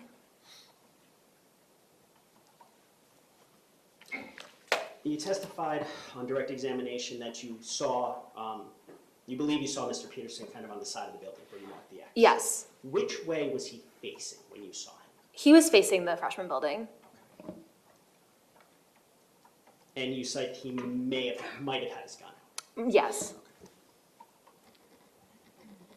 Did that cause any alarm in your brain? I honestly don't know. Because I think I saw Mr. Greenleaf waving before I noticed, before I noticed that. So was your attention on Mr. Greenleaf, but then Yes. kind of glanced at Mr. Peterson, then heard the loud noise? Yes. So it happened very rapidly? Yes, that sounds like the accurate sequence of events. Okay. All right, nothing further for this witness. Thank you. Based on that, any redirect? Yes, sir. Just a Go few ahead. questions.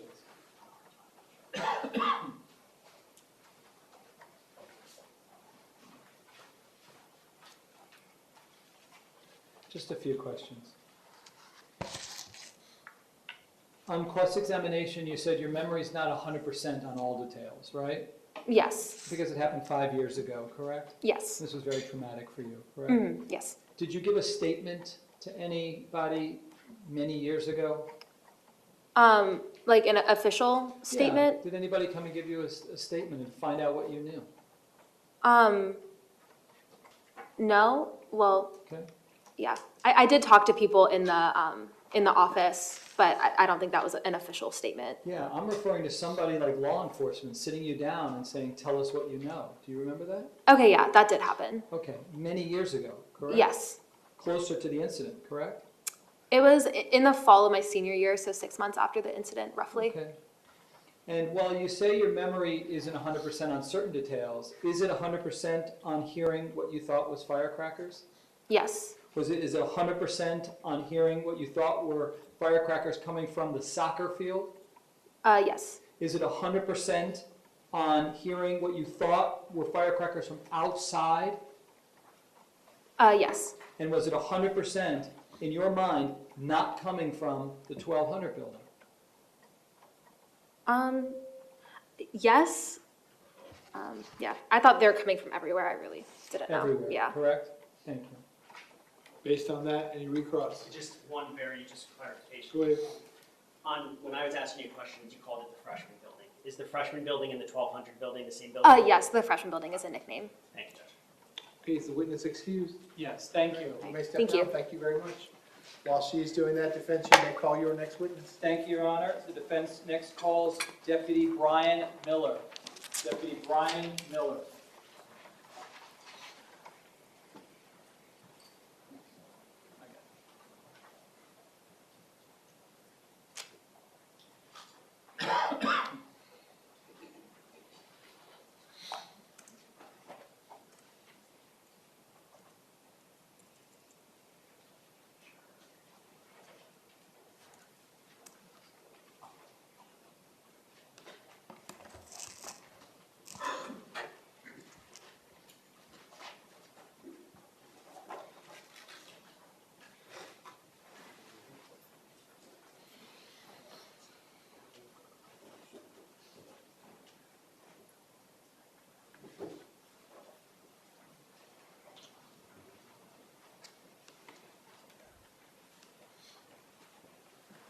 Sir, if I could have you come all the way up here to the witness stand, please. Yes, sir. Once you reach it, but before you have a seat, you can stop and look at me, please. Yes, sir. Raise your right hand. You swear to tell the truth, whole truth, nothing but the truth. Yes, sir. Please be seated. Thank you.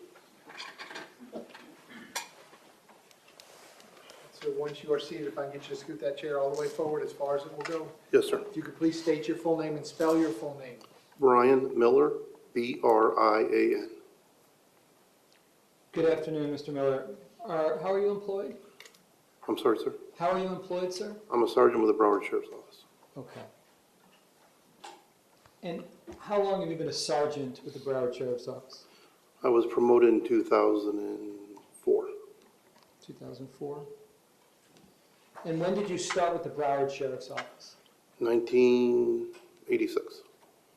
So you've got, I don't want to do the math, how many years do you have in A it? little over 36 years. Okay. And where are you assigned to today? Central Broward. And as a sergeant assigned to Central Broward, do you supervise any other officers? Not at this time, no, sir. Okay. And I want to take you back to February 14, 2018. Do you remember learning that there was something going on at Marjory Stoneman Douglas? Yes, sir. What drew your attention to that? A radio call came over by Deputy Peterson about shots fired, possible fireworks. We heard that, and that's when I started responding. Okay. So what caused you to go to the school was hearing my client make an announcement over the radio, correct? Yes, sir. You had no plans of going to that school but for his announcement, is that correct? Yes, sir. And do you go alone or with someone? I was by myself. And I what mean, there was happened- other cars leaving the station at the same time. Okay, what happened next? I was on my there, I was going lights and siren, which we refer to as code 3. Deputy Peterson then started closing off like a perimeter of the area, not wanting vehicular traffic or pedestrians. And since Parkland has 4 cars, 5 cars normally, as a sergeant, I normally take perimeter spots for such things. So as I was crossing the main road, I slammed on my brakes to try to keep the cars, because I had cars behind me that were normal people, not law enforcement. Let me ask you, reporting shots fired or even possible shots fired as soon as you hear them, is that what you're trained to do? Yes. I mean, as soon as you hear it, yeah, you call it out. Is there ever a training where they told you, sit on it and wait and not report it right away? No, sir. And so, tell us what happened next. As I was pulling up, I heard several shots. My window was open. I stopped. It appeared to come from the football field, from the sound that I heard. Let me just take it one step at a time. Sure. Had you stopped your vehicle before you heard the shots? I don't recall if I was still moving or stopped completely. Okay. And where were you located when you heard the shots? My car was going on the westbound side. If you were to look at the school, there are gates. One, it would have been where the lock gate for the parking lot is. Okay. And would you be able to identify it on a map? Yes, sir. Put you on the spot, but you think you might be able to do so? Yes, sir. I'm going to show you what is Defense Exhibit F. And just take a good look at that. I'm sorry. First, just take a look at it. Let me know if you can kind of identify where it was that you were when you heard shots. Yes. Okay, can you tell us where you were, sir? I was coming here, and this is where I stopped. Okay, so to the right of the D in Holmberg Road, is that what you're Yes, sir. pointing to? Yes, Okay. in that area. And that would have put you north of the 1200 building? Yes. Thank you, sir. How many shots did you hear initially? I don't remember. Several. Could be 3. I don't know. And could you tell where they were coming from? I thought it was the football field. And just so we're clear, if you can take a look at this again, where is the football field as you're relating it? Here. Somewhere over there? Yes. Okay. Did you believe that those shots were contained within a particular building or in an open area? I couldn't tell. It was reverberating off the sound, and I couldn't tell where it just sounded to the west, and that's. Your word was reverberating. Easy Yes, for sir. you to say. Yeah. Yes. Okay. And what's the next thing that you did? From when I heard the shots, I went to the back of my vehicle, to the right passenger. That's where my vest was. I put on my vest. I took out my gun. I was trying to scan to see. At this point, I didn't hear any more shots. I was asking Deputy Seward, Seward, S-E-W-A-R-D, who recently passed away. I'm sorry, had passed away. But anyways, he was there, and I said, "Where did you hear the sounds?" And he was pointing towards the football field as well. Okay, so he corroborated your thought process that these shots were coming from the football field, correct? Yes, and then we heard stuff on the radio that made us even more so. Made you even what? Believe so, more so because Deputy Kratz, I believe it was, that called out that there was shots fired, and he was in the football field. Okay, so let me just step back. Were you monitoring your radio on the way to Marjory Stoneman Douglas High School? Yes, And based upon that, did you have any real-time intelligence of precisely where the shooter or shooters were located? no, You are aware that BSO operates on a separate system than Coral Springs, correct? yes, sir. Did you later come to learn that these radios were not patched with each other? I don't recall. I don't remember us ever being on the same channel with them, if that's what you're asking, I'm sorry. Okay. And when you get to the scene, did you know whether you were looking for one shooter, 2 shooters, multiple shooters? No, we did not have that information.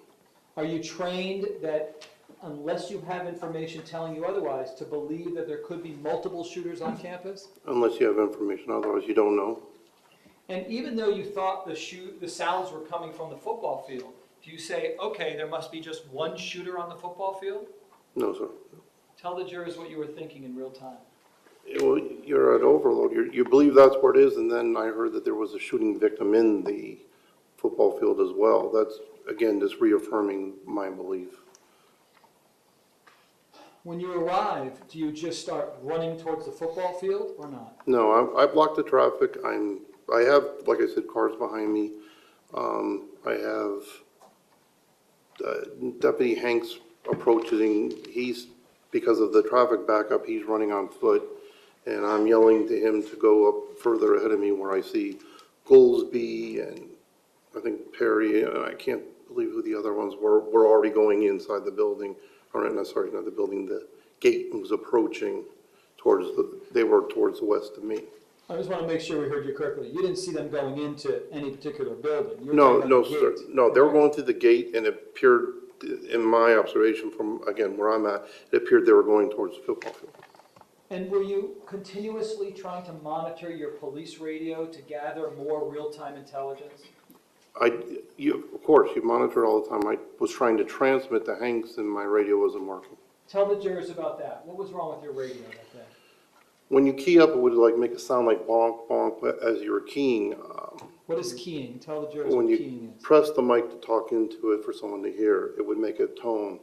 But it would not only do you can't talk, you can't hear with it going over it. They refer to it as throttling, but I don't, for the fact I can't tell you that's the term, the term I was told it was. But it wasn't working. I mean, I would key up multiple times, and then occasionally it would work. And if you didn't speak when that time it did work, you would go back to it, just doing that again. Right after you got out of your vehicle, did you put your vest on? When I went, yes, I went around to where my vest wasn't put on, yes, sir. And did you take a tactical position of cover? Yes, I was behind my vehicle. Explain to the jurors, are you trained to do that? Yeah, at this point, you don't know where the shooter is. I took a position of cover behind my vehicle and looked and to see if I could see where the shooting was coming from. But he never fired again, so I didn't from there. Are you trained to have to wait till gunfire is coming right at you with certainty before you're taking a position of cover? No, I did it immediately. Well, I was putting on my vest, so also. I wasn't going to stand up and do it with, in the open. And that's how they train you to do that, correct? Yes, we're trained for cover. We practice shooting behind cover and concealment. Okay. And tell us how you're feeling. This is not, we're all calm in this courtroom, right? How are you feeling today? Oh, yes. How does how you're feeling today differ from how you were feeling when you're on that scene? Oh, your heart's pumping. You're overwhelmed. It's a lot. You're trying to take in a lot. And does that affect your ability to perceive things and perform effectively? Wouldn't know you as far as physically or mentally. Yeah, whatever. I'm just curious how it affected you. We're hearing, I just want to know how it affected you. I mean,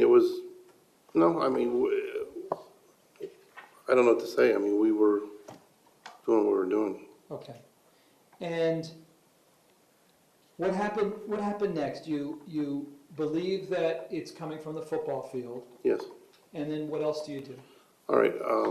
I tried to speak to Hanks. I told Seward, see if he could get on the radio. I didn't know if it was my radio failing individually to see if he could get more units to block where we were at. So we were able. I was calling for a helicopter. I was calling for K-9. I had Coral Springs Police Department arriving to my location where I was at. Where did you want K-9 and helicopter to go to? To my location, because as soon as we found out where we could track, I would then start from there. Because since we've started a perimeter setup, that would be the next thing. Because if he's in the football field, we would be tracking that direction. Okay. And other than you, do you recall who else was taking positions of cover by the football field? As far as cover, I couldn't. No, Seward was with me. But as far down, all I could see the officers going in. I didn't see at that point, anybody on cover. Did there come a time when you were on scene that you learned that Coral Springs Police Department was getting different information than BSO? Yeah, I found that out later, not during it, no. Okay. They came up and asked me about cutting a gate. Okay. About what? Cutting a gate. Thank you. A lock on a gate, I'm sorry. And what happened next? What is the next thing that you did? I tell them that where my guys are going in so we don't have an issue. And I said there's a gap between the buildings in front of the gate they were cutting. And I direct Seward to go with them. So if we could get our radios back, at least we'd have ability to transmit, what we're doing. But did the way that the radios were failing you, did that hinder your abilities on the scene? Oh, absolutely. I mean, you can't communicate back and forth. It's a problem. It's a safety issue. You can't warn anybody where you're at. It became real difficult. It was very frustrating. Did you ever have problems with the radio prior to that day? In Parkland, yes. Tell the jurors about the problems in Parkland. You could be in the station and they could call you and you wouldn't hear it on your radio. You could try transmitting on your radio, it just wouldn't work. You could be in different areas throughout the city that the radio didn't work all the time. Did you complain to supervisors about the radio? Oh yeah, they were aware of it. Matter of fact, I was trying to get them to put a repeater at the station at least so we would have more power. And how long did you remain in a position of cover? I stayed at that position because I was, as the sergeant, part of my job is the inner-outer perimeter. So with a not working radio, I could at least see where people were responding and going and try to work from there. So do you have an estimation about how long you stayed in your position of cover? 20 minutes in my position, maybe. Okay. And was Officer Seward with you remaining in that position as No, well? he went in with Coral Springs when they cut the gate. I sent him with them. Okay. And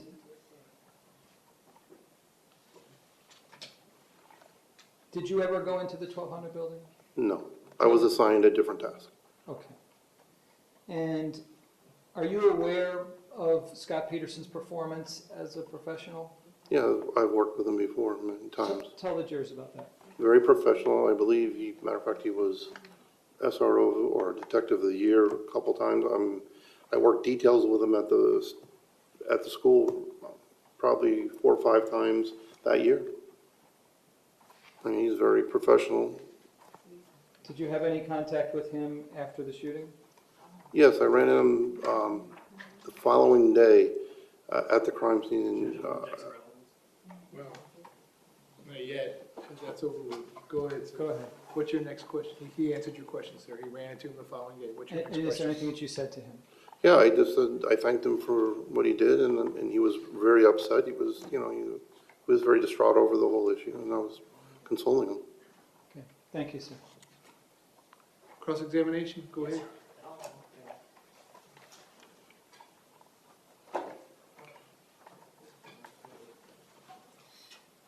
Good afternoon, Sergeant. How are you, sir? I speak quickly. If you need me to slow down, just let me know. Yes, sir.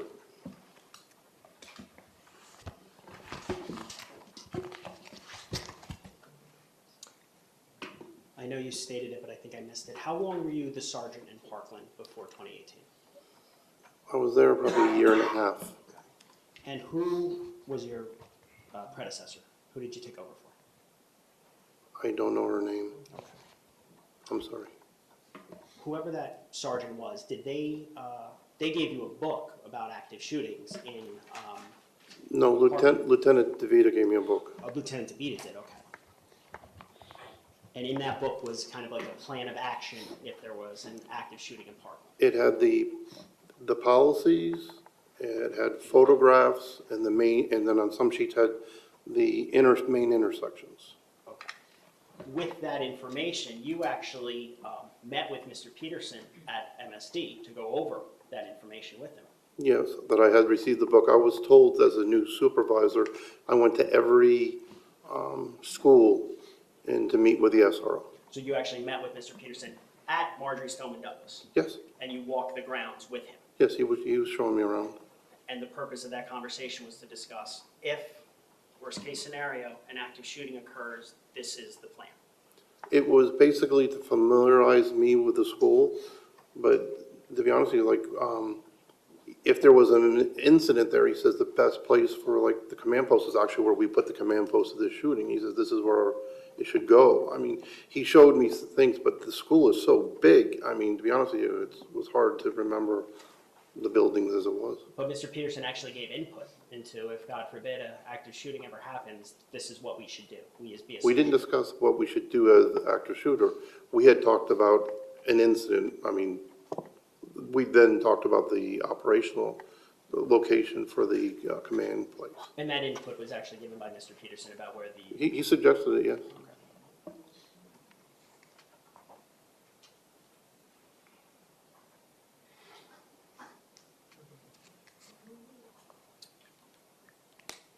Now, when you arrived, I'm going to show you a map, Your Honor, if I can just use the projector. This can be shown.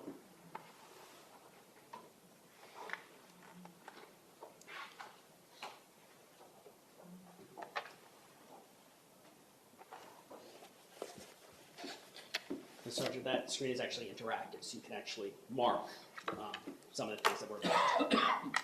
Okay. Let me just zoom out. Let me see if I can erase what's already on it. Okay, so with the pencil function, you can actually utilize it. So when you got on campus, you testified under direct that you, not on campus, on the Holmberg. Yes. You slammed on your brakes. Yes. Where was that? Can you just mark that with an X? Do I hit the pencil first? No, you're good to go. You can just mark it. Okay. About there. Okay, so that's kind of like the east side. But I'm on this, I'm sorry, I'm on this side of the road. Okay, so let me erase it. I'll Okay. just start over. Sorry. I'm sorry. Let me mark it and you tell me if it's correct. Yes, sir. Around there. Yes, sir. So on the west side. Yes, sir. That's where you slammed on the brakes. Yes, sir. To block the intersection. Yes, sir. And that's after you heard over dispatch from Mr. Peterson to shut down the intersections. Yeah, I was, it doesn't have your map. I was further down, say here, according to where your map would be. Okay. When he was calling, that's when we're coming at a good speed. So that was my reaction time. Now, how does it work? You're a sergeant, he was a deputy. Yes. But in terms of an incident like this, the first responding officer, the first officer there can assume command, basically. Oh, he was the instant commander, without a doubt, yes. So even though you outranked him, he was calling the shots because he was there first. Yes. So when he told you, lock down the intersection, that's what you did. Well, I had, like I had previously said, we only have 4 or 5 cars in Parkland, and it doesn't have a lot of cars. So when there's any type of a crime, any type of a burglary, a robbery, I had to do that, just so we would be able to actually cover it. Because with 4 or 5, it isn't, the perimeter typically would require more than 4 or 5. Yes, sir. And Now, that's if everybody was available too at the time. Understood. Now, when you're on Holmberg Road over here, you thought the shots were from kind of like the football field, right? Yes. Or buildings around the football field? It could have been anywhere from this, can I touch it? Yes, please. Okay. This building, anything in here. This is where the sound I was hearing. Okay, so it was coming from the southwest of your position. Yes, because I'm knowing after the fact building, I am to the northeast of it, that corner. Northeast shots to the southwest, but you're Yes, to the sir. northeast of where you think the shots are coming from. Yes, sir. Yeah. Now, when you arrived on scene, how many shots did you recall hearing? I didn't count them. It was several. I don't know. And those are the only shots you heard the entire time? Never heard any more. Okay, so you're there for a couple, well, were you were there for a couple seconds when the shots? I was pulling up. I couldn't tell you if the vehicle was still moving or I had come to a complete stop. Were you in the building when you heard the shots? Your window was down, right? My window was down. I don't recall if I was the door was open or not. I couldn't tell you. When you were in the car, Yes. were you focused looking south with your head to the left, looking south to the I was campus? looking in my rearview mirror when I was making sure no one was hitting me because when I came to a very abrupt stop from a pretty fast speed. So when you heard those shots, you weren't looking towards the campus, you were looking in the No, rear. I just was hearing the sound and where the sound sounded like it came from. And you never heard shots again that day? No, sir. Now, we just discussed that the first deputy on scene issues the commands. It's the person that has the most knowledge. It's not always the first deputy on scene, but I would have, because it's being a school, he's familiar with the school, the locations and stuff. Until he's relieved by somebody else, he's the incident commander. So he was calling the shots, though, when you got there? Yes. Okay. And as the first deputy, or the one with the most, that's the real-time intelligence, right? No, I mean, real-time intelligence I would have compared to again, it's knowing after the fact. If I would have, the real-time intelligence would have been knowing the shooter was in what building, where the victims were and all that. That would have been, that's different. But what we're getting is, as we're approaching, as it's developing. The person to whom you look for real-time intelligence, though, are the deputies that are right there, right? I'm looking for anyone who has the information, whether if it was Deputy Peterson or with communications or with anybody, whoever can give me the updated as it was happening. Now, you also testified under direct examination that the football field, you thought the shots were from the football Yeah, field. that's where I thought it was from, sir. You also heard Deputy Kratz call out that there is a victim Yes. shot near the football field. Yes, there were, Did that call out from Deputy Kratz play into why you thought it was over that far well, west? I'm sure it's all part of the, when you take in everything, it's your senses, it's not just one thing. Anyway, that is part of it. That's why when I requested for a helicopter and K-9, we would be proceeding, and that was my thinking that, okay, as soon, once I have this set up and the dog gets there, we're gonna start searching for the shooter. Now, you just, on direct examination, there were questions in regards to the radios throttling. Yes, sir. You heard the dispatch from, or the call out from Mr. Peterson about shots fired. I heard it from Deputy Peterson saying it. Yes, and you heard from Deputy Kratz about the football field. Yes. So you were hearing some in the beginning. Some of it, not everything, but yes.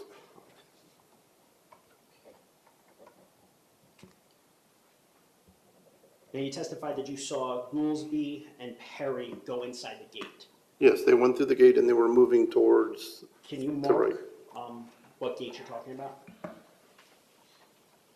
Is that right if I do it like that? You can put it there, yes. Okay, so the other entrance, the entrance that's west to that, there's a gate that closes off. Right, and they were headed that kind of direction. Got it. And you actually could see them from where you were? Yes, I could see them going. And Deputy Seward is with you for when you first get there, correct? He's with me until Coral Springs goes into the other direction. So when Coral Springs is heading down towards the east side of the 1200 building, you send Seward With them. Can you just track their path? They went this way.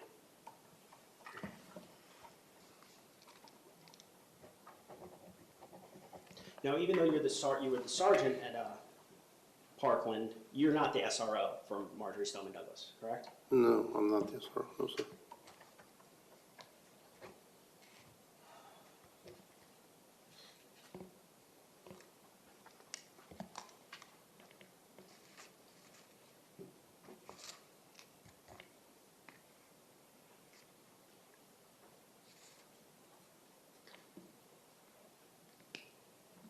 Based upon the information from Mr. Peterson about locking down the intersection, did that play into why you stayed in that position for the period of time that you did? Well, my main reason was to stop the traffic and get that under control. I could see several vehicles in front of me, knowing that we only have so many. I'm assuming most of my cars are there. Okay, so I don't believe there's anybody going to be right behind me. And if the shooter is out in this football field, I don't want cars and people going along there either. I want to block it off. So is that coupled with Mr. Peterson telling you lock down that road? Yeah. Because if Mr. Peterson locked down Pine Island, which is, you can see on the right side, it would I would have stopped there if I could have stopped there in time. Stop where? I'm sorry. I would have stopped at the Pine Island Road if that was feasible at the point. My going up as far as I did was just reaction time, I'm sorry. Got it. So for you, the time it took you to basically stop Yes, your sir. car. You were in a squad car? Yes, sir.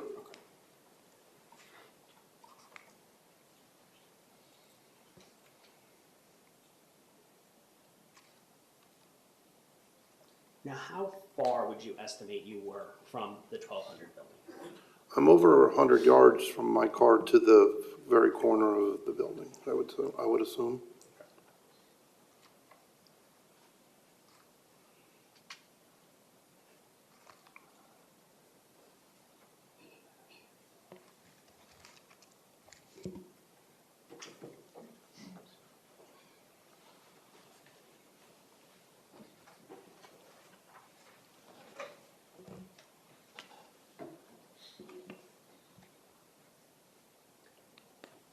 Now, on direct examination, you stated shots were never fired again, so I didn't move. What did you mean by that? Well, if I kept hearing shots, you would move the direction, but I didn't hear any more. So are you trained that when shots are fired, you move towards the sound of shots? Yeah, you're supposed to, as you can, when you can. And if shots have stopped, then you collect real-time intelligence or look for other stimuli to act upon.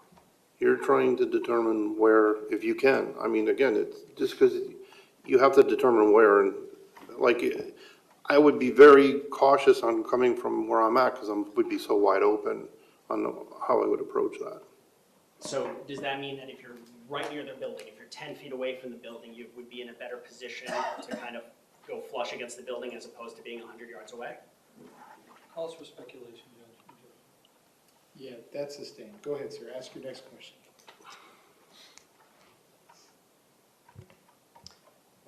On direct examination, you were asked if you ever went into the 1200 building, and you said you were assigned a different task. What task was that? I went to set up the command post. And where on this did you set up the command post? There. I missed it. Can you? Oops, sorry, it Oh. went to a line, but at the end in the Pine Island Road. I changed it to green. Can you just mark with an X where the command post is set up? Okay, so actually on Pine Island Road. That's, yes. Okay, that's the command post where Mr. Peterson recommended if anything should go down. We talked it would be on that road over in that area. But I wasn't the one that deemed it to be there, just so you know. I was signed to go there. You were assigned to go there. Yes, I did not deem that to be it. The then incident commander was Captain Jordan. Captain? Jordan. Okay. Just one moment, Your Honor. Yes, sir. I have nothing further for the sergeant. Based on that, any redirect? Yes, thank you, Your Honor. Go ahead.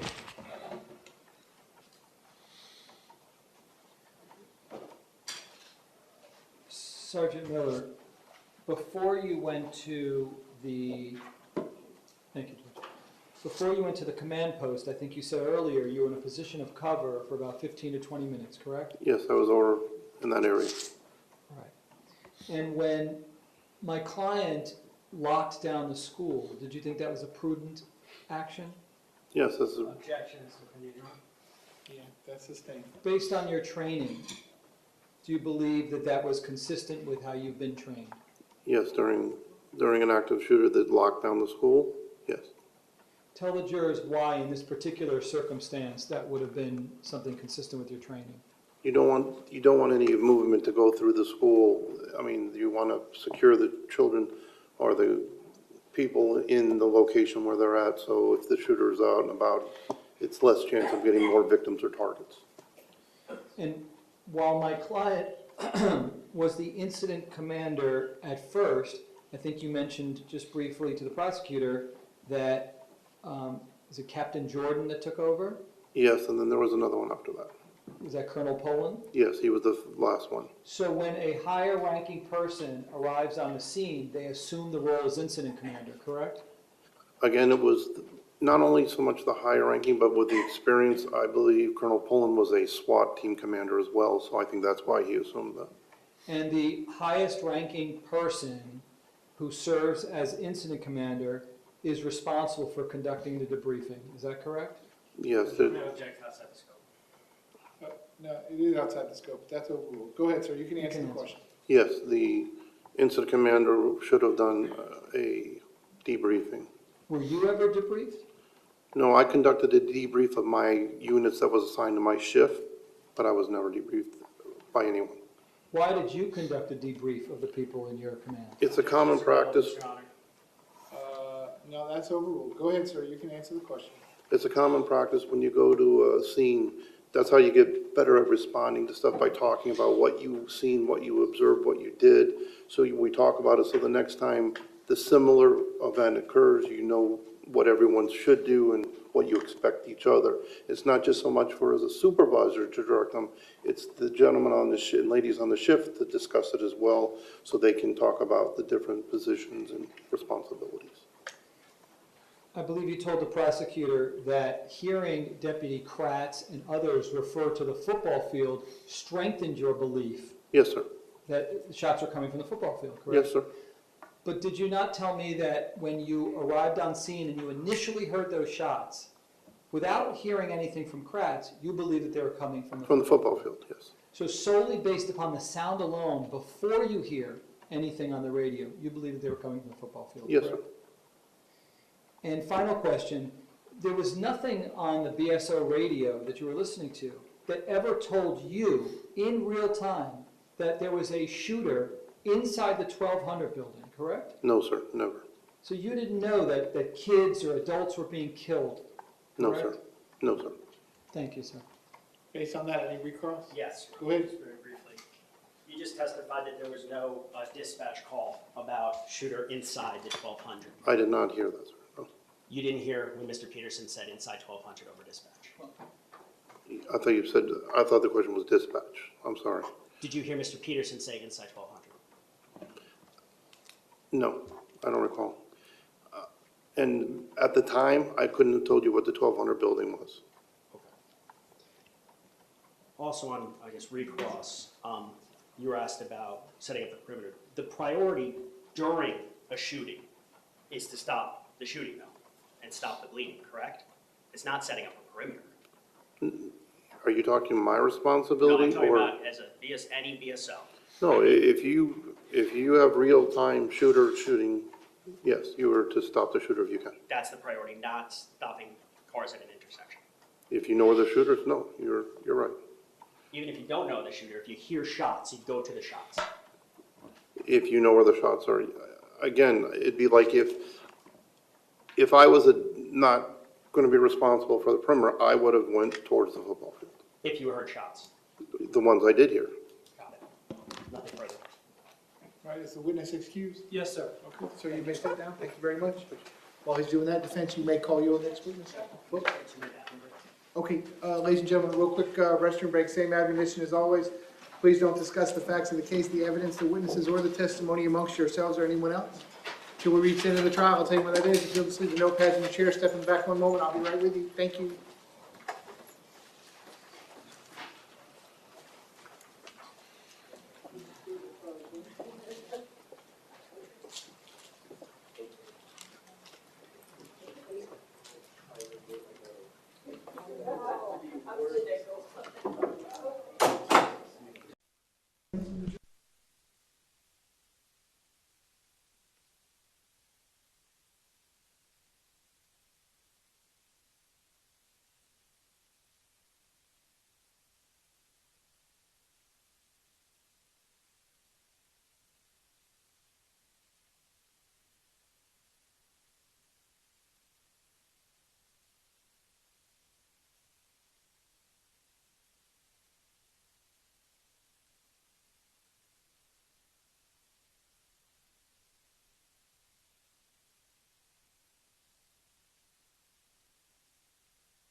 supervisors present here outside the presence of the jury.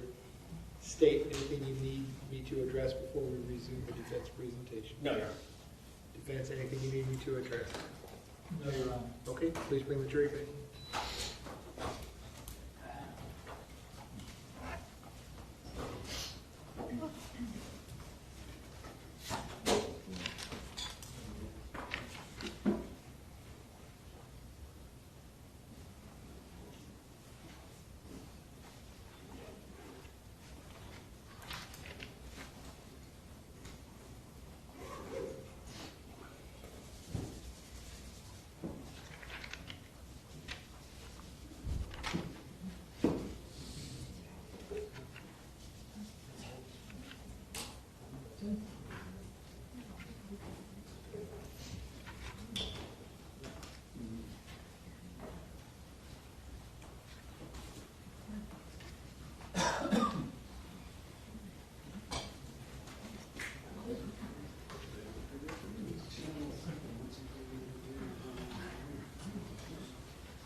Jurors entering.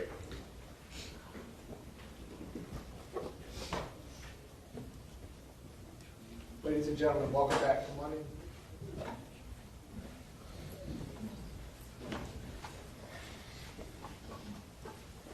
Ladies and gentlemen, welcome back. Come on in. Once you're back to those same seats, you may be seated. All the parties may be seated. Ladies and gentlemen, when we took our quick restroom break, we were in the middle of the defense presentation. We're going to resume at that point. Defense, when you are ready, you may call your next witness. Thank you, Your Honor. The defense calls Maximo Rosario. Maximo Rosario.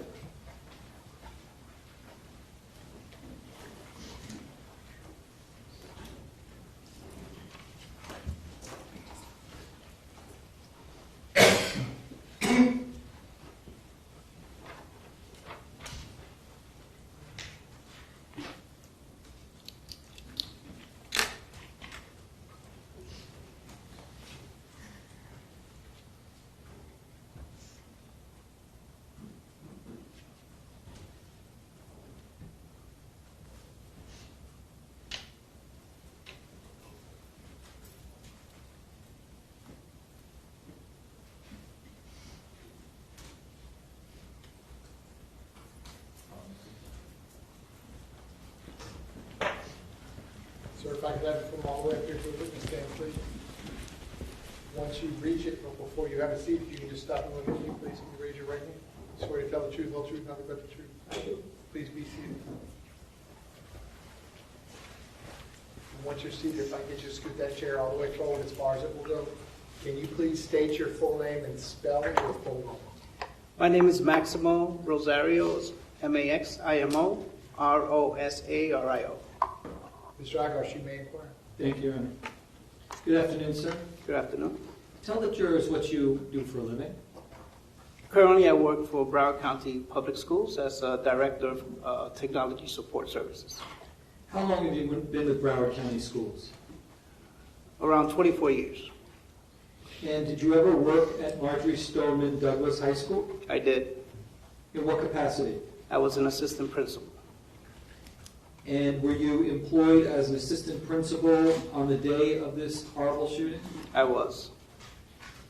And tell us what your interaction was with someone that you knew as Deputy Peterson, Scot Peterson. Basically, I consulted with him whenever any law enforcement event had to be involved. We engaged in any security matters that dealt with the school. And did you ever see him involved in breaking up any fights or disturbances? I did, yes. And tell the jurors about that. Basically, if there were fights on occasion, either in the cafeteria, hallways, courtyards, things of that nature, we always had all hands on deck, including Deputy Peterson at the time, who was with us. Was there ever any tasks that you asked him to do that for whatever reason he chose not to? Not that I have any, no. Any incidents where you saw him evidence any kind of cowardice, where he just didn't seem to be courageous? No. Just the opposite? The opposite to me. Always responded whenever I called. And you were an assistant principal at Marjory Stoneman Douglas for how many years prior to the shooting? Over 10 years. Okay. So tell us about hearing the fire alarm. And we're talking about there was one earlier, correct? I believe so, but I don't recall. Okay. The one earlier, I believe there was, but I don't recall that particular alarm. But I know that in the afternoon I did hear an alarm. I was at guidance at the time, going over some events from the previous nights. What building were you in? Building 1. The 100 building? The 100 building, yes. All right. And tell us what happened. Heard the fire alarm. I was not in my office, but I had left my keys and my radio in my office. I went by my office, picked up my radio and keys, got on my golf cart, and before I went into the golf cart, though, I went to the annunciator panel, which is where it tells us where the alarm was coming from. And the radio you had was a school radio? Yes. And numerous people have school radios, yes. Correct? If you wanted to compile a list of all the people at school radios, would that be something that could be done? Sure, yes. Yeah. Mm-hmm. Okay. And what's the next thing that you did? I went and took a look at where the panel, the annunciator panel was, where the alarm was coming from. I identified as the 1200 building, and I headed to go in that direction. Did you make any announcements on your school radio after understanding that the fire alarm was indicating 1200 building? No, I did not. Nor did you have contact with my client at that point, correct? I did not, no. All right, what's the next thing that happened? I went on my golf cart and headed towards the 1200 building, where I then parked the golf cart out of the way so that I can then help the students evacuate the building as protocol calls for when we evacuate for a fire drill. What side of the building did you pull up to?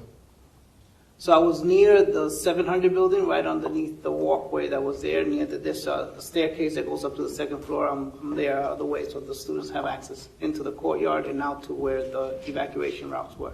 Okay, and then what's the next thing that happened? I went into the courtyard. I was proceeding to go into closer to the 1200 building. I stopped at that moment because I heard some loud noises, and I also heard a code red being called over the radio. All right, we'll take those one step at a time. Mm-hmm. Where were you when you heard some shots fired?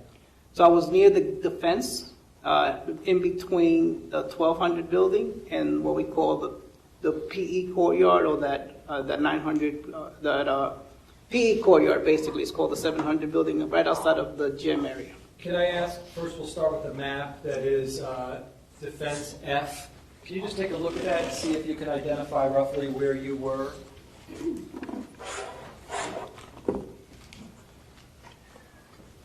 So it's in this area right here. Let's see. Yep, right here. That's the courtyard right here. This is the staircase. That area, this is a fenced area. This is the 1200 building. So I was in that area there, right in between that walkway. That would actually be west of the 1200 building. That's correct. Yes. Okay. I think you might have said east earlier. Did you mean to say west? I don't know. Maybe I don't think I said east, okay. But it is on the west side of the building. It's getting late. Okay, so it's definitely the west side, yes. Correct? Mm-hmm. And if you could again put your finger where you were when you heard shots. I was in this area right here. Okay, thank you. So that would be between the 12 and 1300 building, correct? More so towards, yes, pretty much in between those two areas, but right before it, right? And how close did you get to the 1200 building before you heard shots? About 30 feet. Could you see anybody on the ground? No. And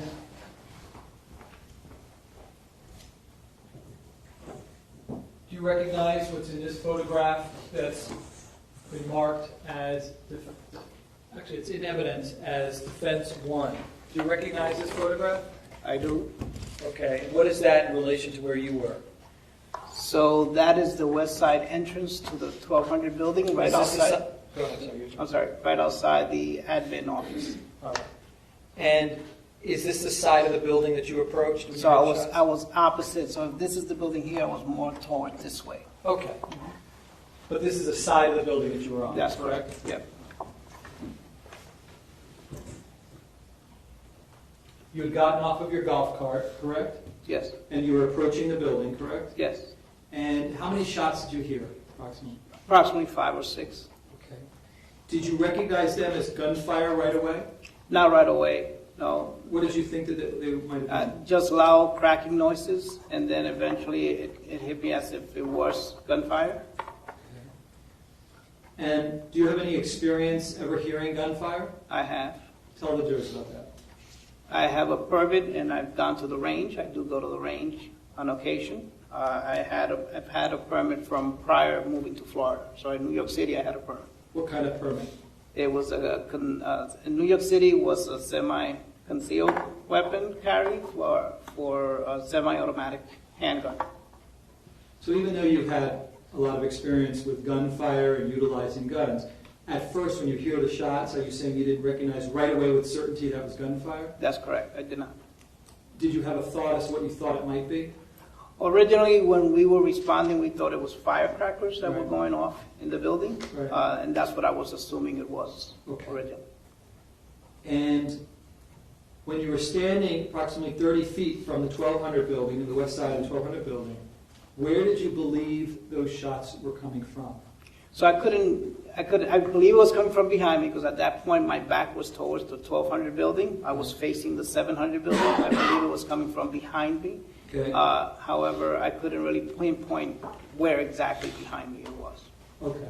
Did you think that they were coming from inside or outside, or both? I couldn't tell. So what was in play first was possibly inside or outside, correct? Could be. And if you could show us on this map what possibly could have been the area that you thought the shots were coming from, okay? Include every possibility. So I was standing in this area right here, as I stated earlier. It could have been coming from this area. I'm not, precisely don't know where they're coming from. I'm standing here, and my back was towards that area, so I'm facing this way. I'm going to need to describe what you just said for the record, and maybe you can help me, because it won't show this, that. Okay. So first, point to the first place that you said the shots could have been coming from. So I believe it could have been from this back area here, which is the 1300 building. All right, so you're pointing to the 1300 building. Let's start there. Did you know whether it was coming from inside the 1300 building or outside? I couldn't tell. Could you tell whether it was coming from the roof or from a particular floor? Could not tell. Could you tell whether it was coming from the north side of the 1300 building? No. The west side of the 1300 building? No. The east side? No. The whatever side that I didn't say because I'm getting tired? That's the south. That's the south side, yes. No. You couldn't tell. That was a possibility, correct? Did you also consider that it could have been coming from the parking lot area? Well, I didn't think that far ahead, but it could have been coming from anywhere, right? I really couldn't pinpoint specifically where the shots. I just know something was from behind me. So you couldn't rule out the parking lot, correct? Me, no. All right. And this parking lot area, okay, this is what they call the senior lot? That's correct. How many cars does it hold approximately? Do you know? About 500. So this is a massive, large lot, correct? It is. Mm-hmm. Is that a yes? Yes, it is. All right.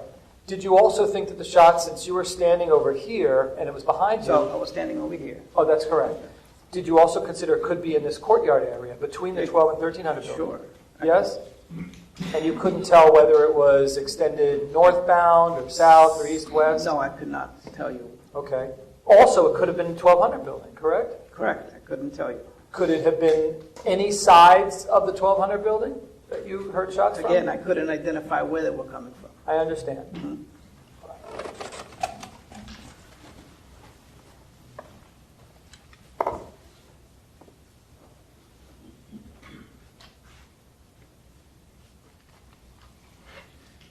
Did you ever hear anyone order a code red? I did. Who did you hear order a code red? So over the radio, I heard Mr. Morford call a call red. You recognize his voice, correct? I did. Did you ever see any kids come out of neighboring buildings? So the students were starting to come out of the 700 building in the bottom part of that, which is connected to what we call the 500, 600 area. So students were coming out of that area because there are 3 buildings connected to each other. Approximately, maybe you can't give an exact number, approximately how many students were coming out of the 700 and the connecting 500 building? So so classrooms were evacuated. When you talk about classrooms, you're talking about 25, 30 students per class that are coming out of that area. So I would say anywhere between, and in my visibility, there was maybe 5 or 6 classrooms there, so I'm seeing a crowd of students, maybe 60, 70, 80 students coming out of that area. How many total? I didn't hear you. How many So total? what I saw was about 60 or to 70 or 80 students coming up as they evacuated those buildings, but that whole building houses close to 20 classrooms. Okay, so how many total students, both combining the 700 and you said the adjoining The 500 building, which is right below it, so And how many students are we talking about? anywhere between 600 to 1,000 students can be in that building. Okay. Were you ever asked to compile a list of all the students that came out of the buildings? No, I was not. Is that something that could be done by going to the office and printing out who? It's a matter of a master schedule, yes. Okay.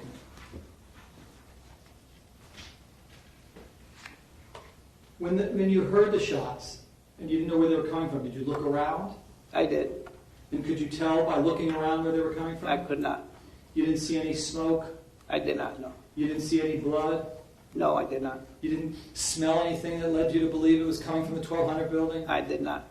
You didn't see any kids running out of buildings other than the ones Well, that... not the 1,200 building. I was seeing students coming out of the 700 building. Got it.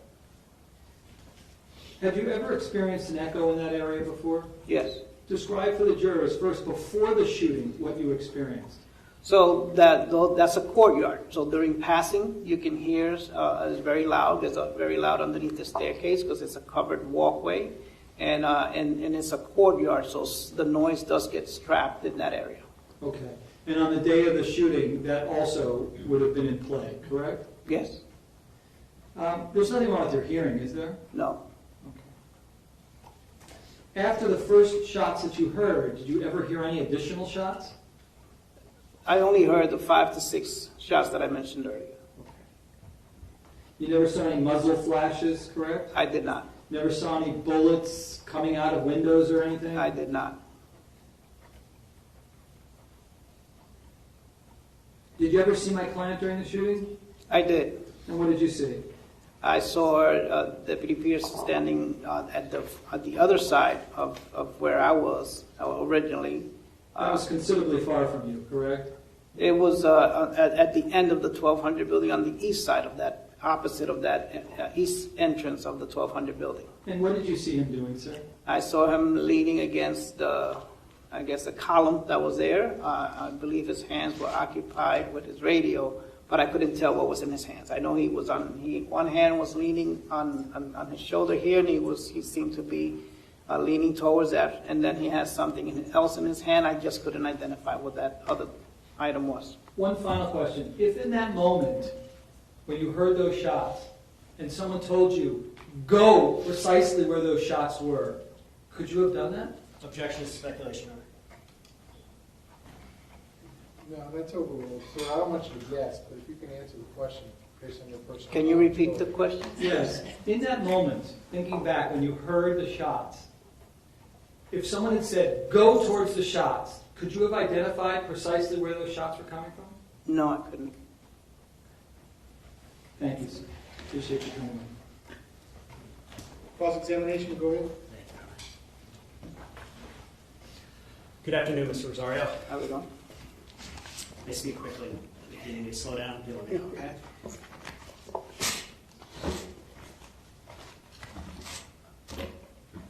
right, so let's go back to the 14th of February 2018. Scot Peterson's the school resource officer at MSD, correct? That's correct. What are his daily tasks? Basically, he comes in the morning. He would assist with traffic, as we all do. We all had our different, stations where we were located. Some of them had coverages in different areas. I recall him covering traffic in the morning along with other police officers and crossing guards and things of that nature. Then he would come in and he would either meet with parents or assist administrators throughout the day. What does that mean, assistant administrator? If there were any cases where we needed to consult with Deputy Peterson at the time regarding anything that included some infraction by a student. So not necessarily crimes, also infractions. Well, only if they dealt with crimes. We did it if it was a school discipline nature only, then we wouldn't consult with him. Only if it was something to deal with law enforcement. Okay. So he would also be responsible, like, if kids were vaping? Correct. That could have been, if that's an infraction that's covered in our code of student conduct, right? But if it was an actual crime, then we would consult with him at that time. So if there was a vaping event, and we will consult with him in that situation. You consult with him. What if there's like a minor traffic crash in the parking lot? He will also assist with that as well. Anything else off the top of your head, his daily tasks that he would do?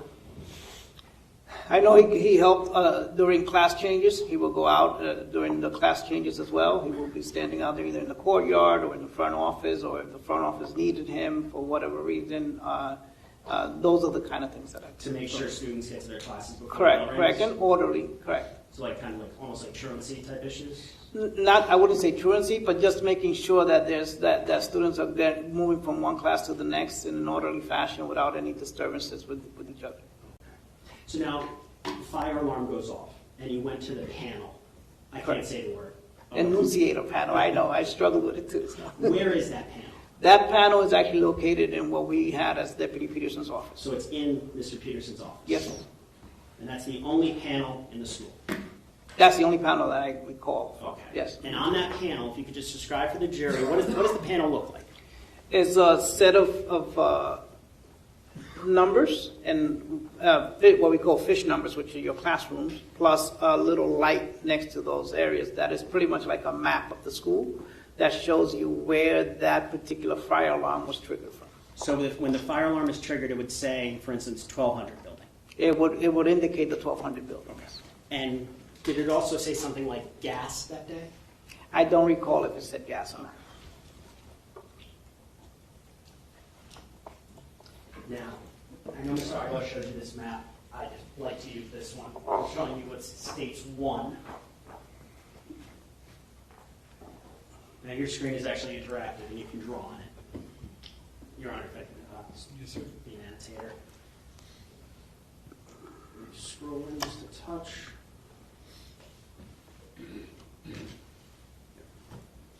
So you can actually mark this with your finger. Okay. Okay. So when you hear the fire alarm go off, where are you? So I'm in building 1. Can you just mark that with an X, approximately where you were? Mm-hmm. This is building 1 right here. Okay. So you get into the golf cart, and which route do you drive? So I go across the main courtyard, what we call the main courtyard, which is to here, across that way. And did you park where you ended that line? I park right alongside that area there, which is, it's hard to see the map, but there's a staircase there because of the cover, right alongside that staircase. Okay. And that's your assigned area for fire? Yes. Alarms. Okay.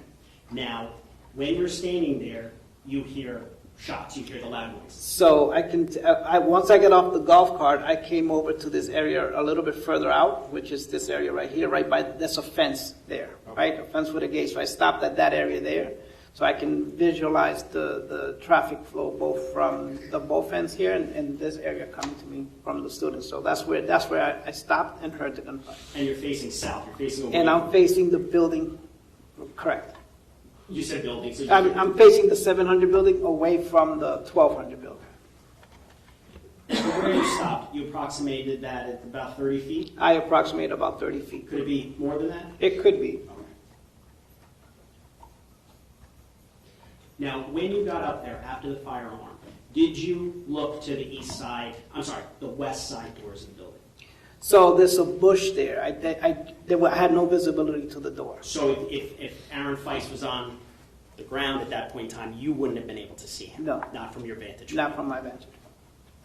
Now, after you hear the shots, it's not part of your job responsibility to investigate the location of the shots, is it? No. What is your responsibility during a code red? So during a code red is to ensure that the students and staff are secured behind a locked door and then get myself secured behind a locked door. And you did that day? So I didn't get myself secured behind a locked door. I did get the students back into this building. I did hear another radio call come in after the code red where another assistant principal had students out in the field by the 900 building. Can you just mark where that is? Sure. So the 900 building is right here. And she has students in this area here all out of the building. Okay. Right? And that building houses, again, approximately about another 800 to 1,000 students. 800 to about 1,000 students in that area. So that's where a lot of the students went after the fire alarm / So that building had evacuated, right? Completely. And the other assistant principal, Ms. Figueroa, had called over radio that she was outside. She wanted more indication. At that time, I indicated that to hang tight. I got my students secure that I was going to head over along with the head custodian that was in the courtyard in the area with me as well.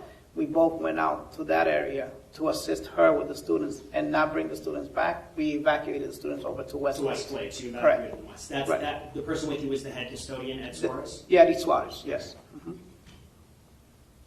Now, over the radio, you heard Jeff Morford announce the code red. Correct. You never heard Scot Peterson announce the code red. I did not know. Now, you said on direct, the sound was kind of trapped in the courtyard. Which courtyard are you talking about? So this is called the PE courtyard, which is, so this is the gym. This building right here is the gym, right? This is the 700 building right here. This is the 500 building, and in here is a courtyard with a staircase. So it's like an open, smaller courtyard. There's a main courtyard where I cut across, that big one. This here is the main courtyard. So Right?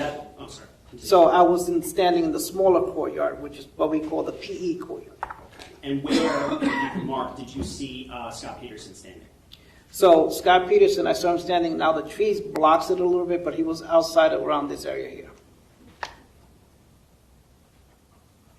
Now, after you secured the students in the 500 building, correct? Mm-hmm. Yes, sir. You then moved south with Mr. Suarez. I then moved towards the 900 building south. That's correct. How long would you estimate, and you can just estimate this, were you in the position facing south to help the students after the shots? Ballpark. 5 to 7 minutes.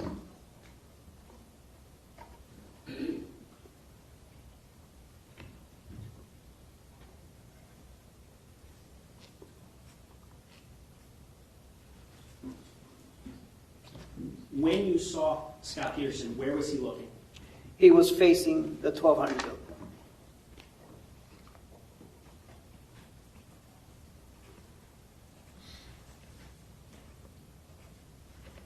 And the shots, they were loud? They were.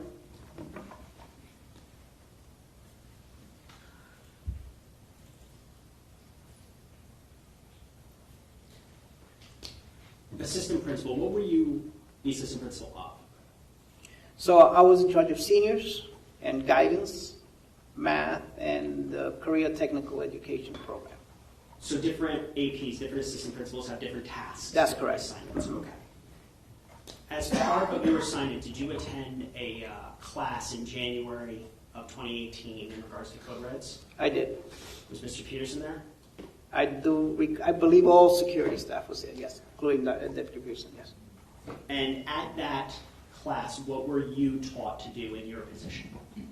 So under Code Red, we were taught to lock down, secure the building, and then wait for law enforcement to come in and take over the situation. We basically just ensured that the building was locked down. And law enforcement will take care of any shooters if it's an active shooter situation? So for me, law enforcement takes care of the situation after that. Yes, once we're locked down, we are not, Code Red for us means no mobility, right? Lock down, stay behind closed door until you hear further from law enforcement. Now, after you went to Westlake with the students, you actually went back to MSD later that day, right? So it was about, yes, later in the evening. It was about 5, 6 o'clock in the evening that I was returned back to Because MSD. you were like the IT guru. Correct. So part of your responsibility, or what you were asked to do, was basically download the videos that we've seen. Correct. That's correct.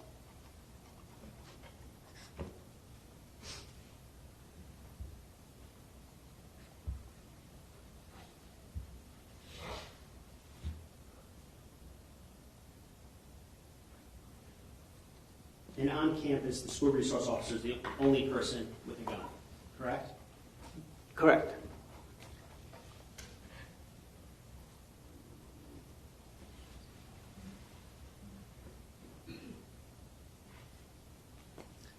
At any point in time during the 5 to 7 minutes that you were, I guess, herding the students back into the 500, at any point in time did you turn around to face the 1200 building? Briefly, I don't think I might have just looked back. Like kind of glance back as opposed Yes. to you didn't position your entire body around? I did not. Most of the time I was facing the 700 building. And when you were, let's say, herding them back, I'm just going to erase this for a second. Where were you standing? Were you standing in the same spot that you were? So I was a I'll little zoom in bit. a little bit for you. Let it get a little bit clearer, hopefully. There we go. Okay. So as I mentioned earlier, there's a fence right here. So once I was herding the students back, I was a little bit further in. So I was like in this area right here. That's like in the center of the courtyard itself. There's a staircase. This is the opening of the staircase. It's a staircase there. And then there's an open walkway right above here. So if you go across here, this is actually a walkway where students come out of the classrooms, they walk in that area, and then they head towards the staircase. So they have visibility to me, and I have visibility to them. So any student going down that staircase or on that walkway, you were telling Correct. to get away? To get back and lock themselves down into the And classroom. you were locking the classroom. Did any of them flee south? So all the students I saw them go back into the classroom.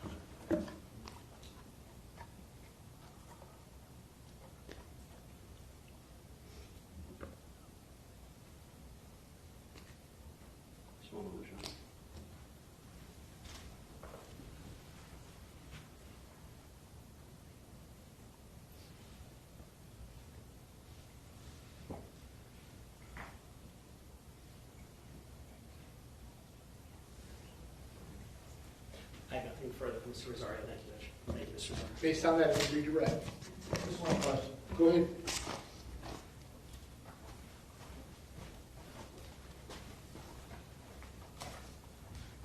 At any time during the time that you're here in this area by the 1200 building, including the time where you glance back and you're looking at the 1200 building, was there any evidence to you in real time that there was a shooter inside the 1200 building shooting children?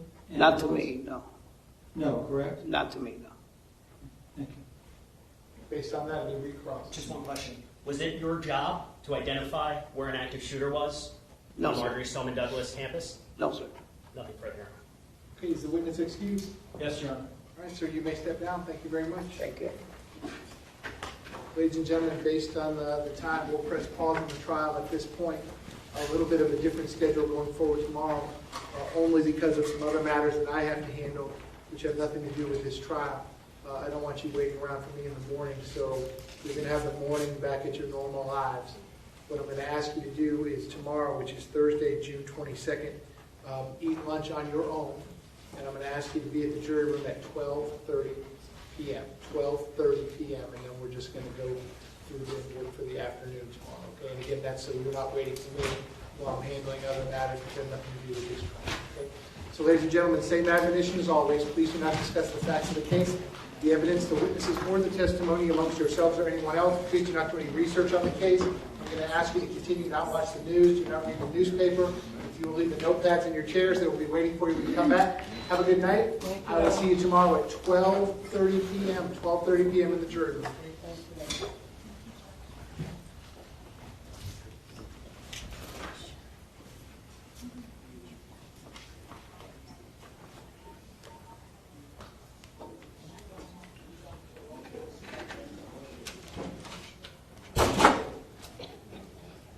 Okay, we're outside the presence of the jury. State anything you need me to address before we recess the trial until tomorrow. No, you're Defense, anything you need me to address? Thank you. Okay, so the trial will be in recess until tomorrow, which is Thursday, June 22nd at 12:30 p.m. Division FX will be in recess until tomorrow, Thursday, June 22nd at 8:45 a.m.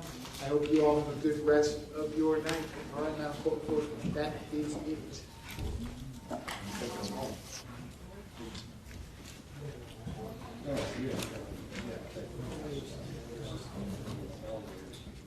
Mark.